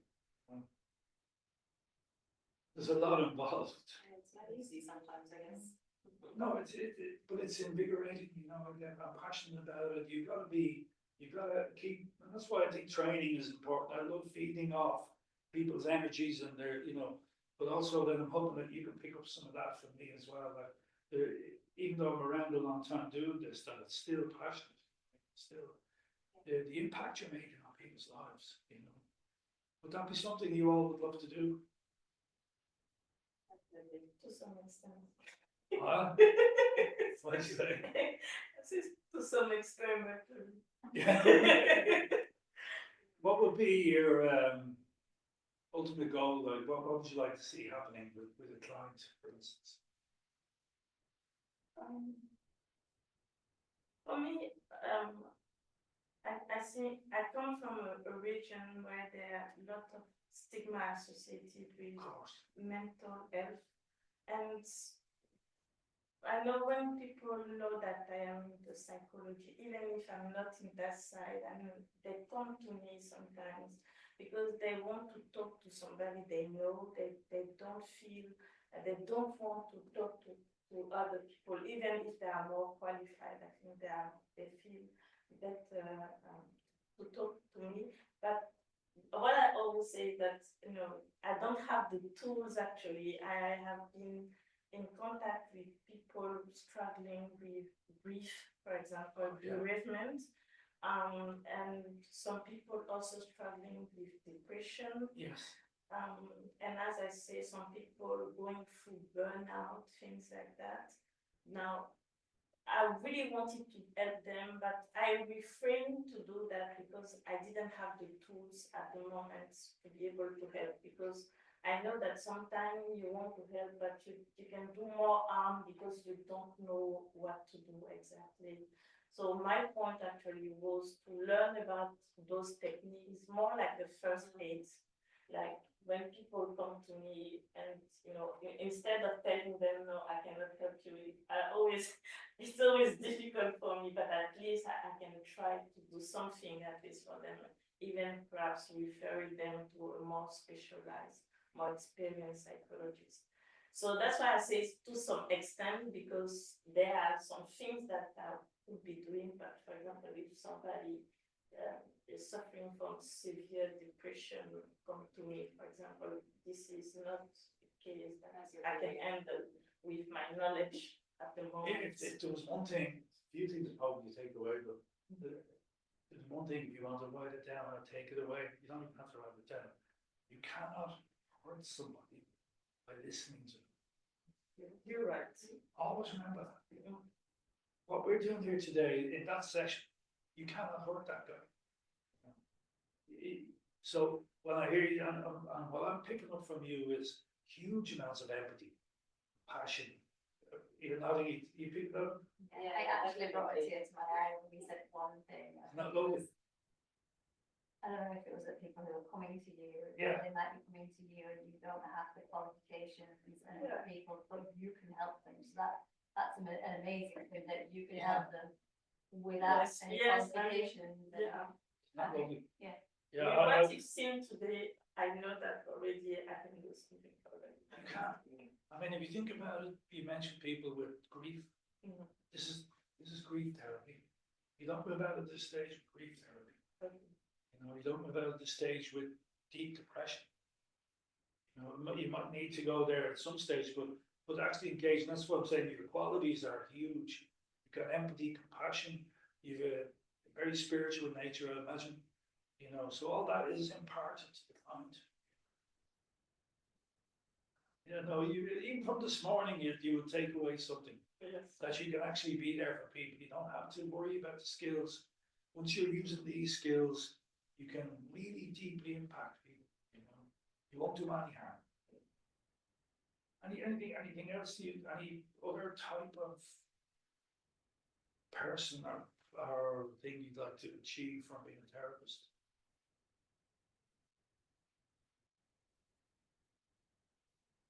What would be the client that you helped most? What do you think? Woman, One. expat woman that leaves job, country, things like that, and don't feel anymore is the self-esteem down because we live in and have to start again. Take care of family, husband, family, home, and don't feeling valued about that. And live patience, and live everything. Yeah. And I love to have it. And moms and have kids that have problem at school.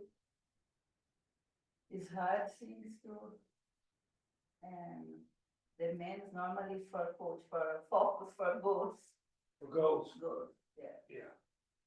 The woman normally is more for emotional things. The men normally look for goals. More, yeah. But when you are doing things for goals, you realize for sure, and sometimes them too, that they need to work something inside. Every one of us Exactly. has something inside to work emotionally. Yeah. That maybe stop us or don't let us go ahead. don't believe in Anybody else in terms of what would you know, your ultimate goal? I think for me, it's helping people to find the light. You know, if they've been through something traumatic, they've had a, I don't know, whatever they've been through and they're stuck in the darkness, Yeah, it's helping them to find the light so they can reach their, feel better, but to be able to fulfill their best potential, even though they've had this experience, exactly. being able to sort of move on from it. So if they've had some traumas and that they can move out of them, you support them in moving out. For me was, I think, I would go back to what you just said, by listening to people, you're not gonna harm them. And I think that's very powerful. I feel like we do it with friends, we do it with family, like sometimes I have friends over and they have problems and they just listen. I don't go to solutions straight away and they go, like, I feel so much lighter living here. I don't necessarily feel heavier. Yeah. It depends. Sometimes if I'm in a bad mood, I might feel a bit heavier. Sometimes, you know, if I'm very light, I'm not gonna feel that. So I think that's very, very powerful. And if you do that as a job, I think you're gonna feel really good, right? Yeah. You're gonna feel like you're helping somebody. Yeah, absolutely. Yeah, Yeah. that's the key. That's the key to it, is that you are giving something back. Exactly. Giving something back to people. But yeah, so that's the important thing to take from this morning is the listening skills. So what I want to do now is to look at, get back to CBT a little bit, get back up into our heads, the area of let me see.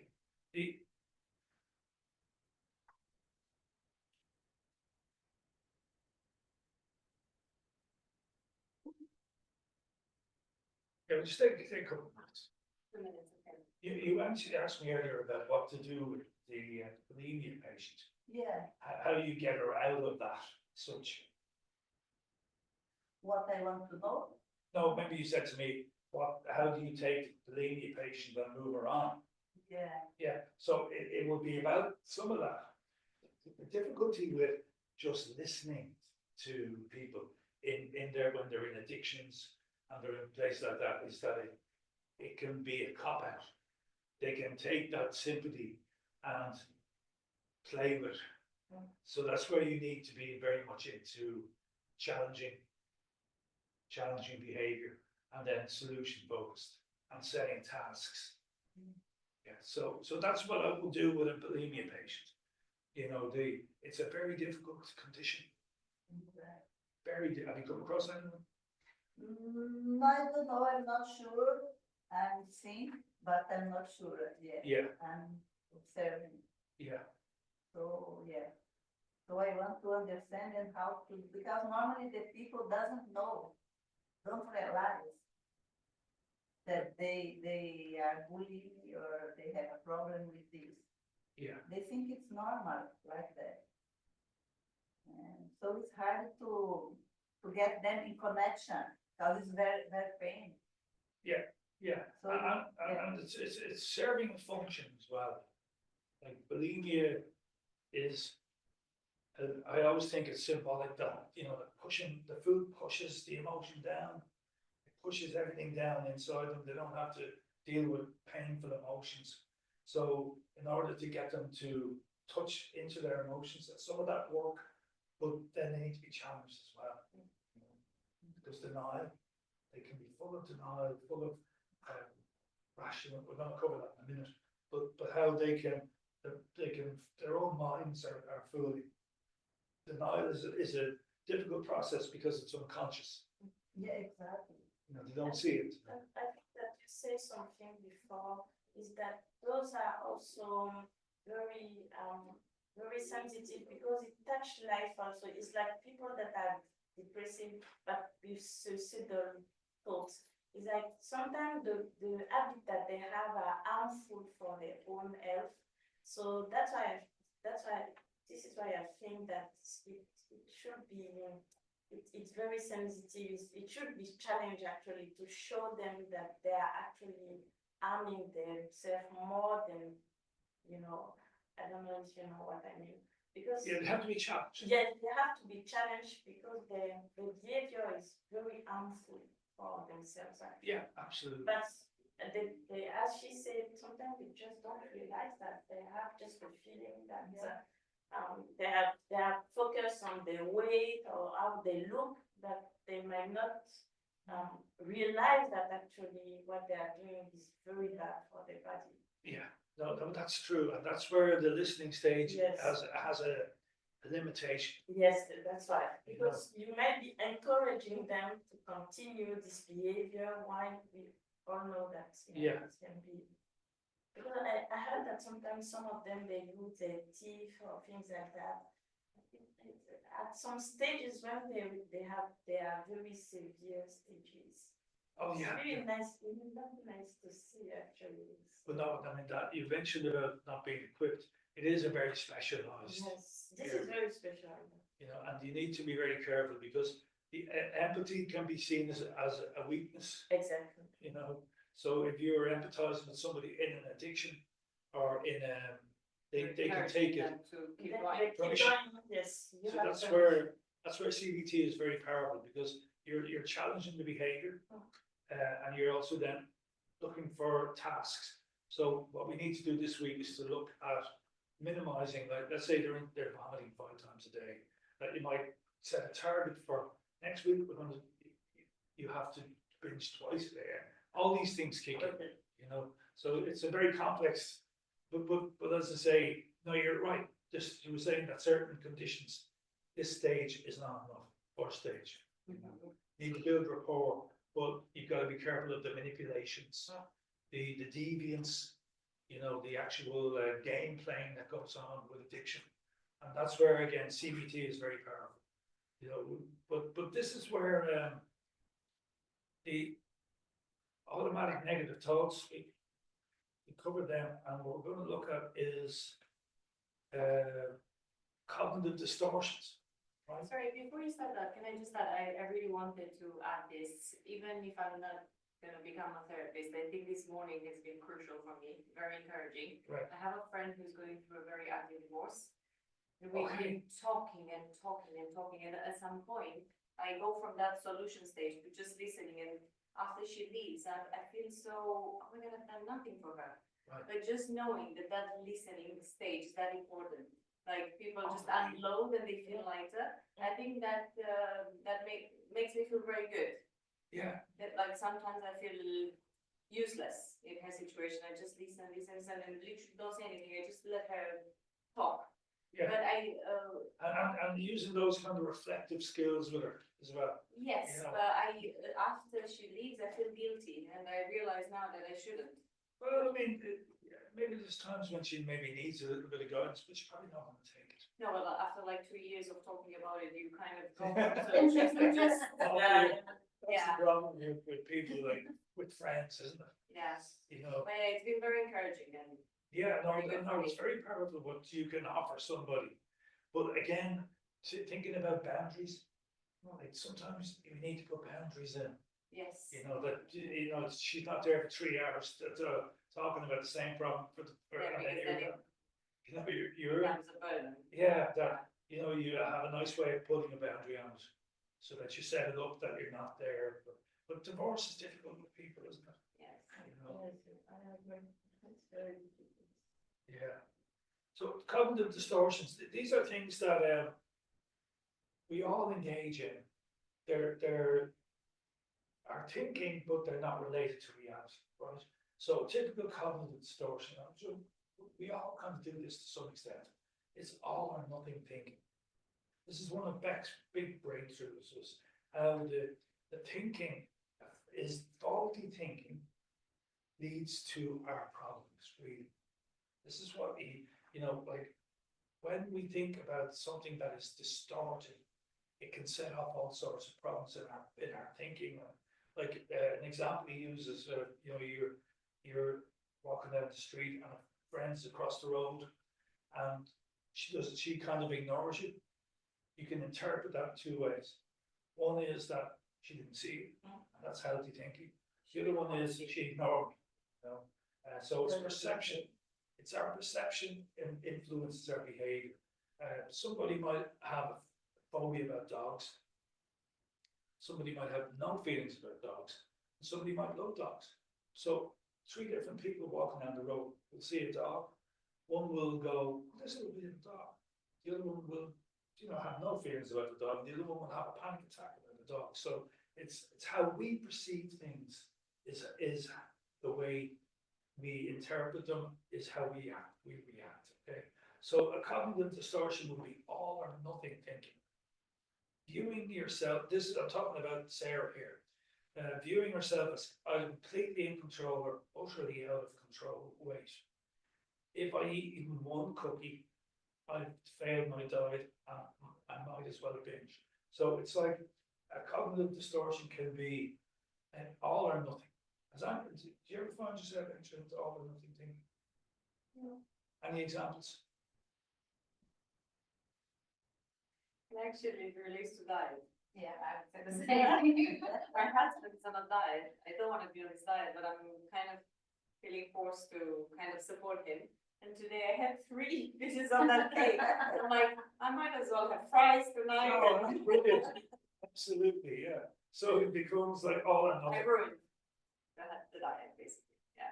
You find it a lot with say addiction like cigarettes. There's a great saying in drinking that one is too much, and one is not enough, and 1,000. No, one is too much, and 1,000 is never enough. So the guy takes one drink, it becomes 1,000. So all or nothing. So if we find ourselves in like that, could be helpful for your coaching. That do you find any of your clients all or nothing, with an all or nothing attitude? All or nothing. Yeah. Yeah. It's just we all do to some extent. So all or nothing thinking is a cognitive distortion. Okay. Overgeneralizing, drawing broad conclusions based on limited events, such as thinking, I'll never be able to stop binging and purging, I'll always be a failure. So something that you might take on a situation where it's everything overgeneralizing. If I can't stop, if I can't do this now, I'll never be able to do it. Okay? That's a cognitive distortion. Catastrophizing. Again, this is quite common in everyone. We catastrophize. Somebody might say one thing to us, but it becomes an actual catastrophe in our heads. Has anybody ever had that? Yeah, I'm sure I've had it sometimes. I'm just thinking of a member of staff of mine that comes in and catastrophizes every single tiny little thing. Yeah. So one little small event could become a catastrophe. Like getting a letter in the post about a bill that's due to be paid becomes like, I'm going to lose my house. Everything's going to go. I'm going to go bankrupt. So these things tend to happen a lot with people. But that's where, again, when we're working with clients, and this is when we're going into second stage, we're looking at maybe highlighting these cognitive distortions in people. Emotional reasoning, I feel fat, so I must be bad. So it's all the feeling and it is the reality. The feeling becomes the reality, exactly. So these are distortions in our thinking, and emotional reasoning is the way we do that. I feel something, so it must be real. So again, with CBT, I'd be kind of trying to get people to bring those two qualities together. Labeling, I'm a disgusting pig after a binge episode. So a labeling thing in our normal lives might be just labeling ourselves a failure. If a guy I had a client who used to have to give a lot of presentations, and if he would get one small little negative feedback, it would be disaster. I'm a disaster. So the label, selective abstraction, again, that would be like him. If he gives a presentation, he might get 20 positives, but he gets one guy who says, listen, we just didn't get that particularly right. What's he going to focus on? Did you ever do that? I think everybody does it, right? Exactly. But the thing is, the lower your self-esteem, the lower you feel about yourself, the more you're going to engage in these negative kind of, a kind of a healthy mental health is about being able to take the 20 positives, the negative, and to say, okay, look, you know, this gotta get me a bad one. The others, be able to work it out yourself. Mind reading, assuming others judge you harshly. You judge yourself and think they must think I'm weak because I can't. Do you ever jump into somebody else's head and have that kind of feeling that what they're thinking about you? Mind reading.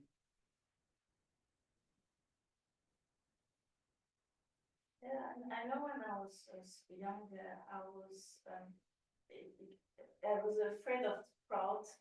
I didn't like to go to crowded spaces because I always had the feeling that people were thinking that I was wired or things like that. But Yes. this is mind reading because actually nobody ever told me that. But I had in mind that people thought that I was wired, so I avoided going to places because I had the feeling that people were judging me actually. Yeah, exactly. So yeah, so jumping into other people's heads, it's a very big symptom of low self-esteem.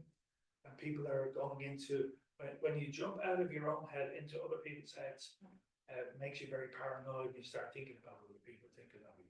So that's a cognitive distortion. Personalization, you know, taking personal responsibility for external events. So everything is my fault. I have upset my family, so it's all my fault. I'm a burden because of my eating disorder. So that's another cognitive distortion where, you know, you meet people who blame themselves for everything. That's the big thing.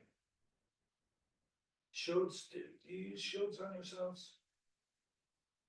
You don't do it, that's great. Oh, no, I think when I was younger, somebody said the word should to me and I remember going absolutely crazy. I did not say the word, and I never knew why until I started doing reading and things to do with psychology, and I was like, oh, now I understand why. So I What's just it? get it spot and I was like, oh.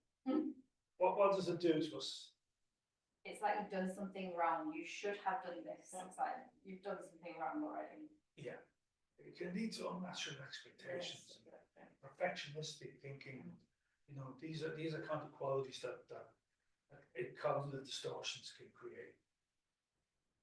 Magnification and minimization. Magnifying the importance of appearance in herself and minimizing her own self-worth. Believing that being thin is the most important thing while dismissing other strengths and qualities. You know, it's very big now in society, isn't it? I mean, you know, Instagram, all these things, everything's based around appearance. Image, self-image, and you know that your worth is based on how you look, and the filters that you use. Yeah, so you were asking about how I would help, say, Sarah. First thing is to build rapport. We talked a little bit about, you know, the dangers of somebody in a deep addiction or that empathy is not enough. You know, they can picture empathy as letting them off. So that's where we need to very much challenge behavior. So the second stage will be challenging the behavior. Beliefs. Maybe challenging her beliefs. Well, absolutely challenging our core beliefs. Also looking at you know, the different themes in our life, looking at our mother, how our mother maybe had an eating disorder, how that impacted on her. So challenging that, challenging and reframing negative thoughts and beliefs using cognitive restructuring, behavioral experiments and exposure, relapse prevention, developing healthy coping mechanisms. That's more stage 3. So challenging is very difficult. You know? Like that's where, if you were mentioning earlier about not being, you know, equipped to deal with the next level, and that's very ethical, because, you know, once you start challenging people, it can lead to all sorts of problems. And this is the danger of being a good therapist, of being a therapist.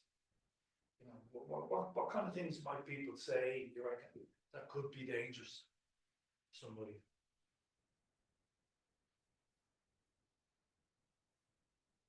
So, for instance, thinking about that man who was in that role play, you know, if you were to start challenging him, Like you're angry, why are you being like, yeah, looks like you have an anger issue.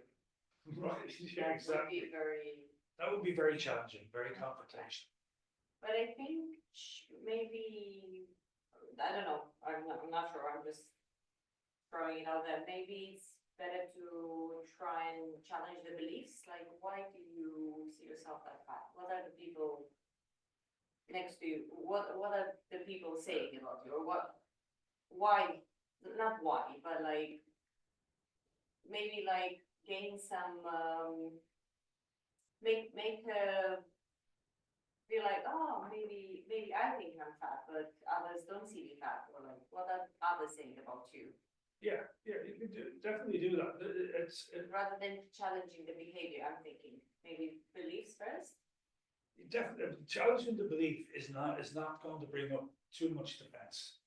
You know, Yeah. what I could do is I could show you an example, just to keep the energy up, because I'm hoping that people are still. I know it's getting late, but it's Saturday, so I just want to keep the interaction going. Does anybody want to try? I can be the therapist. So all you have to be is the nasty client. Yeah, you want to try it? Yeah, sure. Okay, let's get it in the middle and see how. Shall I? Yeah, Volunteer? yeah, please. Yeah. Thank you. So let's again now. This is again improvisation, and it's not a science. So I'm going to make mistakes here. I'm going to bring up defense mechanisms. I'm going to try and bring down defense mechanisms. We're going to see how the challenge. See, you're even kind of looking at me. I need to be angry, okay. Oh no, you are. I can see it. So this is our like sixth session. Okay, so let's just call it Carol. Okay, Carol. Okay, And and what is my problem? yeah, but not believe, you know, but what about anything? Alcohol issues, social. So is it? It needs to be substance. It doesn't have to be an eating disorder, but it can be something like. Social anxiety? No, I think we're about a relationship again, right? Relationships, okay. Your husband. Angry. Yeah, yeah, exactly. So your husband has been. We've set some tasks up to now that you were to challenge your husband about his behaviour. Okay. And so you have low self-esteem, you've all these things going on, but you've tried to do what we planned last week and it hasn't worked. So, All right, okay. so I'll see. So hi Carol, good to see you again. So how's the week been? I mean, the last time you were here, we spoke a bit about, you know, the difficulties you're having at home with your husband. You've been kind of, you said it, you've been drinking a little bit, you've been having a bottle of wine every night, and how that's impacting on you. You were to talk to your husband about, he's been challenging you about your drinking. So am I getting that right? Is that how you perceive what we've been talking about? Yeah, I feel like he's judging me a lot for drinking a lot and smoking and engaging in these unhealthy habits. Right, okay. He keeps saying that he's doing it for me because he cares about my health, but I don't really think that's the case. I feel like he's telling me what to do. Yeah, and has he got any valid concerns? Are his concerns valid? That's his only concern, my health, he's saying, but I feel like he's trying to be controlling. Okay, so you feel he's been controlling. Yeah. Yeah, we spoke a bit about how it is affecting your health. Well, he says that it's affecting my health, but I don't really see my health being affected right now. And yet you're drinking a bottle of wine every night Yes. and smoking every night. Yes. 1 pack a day. Okay, so last week we spoke a little bit about the fact that it had been affecting your health and affecting your mood. Yeah, it's affecting my mood a little bit, but I don't feel like it's affecting my health. It's a little bit different about what we spoke about last week, though. If you think about it, we spoke last week about how it was really impacting your health, your relationship with your husband. What's changed in between that? I don't think I've said it affects my health. I think I said it affects the relationship with my husband. How So does am I doing this okay? Like, Oh, going no, to the beach, that's having- great, because what I'm trying to do here is a situation where this is a denial issue. Yeah, You yeah, know, you touched something, and in the past week, you haven't kept our plan, right? Yeah. So I'm trying to approach it in a little bit different way, okay? Alright, so So you I'm keep denial, going, you okay. keep going, this is great. So, yeah, I think it's affecting my relationship with him because he's being controlling. I think it's my life, it's my health, I can drink, it's not his problem. But I don't think it's affecting my health, just my relationship.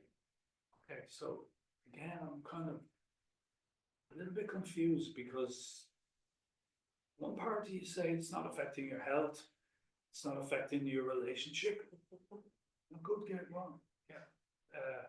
It's not, so one party is saying that, but the other party is coming here because you have problems. Do you agree? Yeah, I agree that I'm here to try and fix the relationship problems I have with Okay, my husband. what's getting in the way of the relationship, Carol? His controlling attitude, Is controlling behavior, yes. and what about your own behavior? My behavior is because I feel like it's a negative circle. I'm unhappy because he's angry and controlling, and then I'm drinking, and so on. It's like So it's like a cycle. it's like a cycle, yes, a negative cycle. If he would be a bit more understanding and loving and caring, maybe I would not drink as much.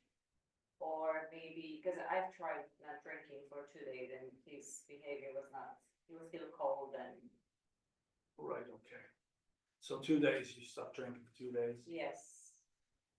I stopped drinking for 2 days and he was still, he didn't show me any, oh yeah, that's very good, I'm proud of you.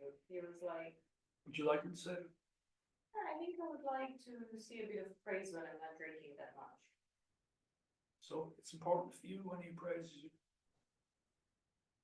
Yes, I think it is. So in the past week, you have been drinking every day. Yes, I have. Would you say that is the most important thing that you're here to deal with? Would be, okay, let's clarify. What is the most important thing to deal with here in this session? The relationship with my husband. Right. And How what about is, you? what is getting in the way of that? My drinking it is, and smoking. So what's it like to hear yourself saying that? Sorry? What's it like to hear yourself saying that? Yeah, I feel like I feel like I'm stuck. You're stuck. I'm stuck. Yes, I feel like I cannot. If I stop drinking and he doesn't appreciate it, this is where I think he's controlling Yeah, of course, yeah. because he doesn't like it shows that he doesn't really care about my health because I stopped drinking and exercising and I'm being healthy and he's ignoring it. So I don't really think he cares about my health. So the biggest thing I'm picking up is you feel stuck. Yes. What's that like to feel stuck? No, it's not great. It's not yeah, I feel like feeling stuck makes me go back to the alcohol and Yeah. unhealthy habits. Unhealthy habits. You think they're unhealthy? Yes, I think eventually they will be unhealthy. I think if Okay, you're drinking a glass of wine every 2 days, that's healthy, but if you're drinking like I do, probably it's unhealthy long term. Again, what's like to hear you saying that, you know, I'm drinking every day. It's probably not, it's not healthy for me. Is that what you're saying? Yeah, I think I'm saying that and I don't like it because You don't like like I said earlier, I'm feeling stuck, so I'm realizing sometimes that it's unhealthy, but I keep going back to it. Yeah. So it's like something you really want to stop Sometimes, yes. because it's getting in the way of your relationship and Yeah, and also like I'm not sleeping well. And, yeah. So Yeah. it's really impacting on your life in a big way. Yeah. And any other parts of your life that your drinking is affecting?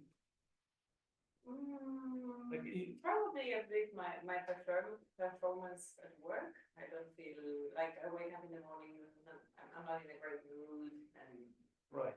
yeah, sometimes I can be very snappy. You have a drink problem, do you know that? Sorry? You have a drink problem. No, I don't have a problem. You have a problem, you need to stop I don't drinking. have a problem. Okay, let's freeze for a second. Guys, I don't have a drinking problem. Yeah, we get you to But shake that off. It's close to the truth because I vape and my husband doesn't like it. Okay, no, that was amazing. You're not getting out of the chair yet. No. No, that was a really good session. Yeah. So, what changed? What was I doing in the initial stages? Have her recognize that she had a problem with drinking. No. What I was doing was Socratic questioning. I was asking her what's the dangers, what's the consequences, what are the issues, how's it affecting, and then what did I do? At the end, the last. A drinking problem. Yes, you want to do Yeah, exactly. And the old models of addiction counselling were very like that. You have a drink problem. Really? You need to stop. I've had people getting, the old model was, I had a client who, they had her file in her hand. But what is the reaction when you tell them that? Well, What was your reaction like? I don't have a. You felt like punching me. Exactly. I thought you were gonna punch me.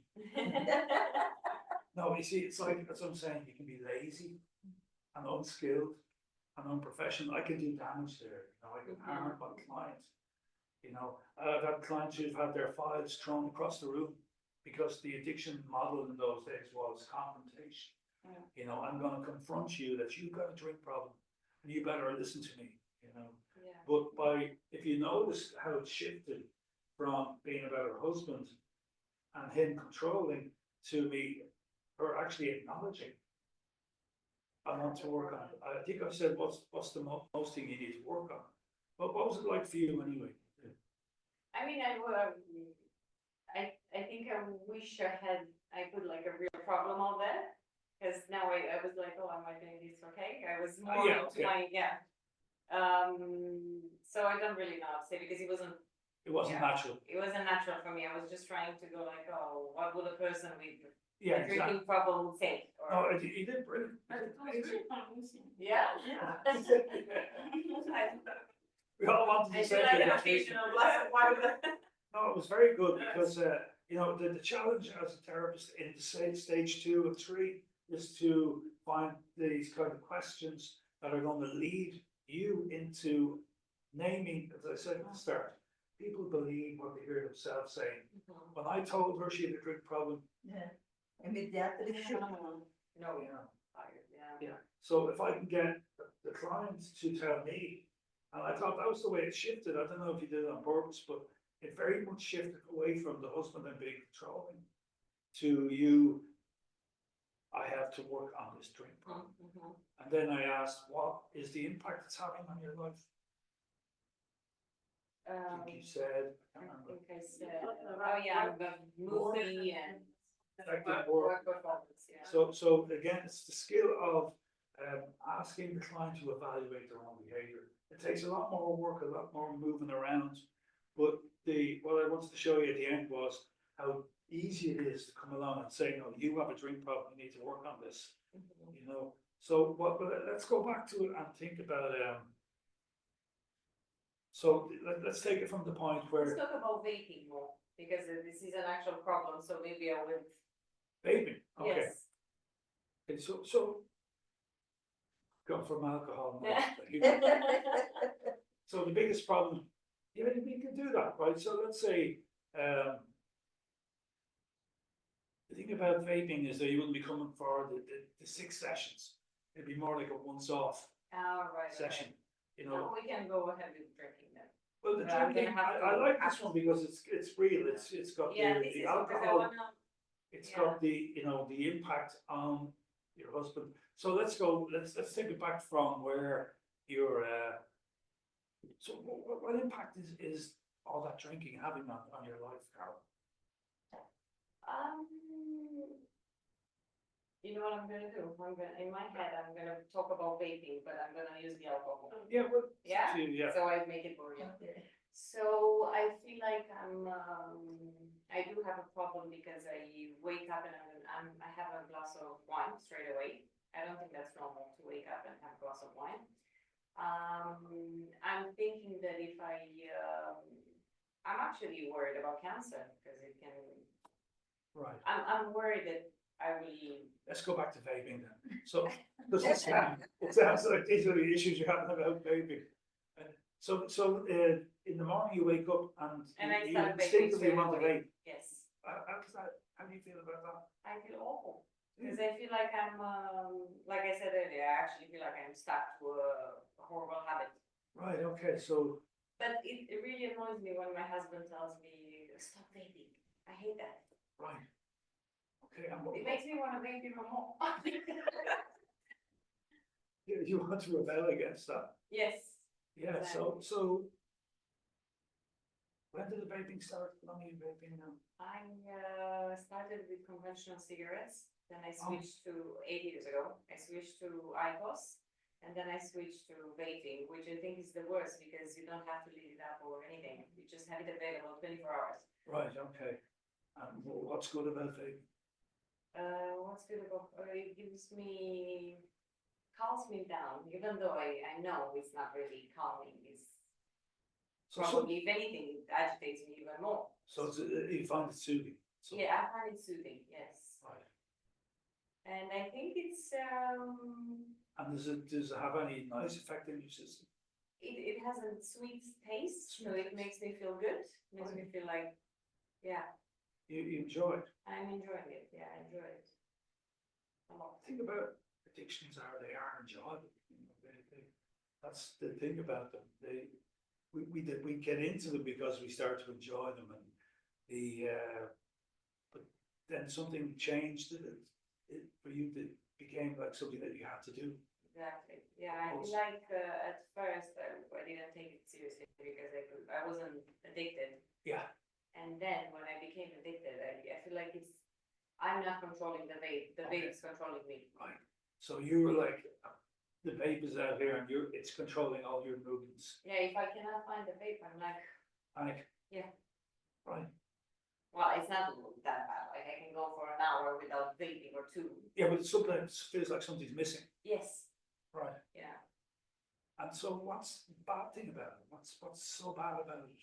well, it's health, it's affecting your health? It is affecting my relationship, but very minimal, to be fair, it's not like, it is a problem for him, but it's not like we're having arguments and arguments about my vaping. It's like a niggle.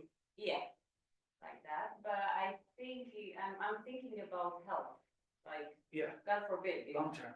long term, God forbid if I get cancer, I'll go out because I smoke, because I was vaping. I will feel guilty, even though probably like cancer can be, Yeah. So ultimately, that would be a big worry. Cancer. On the short term, what is the bad thing about it? It sounds like you have to wake up in the morning and reach for this. Short term, What's the worst thing about it at the moment?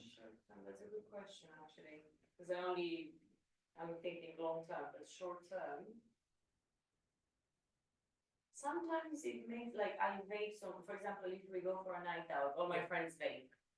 So if I go for a night out, I vape so much that I feel, oh my God, like this is so bad. Like I feel shame, actually, shame and guilt for like vaping so much. It's like having no self-control. Only when I go for a night out and I'm at home, I don't vape that much. Yeah, you kind of touched here. Does it make you feel sick or something? A little bit, yeah. In my Right throat. around your throat. Yeah, Yeah. So it has a pretty big impact. yeah, and I would like to know how to quit. Okay, so let's summarize. So what I'm picking up is though that it's making a big impact in your life, in your own life. I mean, it's not a huge problem in a relationship. Your husband niggles you a little bit, you get defensive, Yes. could start a little row, Sorry? could start a little fight. Yes, yes. Right, where you gonna get huffed?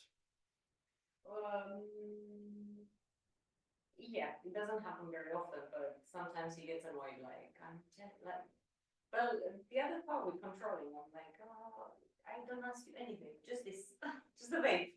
Right. And I feel like he needs to understand it's an addiction. She's not gonna quit because I tell her to do so. Well, what strikes me is you admitting that it's an addiction. What's what's it like to hear yourself saying, I have an Right. addiction? It's not great, Yeah. to be fair, because, It's not great. I don't like it. I don't like the fact that I'm controlled by something. Like, because I do realize if I do, I cannot say I'm not addicted, because if I don't have a vape, I'm not. So yeah, there is a problem.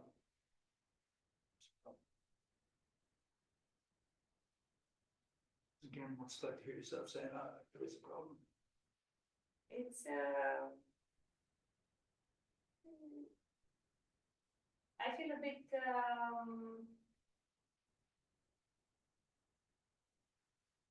I feel like I'm stuck, like, I know it's a problem, but I don't know Yeah. the way.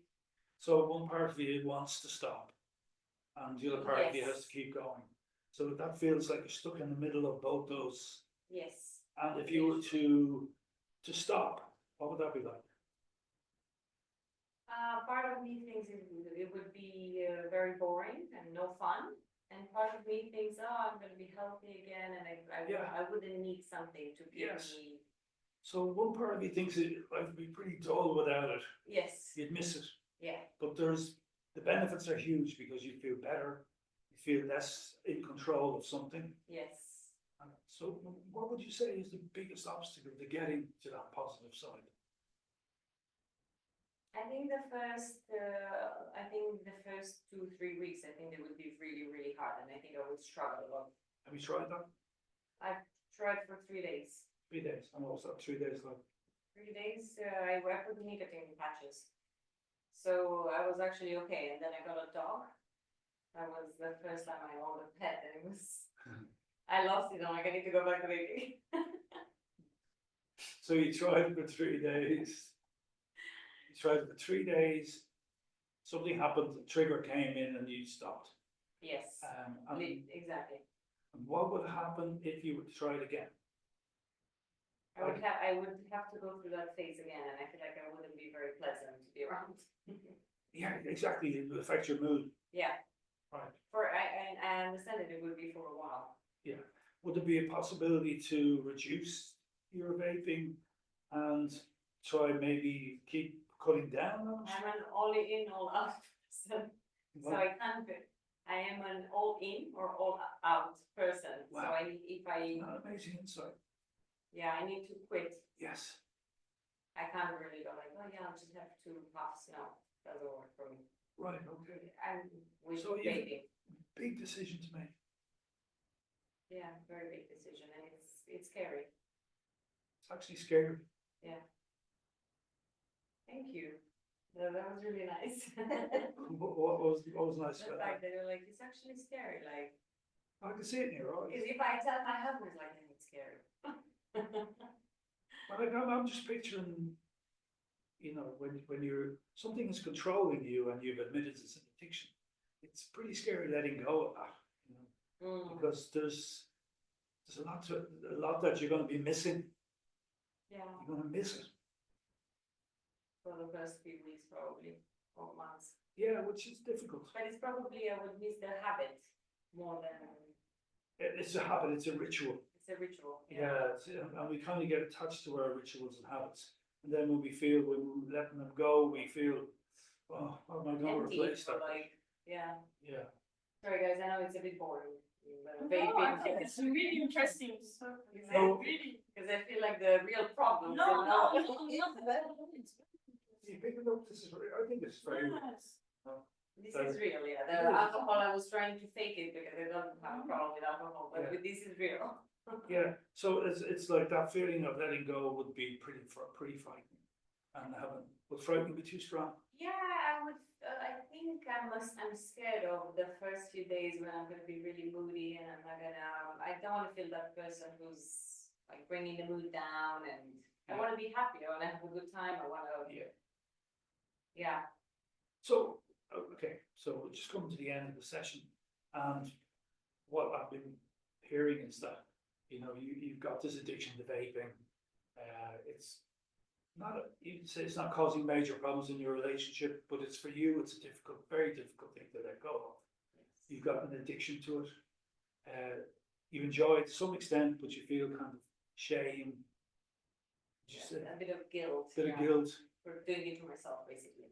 Yeah, and you would love to stop, but you're afraid. Yes, that's correct. Okay. That's summarizing. So for our next session, could maybe we come up with a little plan of how you could maybe try and change something about it? Would it be something you want to do at the moment? Maybe you're not ready, maybe you're not ready. I think I could use these nicotine patches again, but again, I'm not 100% sure how good they are as well. Yeah. Like, if I could try, Well, the nicotine patches are going to address physical, but the emotional is going to be the part that I think it's going to be the most challenging. And how you deal with those feelings of, like, there's a little bit of loss, you know, without sounding too dramatic, it's a bit of a grieving goes for it is, I When you- think, yeah, Yeah. it's 8 years of my life, 8 years. yeah. Yeah. 8 years of something that's been there for you every morning when you wake up. It's like a ritual, like you said, so I guess, without sounding too dramatic, I think it's a loss, in a It's a way, loss. yeah, in my Yeah, it is. emotional, I guess. It is. So there's that to go through. There's a bit of grieving. Then there's the physical, you're gonna miss it. There's the comfort, you're gonna miss. So you really have to be ready for this decision. Yeah, I have to be ready. I started reading the book, How to Quit Smoking. Yeah. I guess it's really, and I am halfway and I haven't continued because I'm afraid that I'll actually quit. That you Yeah. might have to quit. So Yeah. look, for this session, right, but we leave today with the fact that you're thinking about it, but you're not ready yet. Yes, And maybe if you come back again at a later stage when you feel really committed, or if you want to come again next week, we could talk a little bit more about how you could move towards stopping. You know, because I hear you're saying as well, you're an all or nothing person. There's no point in us saying cut down to one puff yeah, a day or yeah. 4 puffs a day. But so if we could leave it at that for today, and maybe take some time to think about what we talked about and see. The plan, Yeah, exactly. yeah. Okay, well. You can stay there if you want. No, if you want to No, do it. We're doing it, so. Thank you so much. That was like a real session. Yes. But kind of what highlights for me is, you know, my internal dialogue is, oh my God, how am I going to get her to stop? It's Yeah, fake yeah. as a therapist, right? So if you could see but could you kind of tell me what I was doing or what I was trying to do? Could you tell me? I think at the beginning it was you were asking questions to make her recognize actually that vaping was affecting her relationship, Mhm. perhaps her health, and that it was an addiction. And she recognizes at the point that. It's okay, by the way, if we talk about you now, because. Yeah, it's fine, Sure. it's fine. We're going back That's into, okay. maybe we third party it, let's keep that there. Yeah, I don't mind. Yeah, because we don't want it to be about you now, you've done your work. It's fine, Yeah. it's fine. Yeah, So so, it was just that at some point she recognized that she had a problem, an addiction. And then actually it was to talk about how to deal with this addiction. You even offered at some point to reduce to reduce gradually, and she said no, either she continue or she quits. So when you reach that stage, then the question was to how to make her quit vaping actually. So then you start exploring different possibilities, like to reduce numbers of. She talked about having a nicotine patch and we talked. What was good is that we talked about the fear that she had exactly, concerning letting it go. quitting, yes, letting go, and she recognized that she was afraid of the withdrawal period that would be quite difficult for emotionally for her and on her mood also, I guess for people around her also. Yeah. Yes, I think this is what I think that it was, for me, it was very, very smooth transition from the part that you started, that she recognized that she had an addiction, and the part that you are discussing how to let go of this addiction. Yeah, So there were different steps. Different stages. Different stages.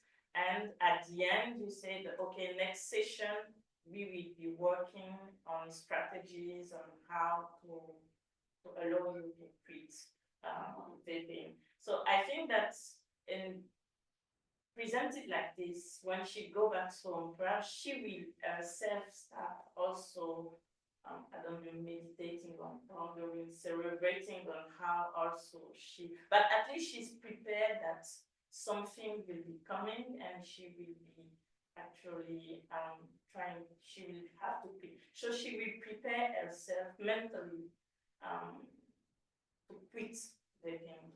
Yeah. Yeah, you give her some time prepared for the process. It was not too brutal, I think. What I really appreciated was, I said, I think it would be very hard for me at Yeah. first, and you said, yeah, it would be kind of like a grief process, and that really hit me, Wow. because nobody ever told me that, so I was like, it would be actually, in a way, Yeah. like, Yeah, no, that's, yeah, what I was trying to do was to, you know, it was like a brainstorming session in a way.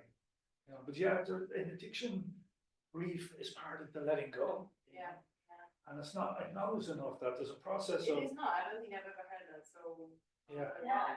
At the beginning, I thought that it was quite powerful saying grief like this, but the way she reacted, I think, oh, okay, you really nailed it. I think Yeah. what you really thought about it. No, because I think people who don't have any addiction, they Yes. go like, oh, come on, it's just like vaping, you know? But Yeah. the person who's addicted is like, yeah, it would be actually, yeah.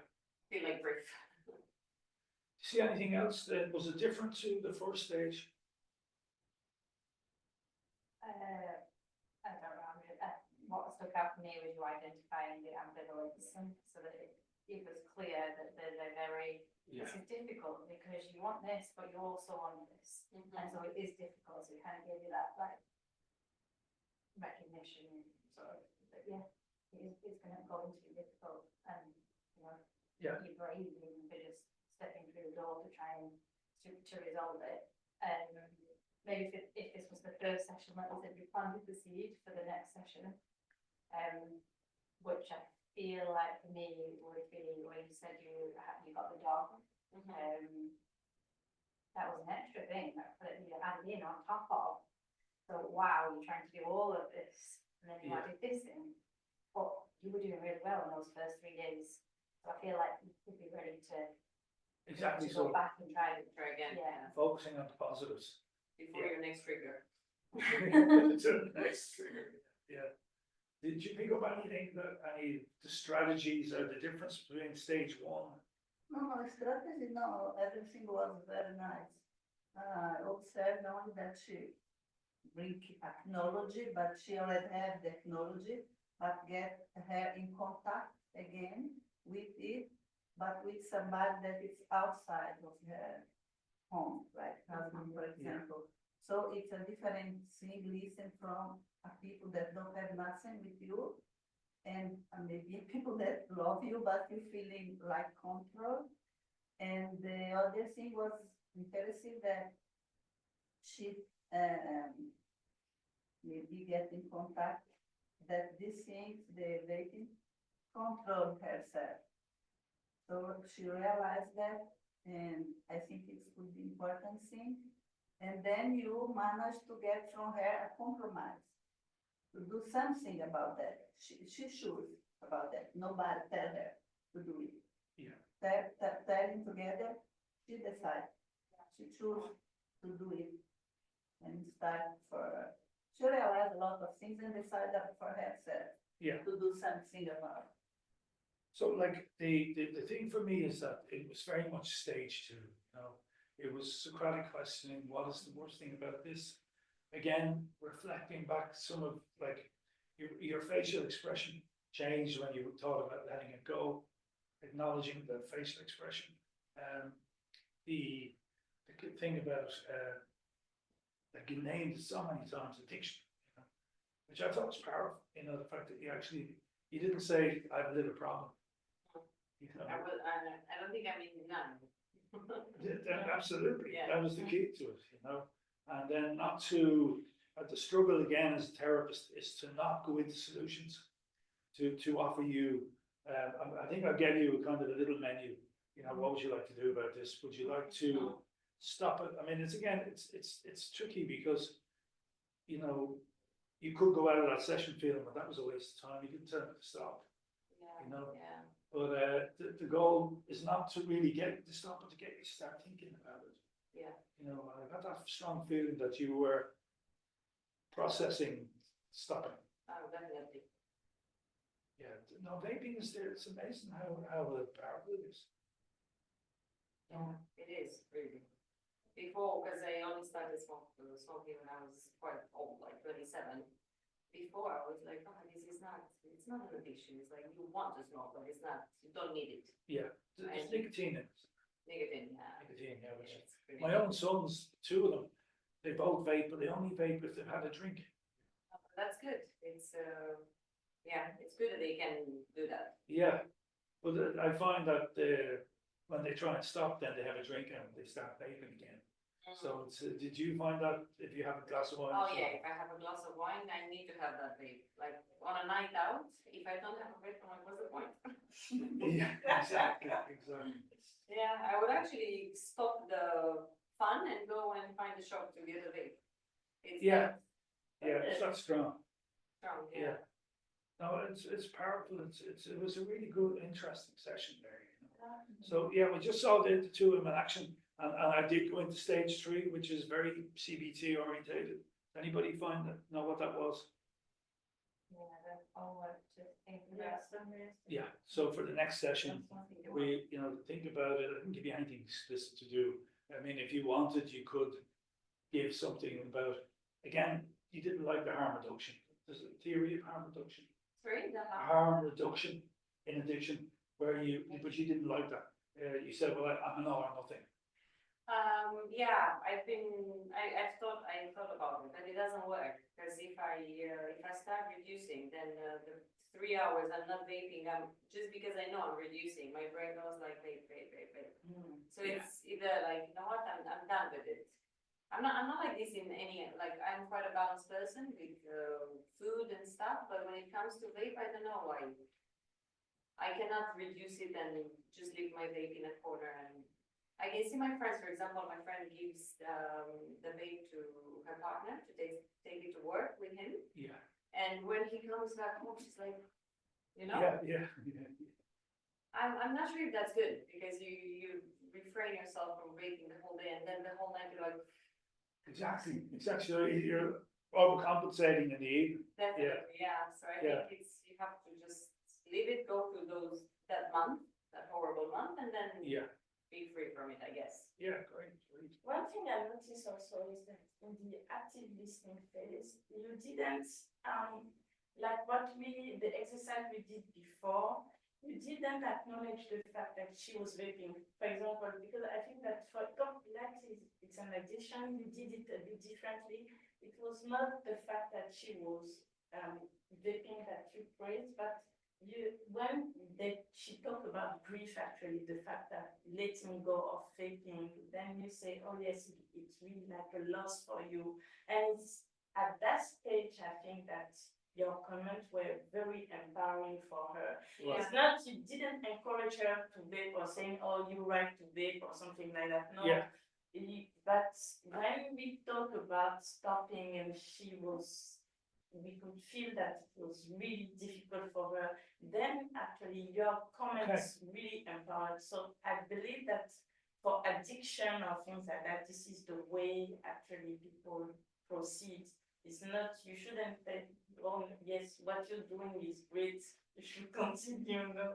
Yeah, exactly. It shouldn't be like this way, but perhaps acknowledging that letting go of the addiction is That's where the real very empathy traumatic for them. That was the empathy. I think Yes. that connected. That really, I really enjoy that, but I'm not sure now with like heavy addictions, like maybe something that affects your life even more. I'm not sure how empathy would be beneficial.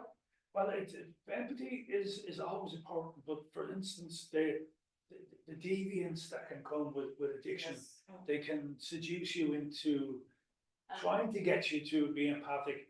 That's where you know, I think in the first session with the alcohol, I'd be more directive. You know, it'd be more kind of challenging the behavior.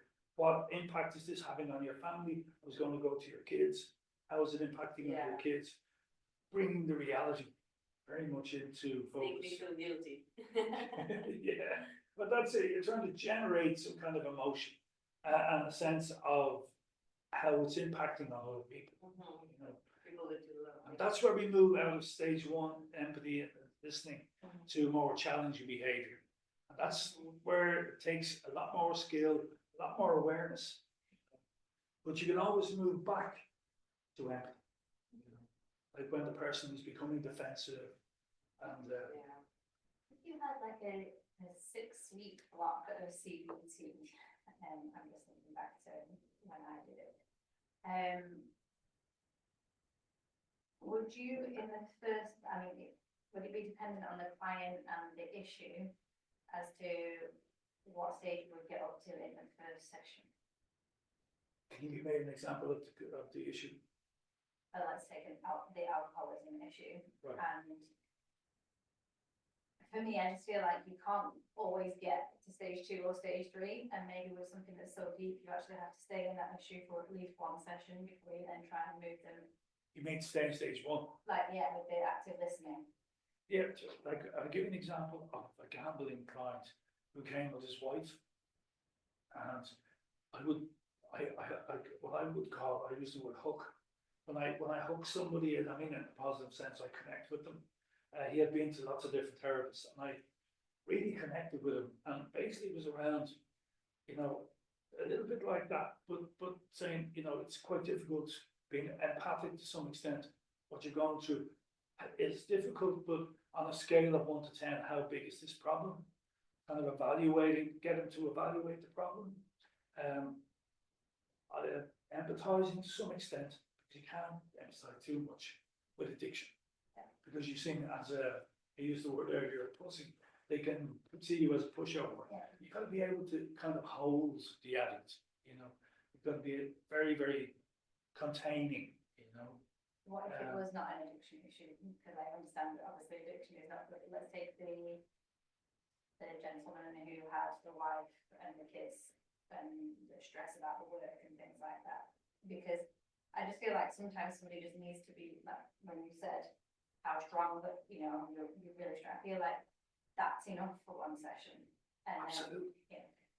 Oh, absolutely. And that's I started it all out by kind of that people come to these sessions thinking, I'm going to learn CBT and I'm going to have 20 different solutions and 20 different strategies to move people through a process. But this is the most important process. The part of what you're saying, you know, when somebody comes in, you've got to empathize, you've got to build that rapport. I'm sure you find this as well in your work, you know, you've got to connect with them, therapeutic relationship. And from then on, that's where the work can start, you know. But for me, I'm concerned about the time in between the sessions. For example, in our case of that man that have the issues with his wife, we tell him about those words, he feels empowered. He goes back home. What will happen when he will go back home? Because the therapy is not, we're not done in the therapy yet. This was just the first part. And then after we start working on other things. But I'm concerned about the behavior of those people in between the sessions. Yeah.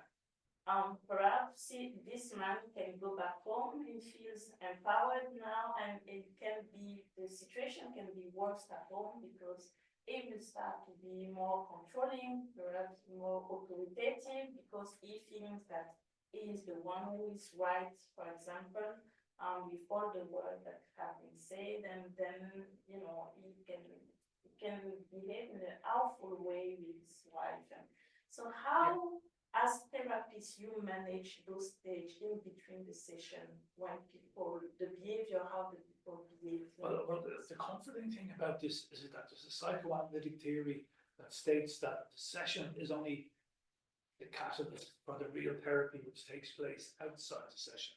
So like we talked about you there, so the process is a process, right? So in between that, he's going to have to go home and work on whatever's going on. But in between the sessions, he has to process something about the session. It's can be quite like 6 weeks can be very ambitious for deeper issues. You think so? Yeah. Yeah. You know, and again, there can be a theory out there that CBT is 6 week sessions, you know. That may be okay for if you've got panic disorder, anxiety issues, that you can teach them some strategies. But deeper issues like relationships, domestic violence, these things take time, you know. Self-esteem, 6 weeks, you think? It's too. Or self-esteem issues? Well, again, it's depends on how the self-esteem is affecting somebody. So if somebody is, again, self-esteem usually manifests in behavior. Yeah. So somebody with deeply rooted self-esteem, and they're coming to you with depression, with an inability to, you know, so many different issues. But self-esteem needs to be built. So if I tell you you're a great person, and go out now, feel good about yourself, and you know you're really a great girl and a great woman, that's not going to build your self-esteem. So it has to come again from deep inside. So that's where the work takes place. It's sometimes the person comes in feeling very down, very depressed, being there for them, holding them, you know, containing their emotion, being in their pain with them, you know, because it's not easy being in somebody's pain with them. Yeah. Holding their pain, and that's the hardest part I found. Being able to sit with somebody in their pain. But from that, unconscious is there's an unconscious process taking place where they are actually thinking about things, and then this is where CBT is strong. So for instance, with that guy, I'd be doing role play. I'd be doing, okay, let's role play this. When you go home today and your wife is screaming and shouting at you, what can you say to her? How can you be assertive? You know, teaching assertiveness skills. Some people have no idea how to be assertive. You know, being able to relay that back in a healthy way, non-confrontational. So all that's quite a lot of work that takes place in that. You know, but it's a very good question, because the hour is not a lot out of somebody's week. One technical question about when she tell about I want to stop, but I want to continue. It is what kind here? Is a selective abstraction, or It's what? she tell I want to stop, but I want to continue. How we can classify here on the thing we saw before? Because I remember something that Ambivalence? ambivalence. Because I remember, I want to connect it, but I can't remember. I remember. Yeah, no, that's good, because it's a very powerful thing. It's like, Yeah. you know, you're identifying the fact that on one hand you want to stop, the other hand you want to keep going. So you're presenting the case to the person, and then you're asking them to make a decision about it. And then motivation then comes from asking them what are the benefits of stopping. You mentioned them healthy, more kind of be more in control of your life, and then so again, throwing out the ambivalence and exploring it. And in this case, maybe I can use the question in the beginning, like how 0 to 10 you want to stop, and how 0 to 10 you want to continue, or not in this case. Well, I wouldn't ask them how, because that's, you really want them to evaluate. Mhm.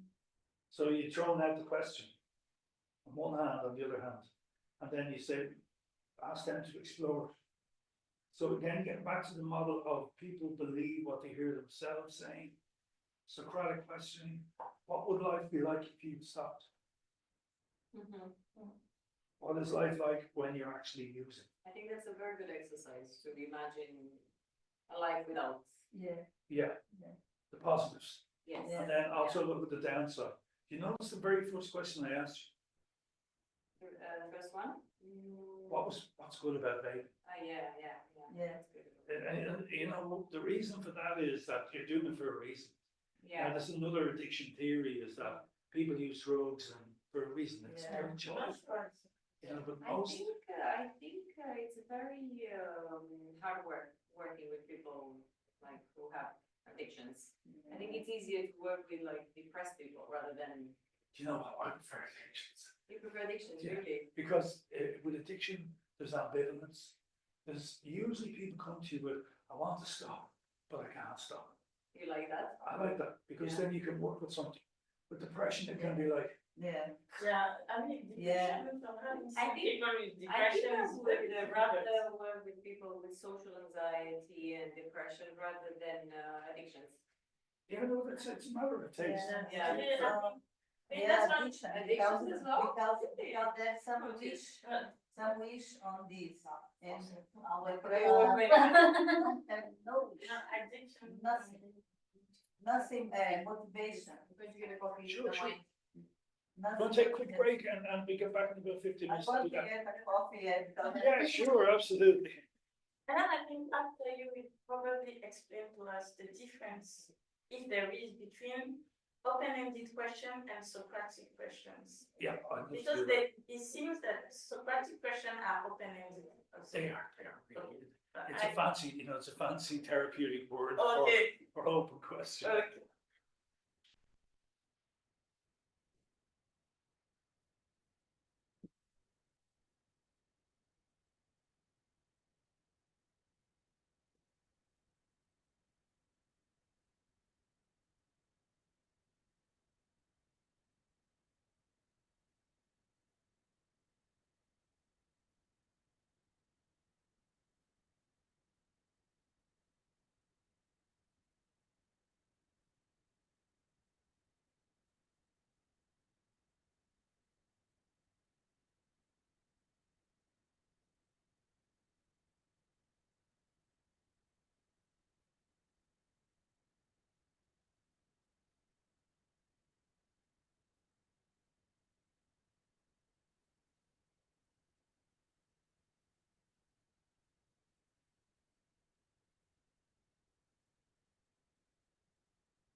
How are you, Orchid? Orchid? Yes. No problem.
Where are you at now as regards your career in therapy? Have you been, I've never had studied for 3 years, psychology and criminology.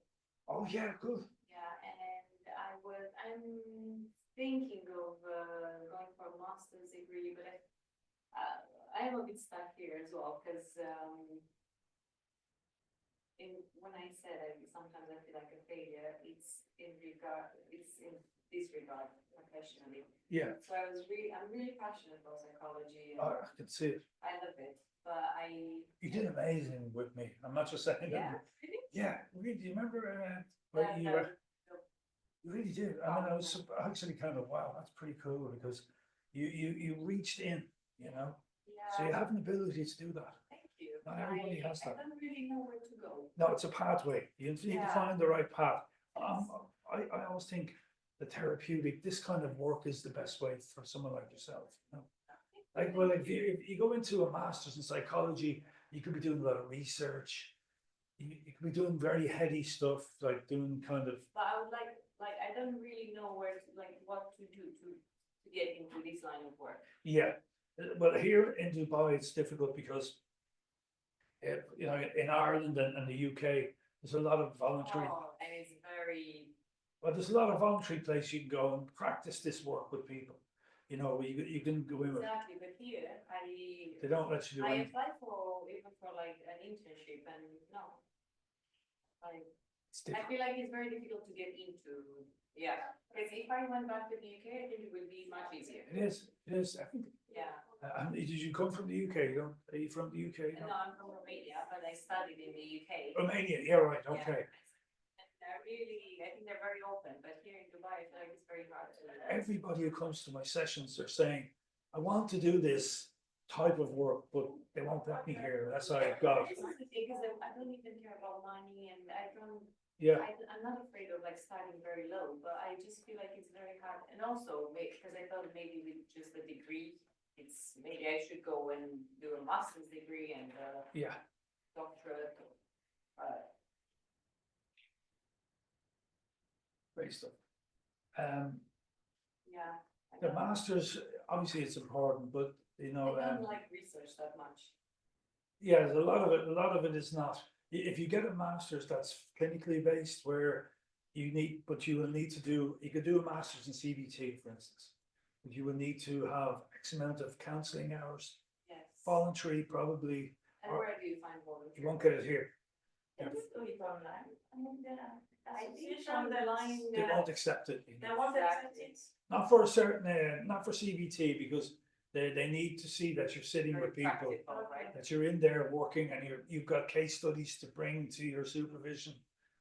But here is not really, I think they're going to be, I'm trying to push for it, where they have centers where people can do placements, clinical internships.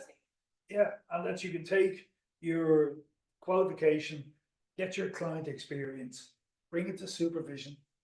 But here, I think they're afraid of people doing damage and, you know, Yeah. but I think it has to change because there's a big need for it. But even if you do your master degree here, you cannot have an internship. I think you can do it, there is a clear. It's so hard to get internships, Very tough, it's hard. Yeah. very difficult. There's two I found, one Arabia Lighthouse, Yes, and there's another one, BH, like another center that but they only take like a few, like one person or two people, and there's a lot of people who apply, I think a lot of but you students. know what they do? They'll only offer you observation. Yeah, You know, and they- also I'm sure you're not gonna do much, you're gonna do make coffees. and- Yes, I think That's the no good. the paperwork.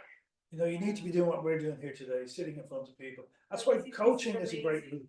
Yeah, this is exactly, I would like to get an internship where we do this and role playing and. Yeah, yeah. So you need to be sitting with people, you know, engaging with them. Yes. This coaching though is kind of a good route. Yeah. Especially what I told you about, I mean, for me, I was considering that as specialization, what they call evidence-based coaching, Yes. because they apply psychological principle, and sometimes those who do that, they are graduated in psychology. But it seems that because of regulation issues and everything, sometimes you cannot say that you are a psychologist or a therapist if you are You not can't, chartered. yes, yeah. But you can be an evidence-based coach. It's like if you Like are a life coach, right? Yes, no, you are a coach, but it's like you are a psychologist, but it's just that you don't write it Don't because advertise you are it, not you're therapy. not allowed to do that. Yeah. Because But they, our coaches, are they supervised?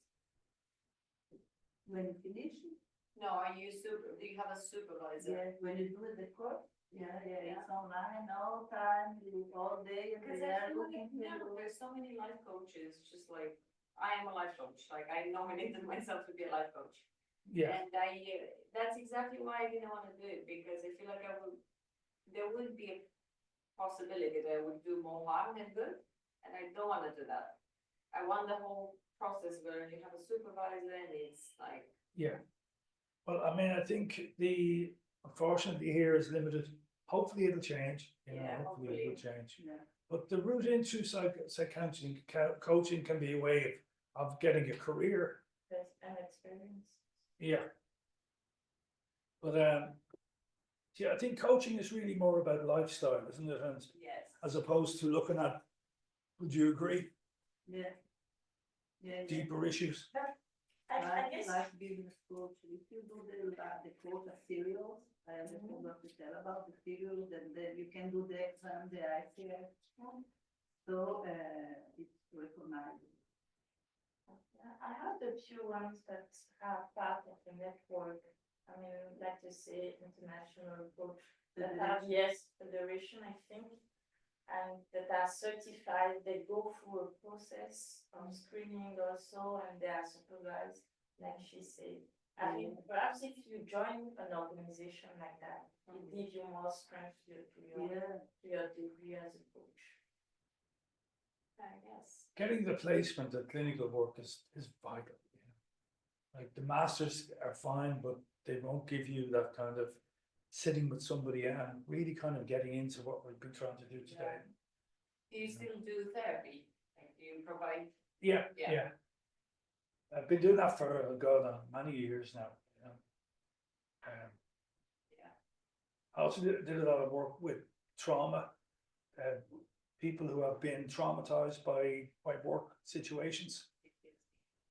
Yeah, well, I did work for cash and transit vans, where they bring money from one bank to the other. These guys who had been, it was my job to debrief them. So one guy had a gun put to his head, and he was deeply traumatized by it. There's a format I'm going to in week 2 in this advanced. We look at how to work with trauma and how to debrief somebody who's had a traumatic incident.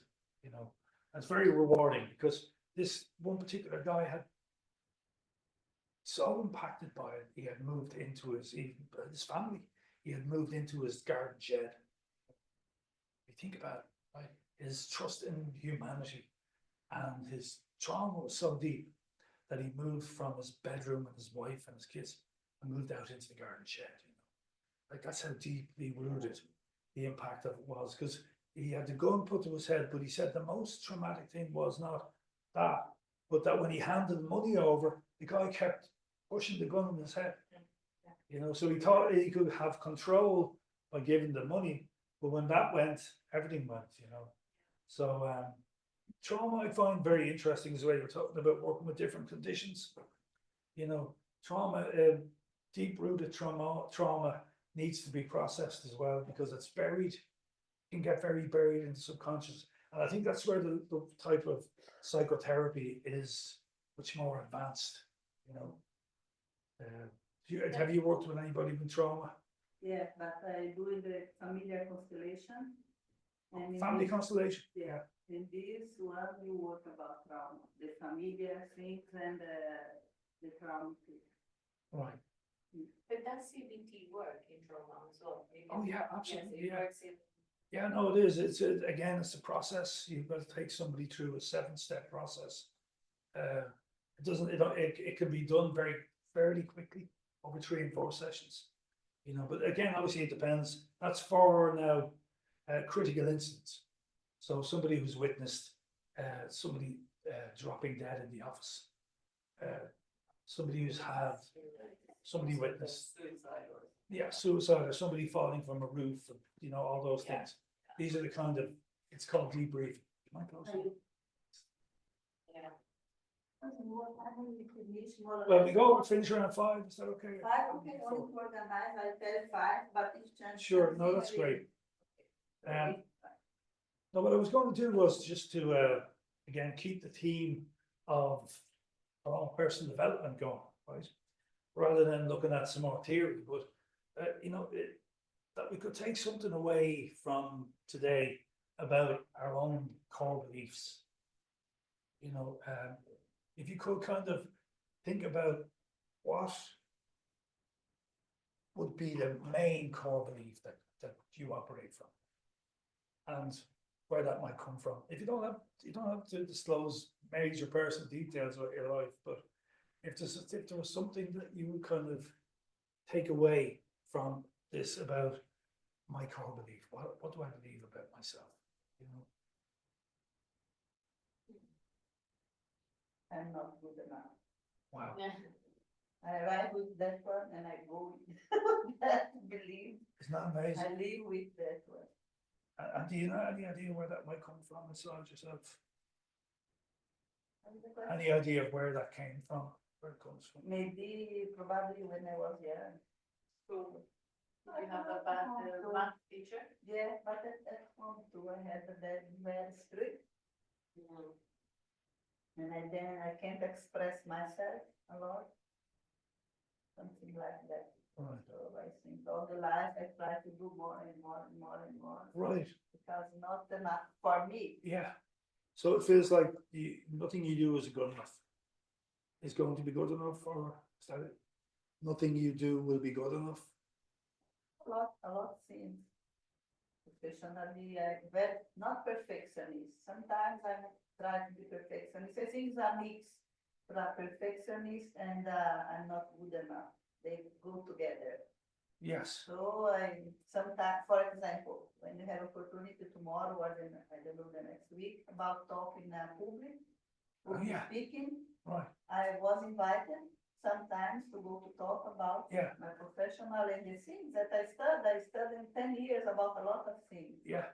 And I don't feel comfortable. I don't feel confident to talk in public. If we are together, two people, I'm very okay. I don't feel nothing. I'm feeling very good, very confident. Yeah. But if I have already talked here, for me it's not that I'm in my not comfort zone. I'm trying to push myself Here today. in another language. Yeah, the language could be Is the different. other thing for me, no, challenging. Yeah. So I decided to do this kind of course because two reasons. One, I like very much. And the other thing, I can practice English and this kind of language. Actual group setting as well. Yeah, and things that I like. So for me, it's very challenging to stay here for the language and to talk for more than one people. For me, it's already public. Yeah. Yeah. If I have to talk for 10, 15 or 50 person, I can't. I shake like that. Right. Yeah. And I don't bring myself to the stage. So I was invited sometimes and I tell no thanks. I don't know why you can talk about that, and that you. Because I live in Switzerland, I live in Italy, now I live here and that's from Brazil. So I have a lot of culture experience. Yeah. And the people that knows me, that you can come, you can talk about your life, your experience, your changing and what things you do. I don't feel confident. So you would say, you started off by saying that you don't feel good enough. Yeah. And would this then, Yeah. a lot of what you do stem from? Yeah, exactly. It's for, I'm sure for that. I don't feeling good enough to go to the stage to talk.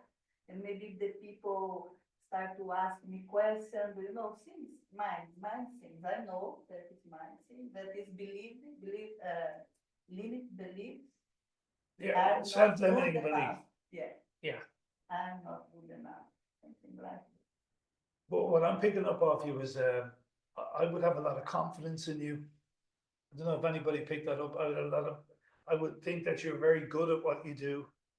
you give off a very kind of confident, competent impression. You know, so I would think people would have a lot of confidence in you. So would there be something you could do to work on that in yourself? I'm not good enough, like core belief down here. Is there a way of working on it? I don't know, I'm trying doing this thing. Yeah, yeah. Going to do courses, do it, talk Yeah, in front of the other people. Try to talk one time, so I can talk nothing. If I come a course like that, I only listen and I don't ask questions because I can. Now I start to try to ask You questions. expose yourself. Yeah, to kind yeah, of- yeah. expose yourself, Expose exactly. It's yourself. a work with myself. I'm working myself. Yeah, here. If it can help, I had the same issues a few years ago. And then following the advice of a relative, I joined the public speaking club. Oh, really? Yes, you can check Toastmasters International, for example. And actually, this is something that you learn. And you learn to talk I to agree. people. I So think a lot of for me people at the have this problem. beginning, I couldn't even, I was so shy that there are a lot of things I Wow. couldn't do. And then I reached a point where, I was able to talk because the fear is still there, Yeah. but you learn to manage it. I mean, so now I can do some talks, but even 20-minute, 30-minute talks, I can do that. But it's a process. Yeah. I've learned little by little to do it. Can you write me please here the name of the So place? for me, if there is a key takeaway, I don't know if I can say that I'm not even interested in knowing what are my core beliefs, because I know that I can modify them, or I can have somebody help me modify them according to my needs. Because time are different. What I believed in when I was younger Yeah. is not the same today, and so I don't want to think too much about it. it's okay. It's according to my needs. If I need to do something and I don't know how to do it, I find the ways to reframe myself actually so as to be able to do it. Because I've learned that all those thoughts, nothing is written in stone. You can Well, always that's- find a way to, Yeah. to Core get beliefs, around it. core beliefs can be improved, Yes. and you're working on them. Yeah. Yeah, you've very kind of strong feelings about working on them. And you take risks, you get out of your comfort zone. Yeah, I'm taking it. And I get myself, I don't know, use the expression when you, I don't know, become in Italian. So, but I, In Italian. are you from Italy? I don't know. Mi do la zampata sui piedi. You know, la zampata like that, in myself. I don't know the English. You like, I don't know. It's expression. So, like the language. Yeah. When I was in Italy, I lived in Italy a lot of years. And I continue telling the history. Do you understand? You tell a history for yourself. And tell a history about Italy, Italian language. And then, now we come back here and I start with the English. Yeah. And with the Italy, I talk very well. I can tell Italian, I can talk very well. My husband is from Italy and he tells me, you tell Italian better than a lot of Italian people because I'm curious and I want to learn. If I go to a country, I think that you have to, you have to learn the things from the country. Not the country adapt to you, but you adapt to the country. Yeah. So I can speak it. Now, today, I can tell that. I can speak Italian very well. So sometimes I tell, oh, I can't write this in English. It's too much language, too much technical, something like that. And my husband said, write in Italy, write in Portuguese, then you traduce. What's it been like for you sharing here today? What's it been like for you sharing here today? Here, What's about what? about your life, about you? How do you feel about sharing things about your life Good, here? It's good. this moment? Yeah. Yeah, good. You feel open and feel Yeah, people I are. feel open, because I feel that the group open too. Yeah, So if I feel confident yes, with the group, if I create some connection. Yeah. So it's more easy for me. If I have to talk with a person that I've never seen before, doesn't know, it's more hard. Yeah, of course, yeah. So now it's more easy for me than when I left. Yeah, of course, yeah. Yeah, of course, yeah. So you feel safe and Yeah. you can open up. Great. And core belief is not something that you need to look at. You work with what you've got now. Yes, yes. I prefer to focus on my needs at the moment. Your needs, yeah. And then go backward, actually. I focus on what I need, and then I try to see if there is something that I can reframe to reach the point where I want to reach. What is your biggest need? At some point, as I said, it was with a lot of events that happened to me, including my divorce and some situation I had at work. I wanted to develop assertive communication. Yeah. Why? Because I come from a Muslim family that people are quite open-minded, but you know, the Muslim stereotype of the woman is that they shouldn't, I mean, traditionally, Yes. they shouldn't talk too much. They shouldn't express too much their opinion. Yeah. I mean, you have to keep sometimes quiet. It doesn't mean that you don't have to think that people tell you or you don't have to talk. Even when you are married, you don't have to talk back to your husband. It's a way of seeing life. But the issue is that with our modern life, it just doesn't work. At work, you have to talk. Yeah. People have to understand you. They need to know that you have ideas, you have opinions. Even when you are married, at some point, you have to be able to convey what you want to the other party. Otherwise, if they don't know, they cannot behave like you want, or they cannot help actually. Yeah. So at some point in my life, I think 2 or 3 years ago, I said, okay, I need to reframe that mindset, that education that I received, the way I was brought up, because it doesn't really fit our modern world and the environment where I was. Yeah. So I tried to, I got some advice, I joined public speaking clubs.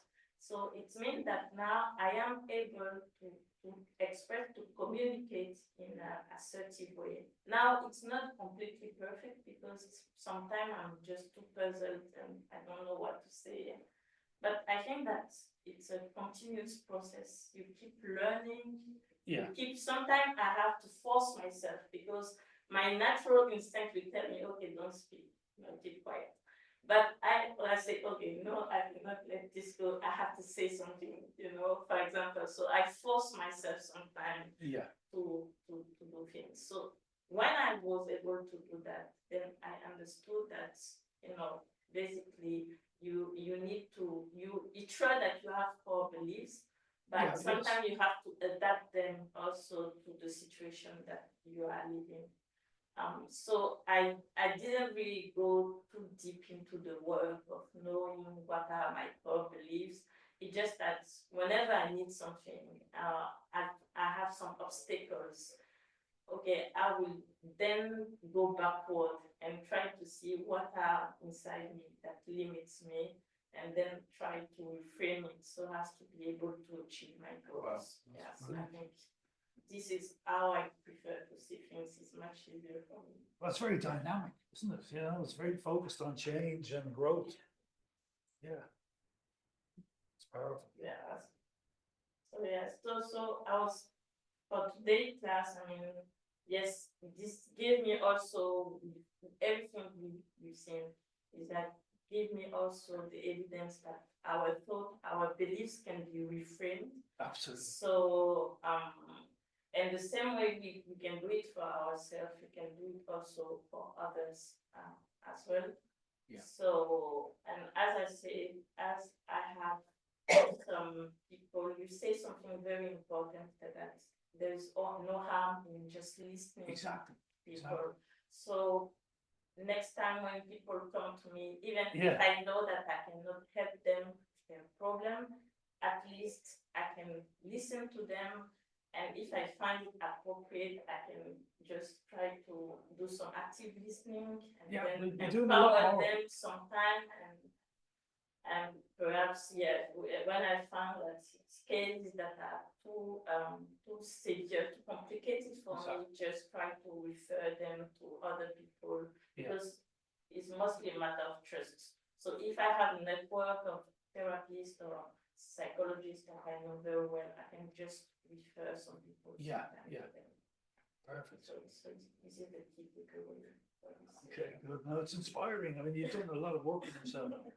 Yeah, no, it's not easy, I'd say, when you come from a culture that women are not really kind of encouraged to take on these roles. Yes, I mean, I think they do realize that the world has changed, but it's just that, you know, the value is that they have, my grandmother used to be like that, my mother will be like that, and then she Yeah. transfer me those values, although she knows that, you know, I have to change, and she was telling me, don't do like us because you don't not living at the same era. So the way we behave, you cannot behave like this because Yeah. your time has changed. People have other mindsets.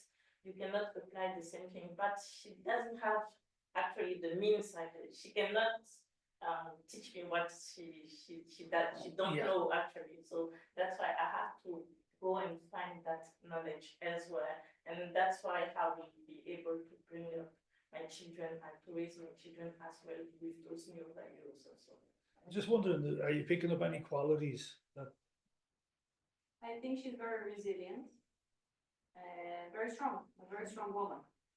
And I think she's not afraid to think differently, which I really appreciate in a person. Very Yeah, courageous? not because you're going against the society, like where Yeah, the society you're coming from. Yeah. You're going against that. Not Ideology, really yes. against, it's just like the time has changed also. So those way of what's it like to hear people Yes. saying that you're courageous? no, I don't find myself just courageous. I just think that I just try to adapt to the situations. So I'm resilient. yeah, yes, more like resilience. Courageous, I don't think so, but it's more resilience. So thank you so much, Sure. everybody. No, thank today. you. I learned a lot with all of you. Well, there's more to come. Truthful, truthful. People truthful, was Genuine. truthful. Anyone else want to share a little bit about maybe what you're operating from, core belief? I would say core belief of mine that was sort of imposed on me as a Yeah. child, is that I have to be successful. Okay. And then I'm reframing that as not everything has to be perfect. I can't do everything to the best that I can because there are so many other demands. Yeah, of course. So core belief that I have to be successful. Yeah. What's the kind of opposite of I have to be? And Yeah, it's okay to fail. It's okay to Yes. not be perfect. Yes. So the core belief might be I have to be perfect. Yeah. Wow. It's a hard one to create. It's a difficult one to, to live with inside yourself. If that's what's driving you. Yeah, because when you feel successful, it's not permanent. It goes, right? It's like, So you've been working on that over the years. Yeah, I'm still working on it. Still working. We're all still working on our stuff. Yeah. It doesn't stop. And what have you found about yourself in the last while then, that past few years that you've been working on yourself? With regards to that quality,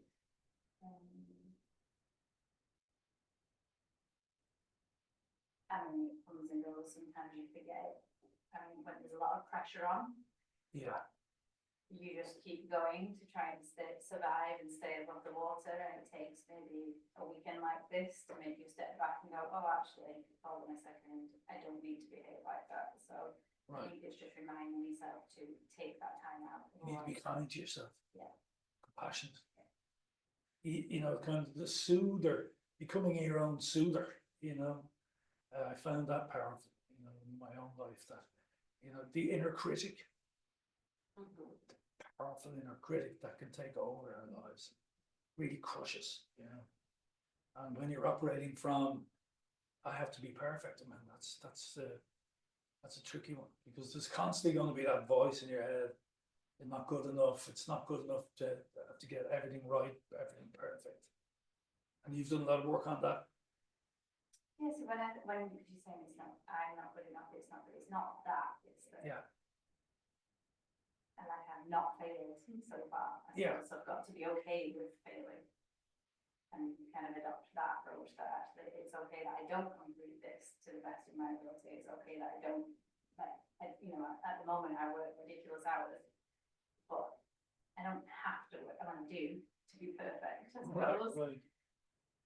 So I don't know, maybe I've just not failed is the issue, and I need to get used to failing and being okay with that and not being there for everybody and not doing all of the work and not doing this and not doing that. So it's more an acceptance of me being okay with not, I suppose it's not being perfect, it's not that I'm not good enough, if that makes sense, that's not. Well, there's a great psychoanalyst who came up with this idea about motherhood, and it's about being the good enough mother, you know, just being good enough, you know, and how that can be very powerful. You know, that doesn't have, you don't have to be the perfect. That his idea was that young mothers are so hung up on being perfect and getting everything perfect, but being the good enough mother is a very powerful thing, you know. And sometimes that's all we need to be is good enough. We're pushing, obviously we're pushing for better all the time, but yeah, really down from that level, perfect to, I'm a Good. good enough friend, I'm a good enough colleague, I'm a Yeah. good enough manager, yeah. manager as well. Oh, your manager, very good. You take on a lot on your shoulders, and yeah. Well, great, thanks for sharing that. Do you have anything? Yeah, I don't think I think I need to reflect on these core values because, like I said earlier, for me, sometimes it fluctuates. So it's not, I think mostly I operate on joy. Like I'm always happy. I'm always looking like to be in a good mood. But I do have my fear moments or like guilt. Shame, not so much, but Yeah. I used to have a lot of shame because I grew up in, so in Romania, people are Orthodox, mainly Orthodox. We were Protestants, so it was like a minority. It was a small community, so everybody knew what you were doing, and you're not allowed to do this, you're not allowed to do that. Yeah. You know, so Strict. every time I did something that I was not supposed to do, I felt shame. It shouldn't be like that. So I think I grew up with that guilt and shame. Yeah. Then I moved out of Romania, and that doesn't really exist anymore. Like I don't operate on shame or guilt. Yeah. I don't actually feel free, and that's why I think coming from that I operate on joy. I'm happy. Yeah. So Yeah. you're content, I'm content. happy, Yes, and I'm content. happy. I wake up very grateful. I'm grateful for everything. Superb. Yeah, I do have my moments, of course, course, we all self-doubt, do. and I feel sad sometimes, but most of the time, I think, yeah, I already. Yeah, I'm kind of picking up balance. You know, Yeah, a good balance. thank you. I hope Yeah. that's what I'm trying to be balanced in every aspect of my life, actually. Yeah. Exactly. I think balance is key. So that's really the idea, is that, you know, we don't have to have really negative core beliefs. Yeah. You know, to. And I also think you can change them. That's the key. Yeah. Yeah, that is the key. That's what I thought was interesting when you said that, you know, you're operating from not good enough, that you're working on them. You Yeah, know, definitely. working on them. You know, that's the important thing, because I'm perfect, you know. I don't have problems. I come to That's this the with way. complete perfection, you know. Like I walk in. It's your About- belief. Yeah, what is your core belief? That's my quarterly. Yeah, I mean, without getting too deeply into my own stuff, but my father relationships were horrific. You know, very much put down, projected into, bullied in school. I was 6'4" at 14 years of age. Was like a half 7 stone. Lots of issues around bullying. So you grow up with this feeling of not good enough. you know, being kind of left, the feeling of worthless, I suppose, you know. And so having to work on that, that's the reason I'm sitting here, you know, because I had to do a lot of work on myself over the years. And, but it's both painful, but it's rewarding, you know. Like I've done a lot of group therapy. That's why I like to kind of get groups engaging, because there's a fantastic theory in group therapy that we can heal each other. The healing parts of each other can come out, you know, in group sessions. And I don't want to turn it into a therapy session, but it can be. No, but it's like enriching. And but yeah, no, certainly, like without avoiding the subject of me, the core belief would be worthless, and having to struggle with that for years. The kind of not good enough, constantly battling against it all the time. And wanting to be liked, wanting to be approved of, all the things that we're all feeling, you know. Yeah, but I think we all share some core beliefs, like, Absolutely. right? Like maybe it's not the same dose, but I think we all want to be liked. We all want to, right? Absolutely. Yeah. We're all human. We're all bringing our own issues. Yeah, you know. yeah. And it takes, you know, the thing is that we need to be aware, anybody in here has healing qualities, you know, and those healing qualities can be just being in somebody's presence. Have you ever found that when you're in somebody's presence, like you've thought your friend who's going through a divorce, you don't know what you're offering her, you know? But just your presence alone can be very, very therapeutic. I think she has a healing presence. Sometimes people tell me, I mean, I don't know what, but sometimes people just come to me to just explain the issues. Most of the time, I don't know what to do, so I just listen. But at least now, perhaps there are some things that I will do, and I'm quite happy about that. Yeah, no, it's good. It's good. It's good. Okay, well, it's been fairly intense day, and if it's okay, if we can leave it at that for today. And we get back to it tomorrow, and we do more role plays. We do some more case study. I have another interesting case study to look at, and a fun exercise in the afternoon. So, thanks very much, everyone. It was really good. Thank you so much. Thank you. Have a nice evening. Thank you.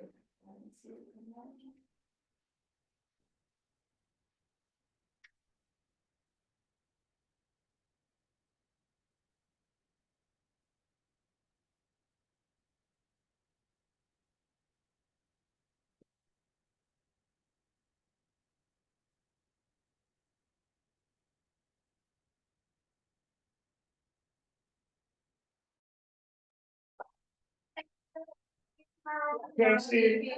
Bye.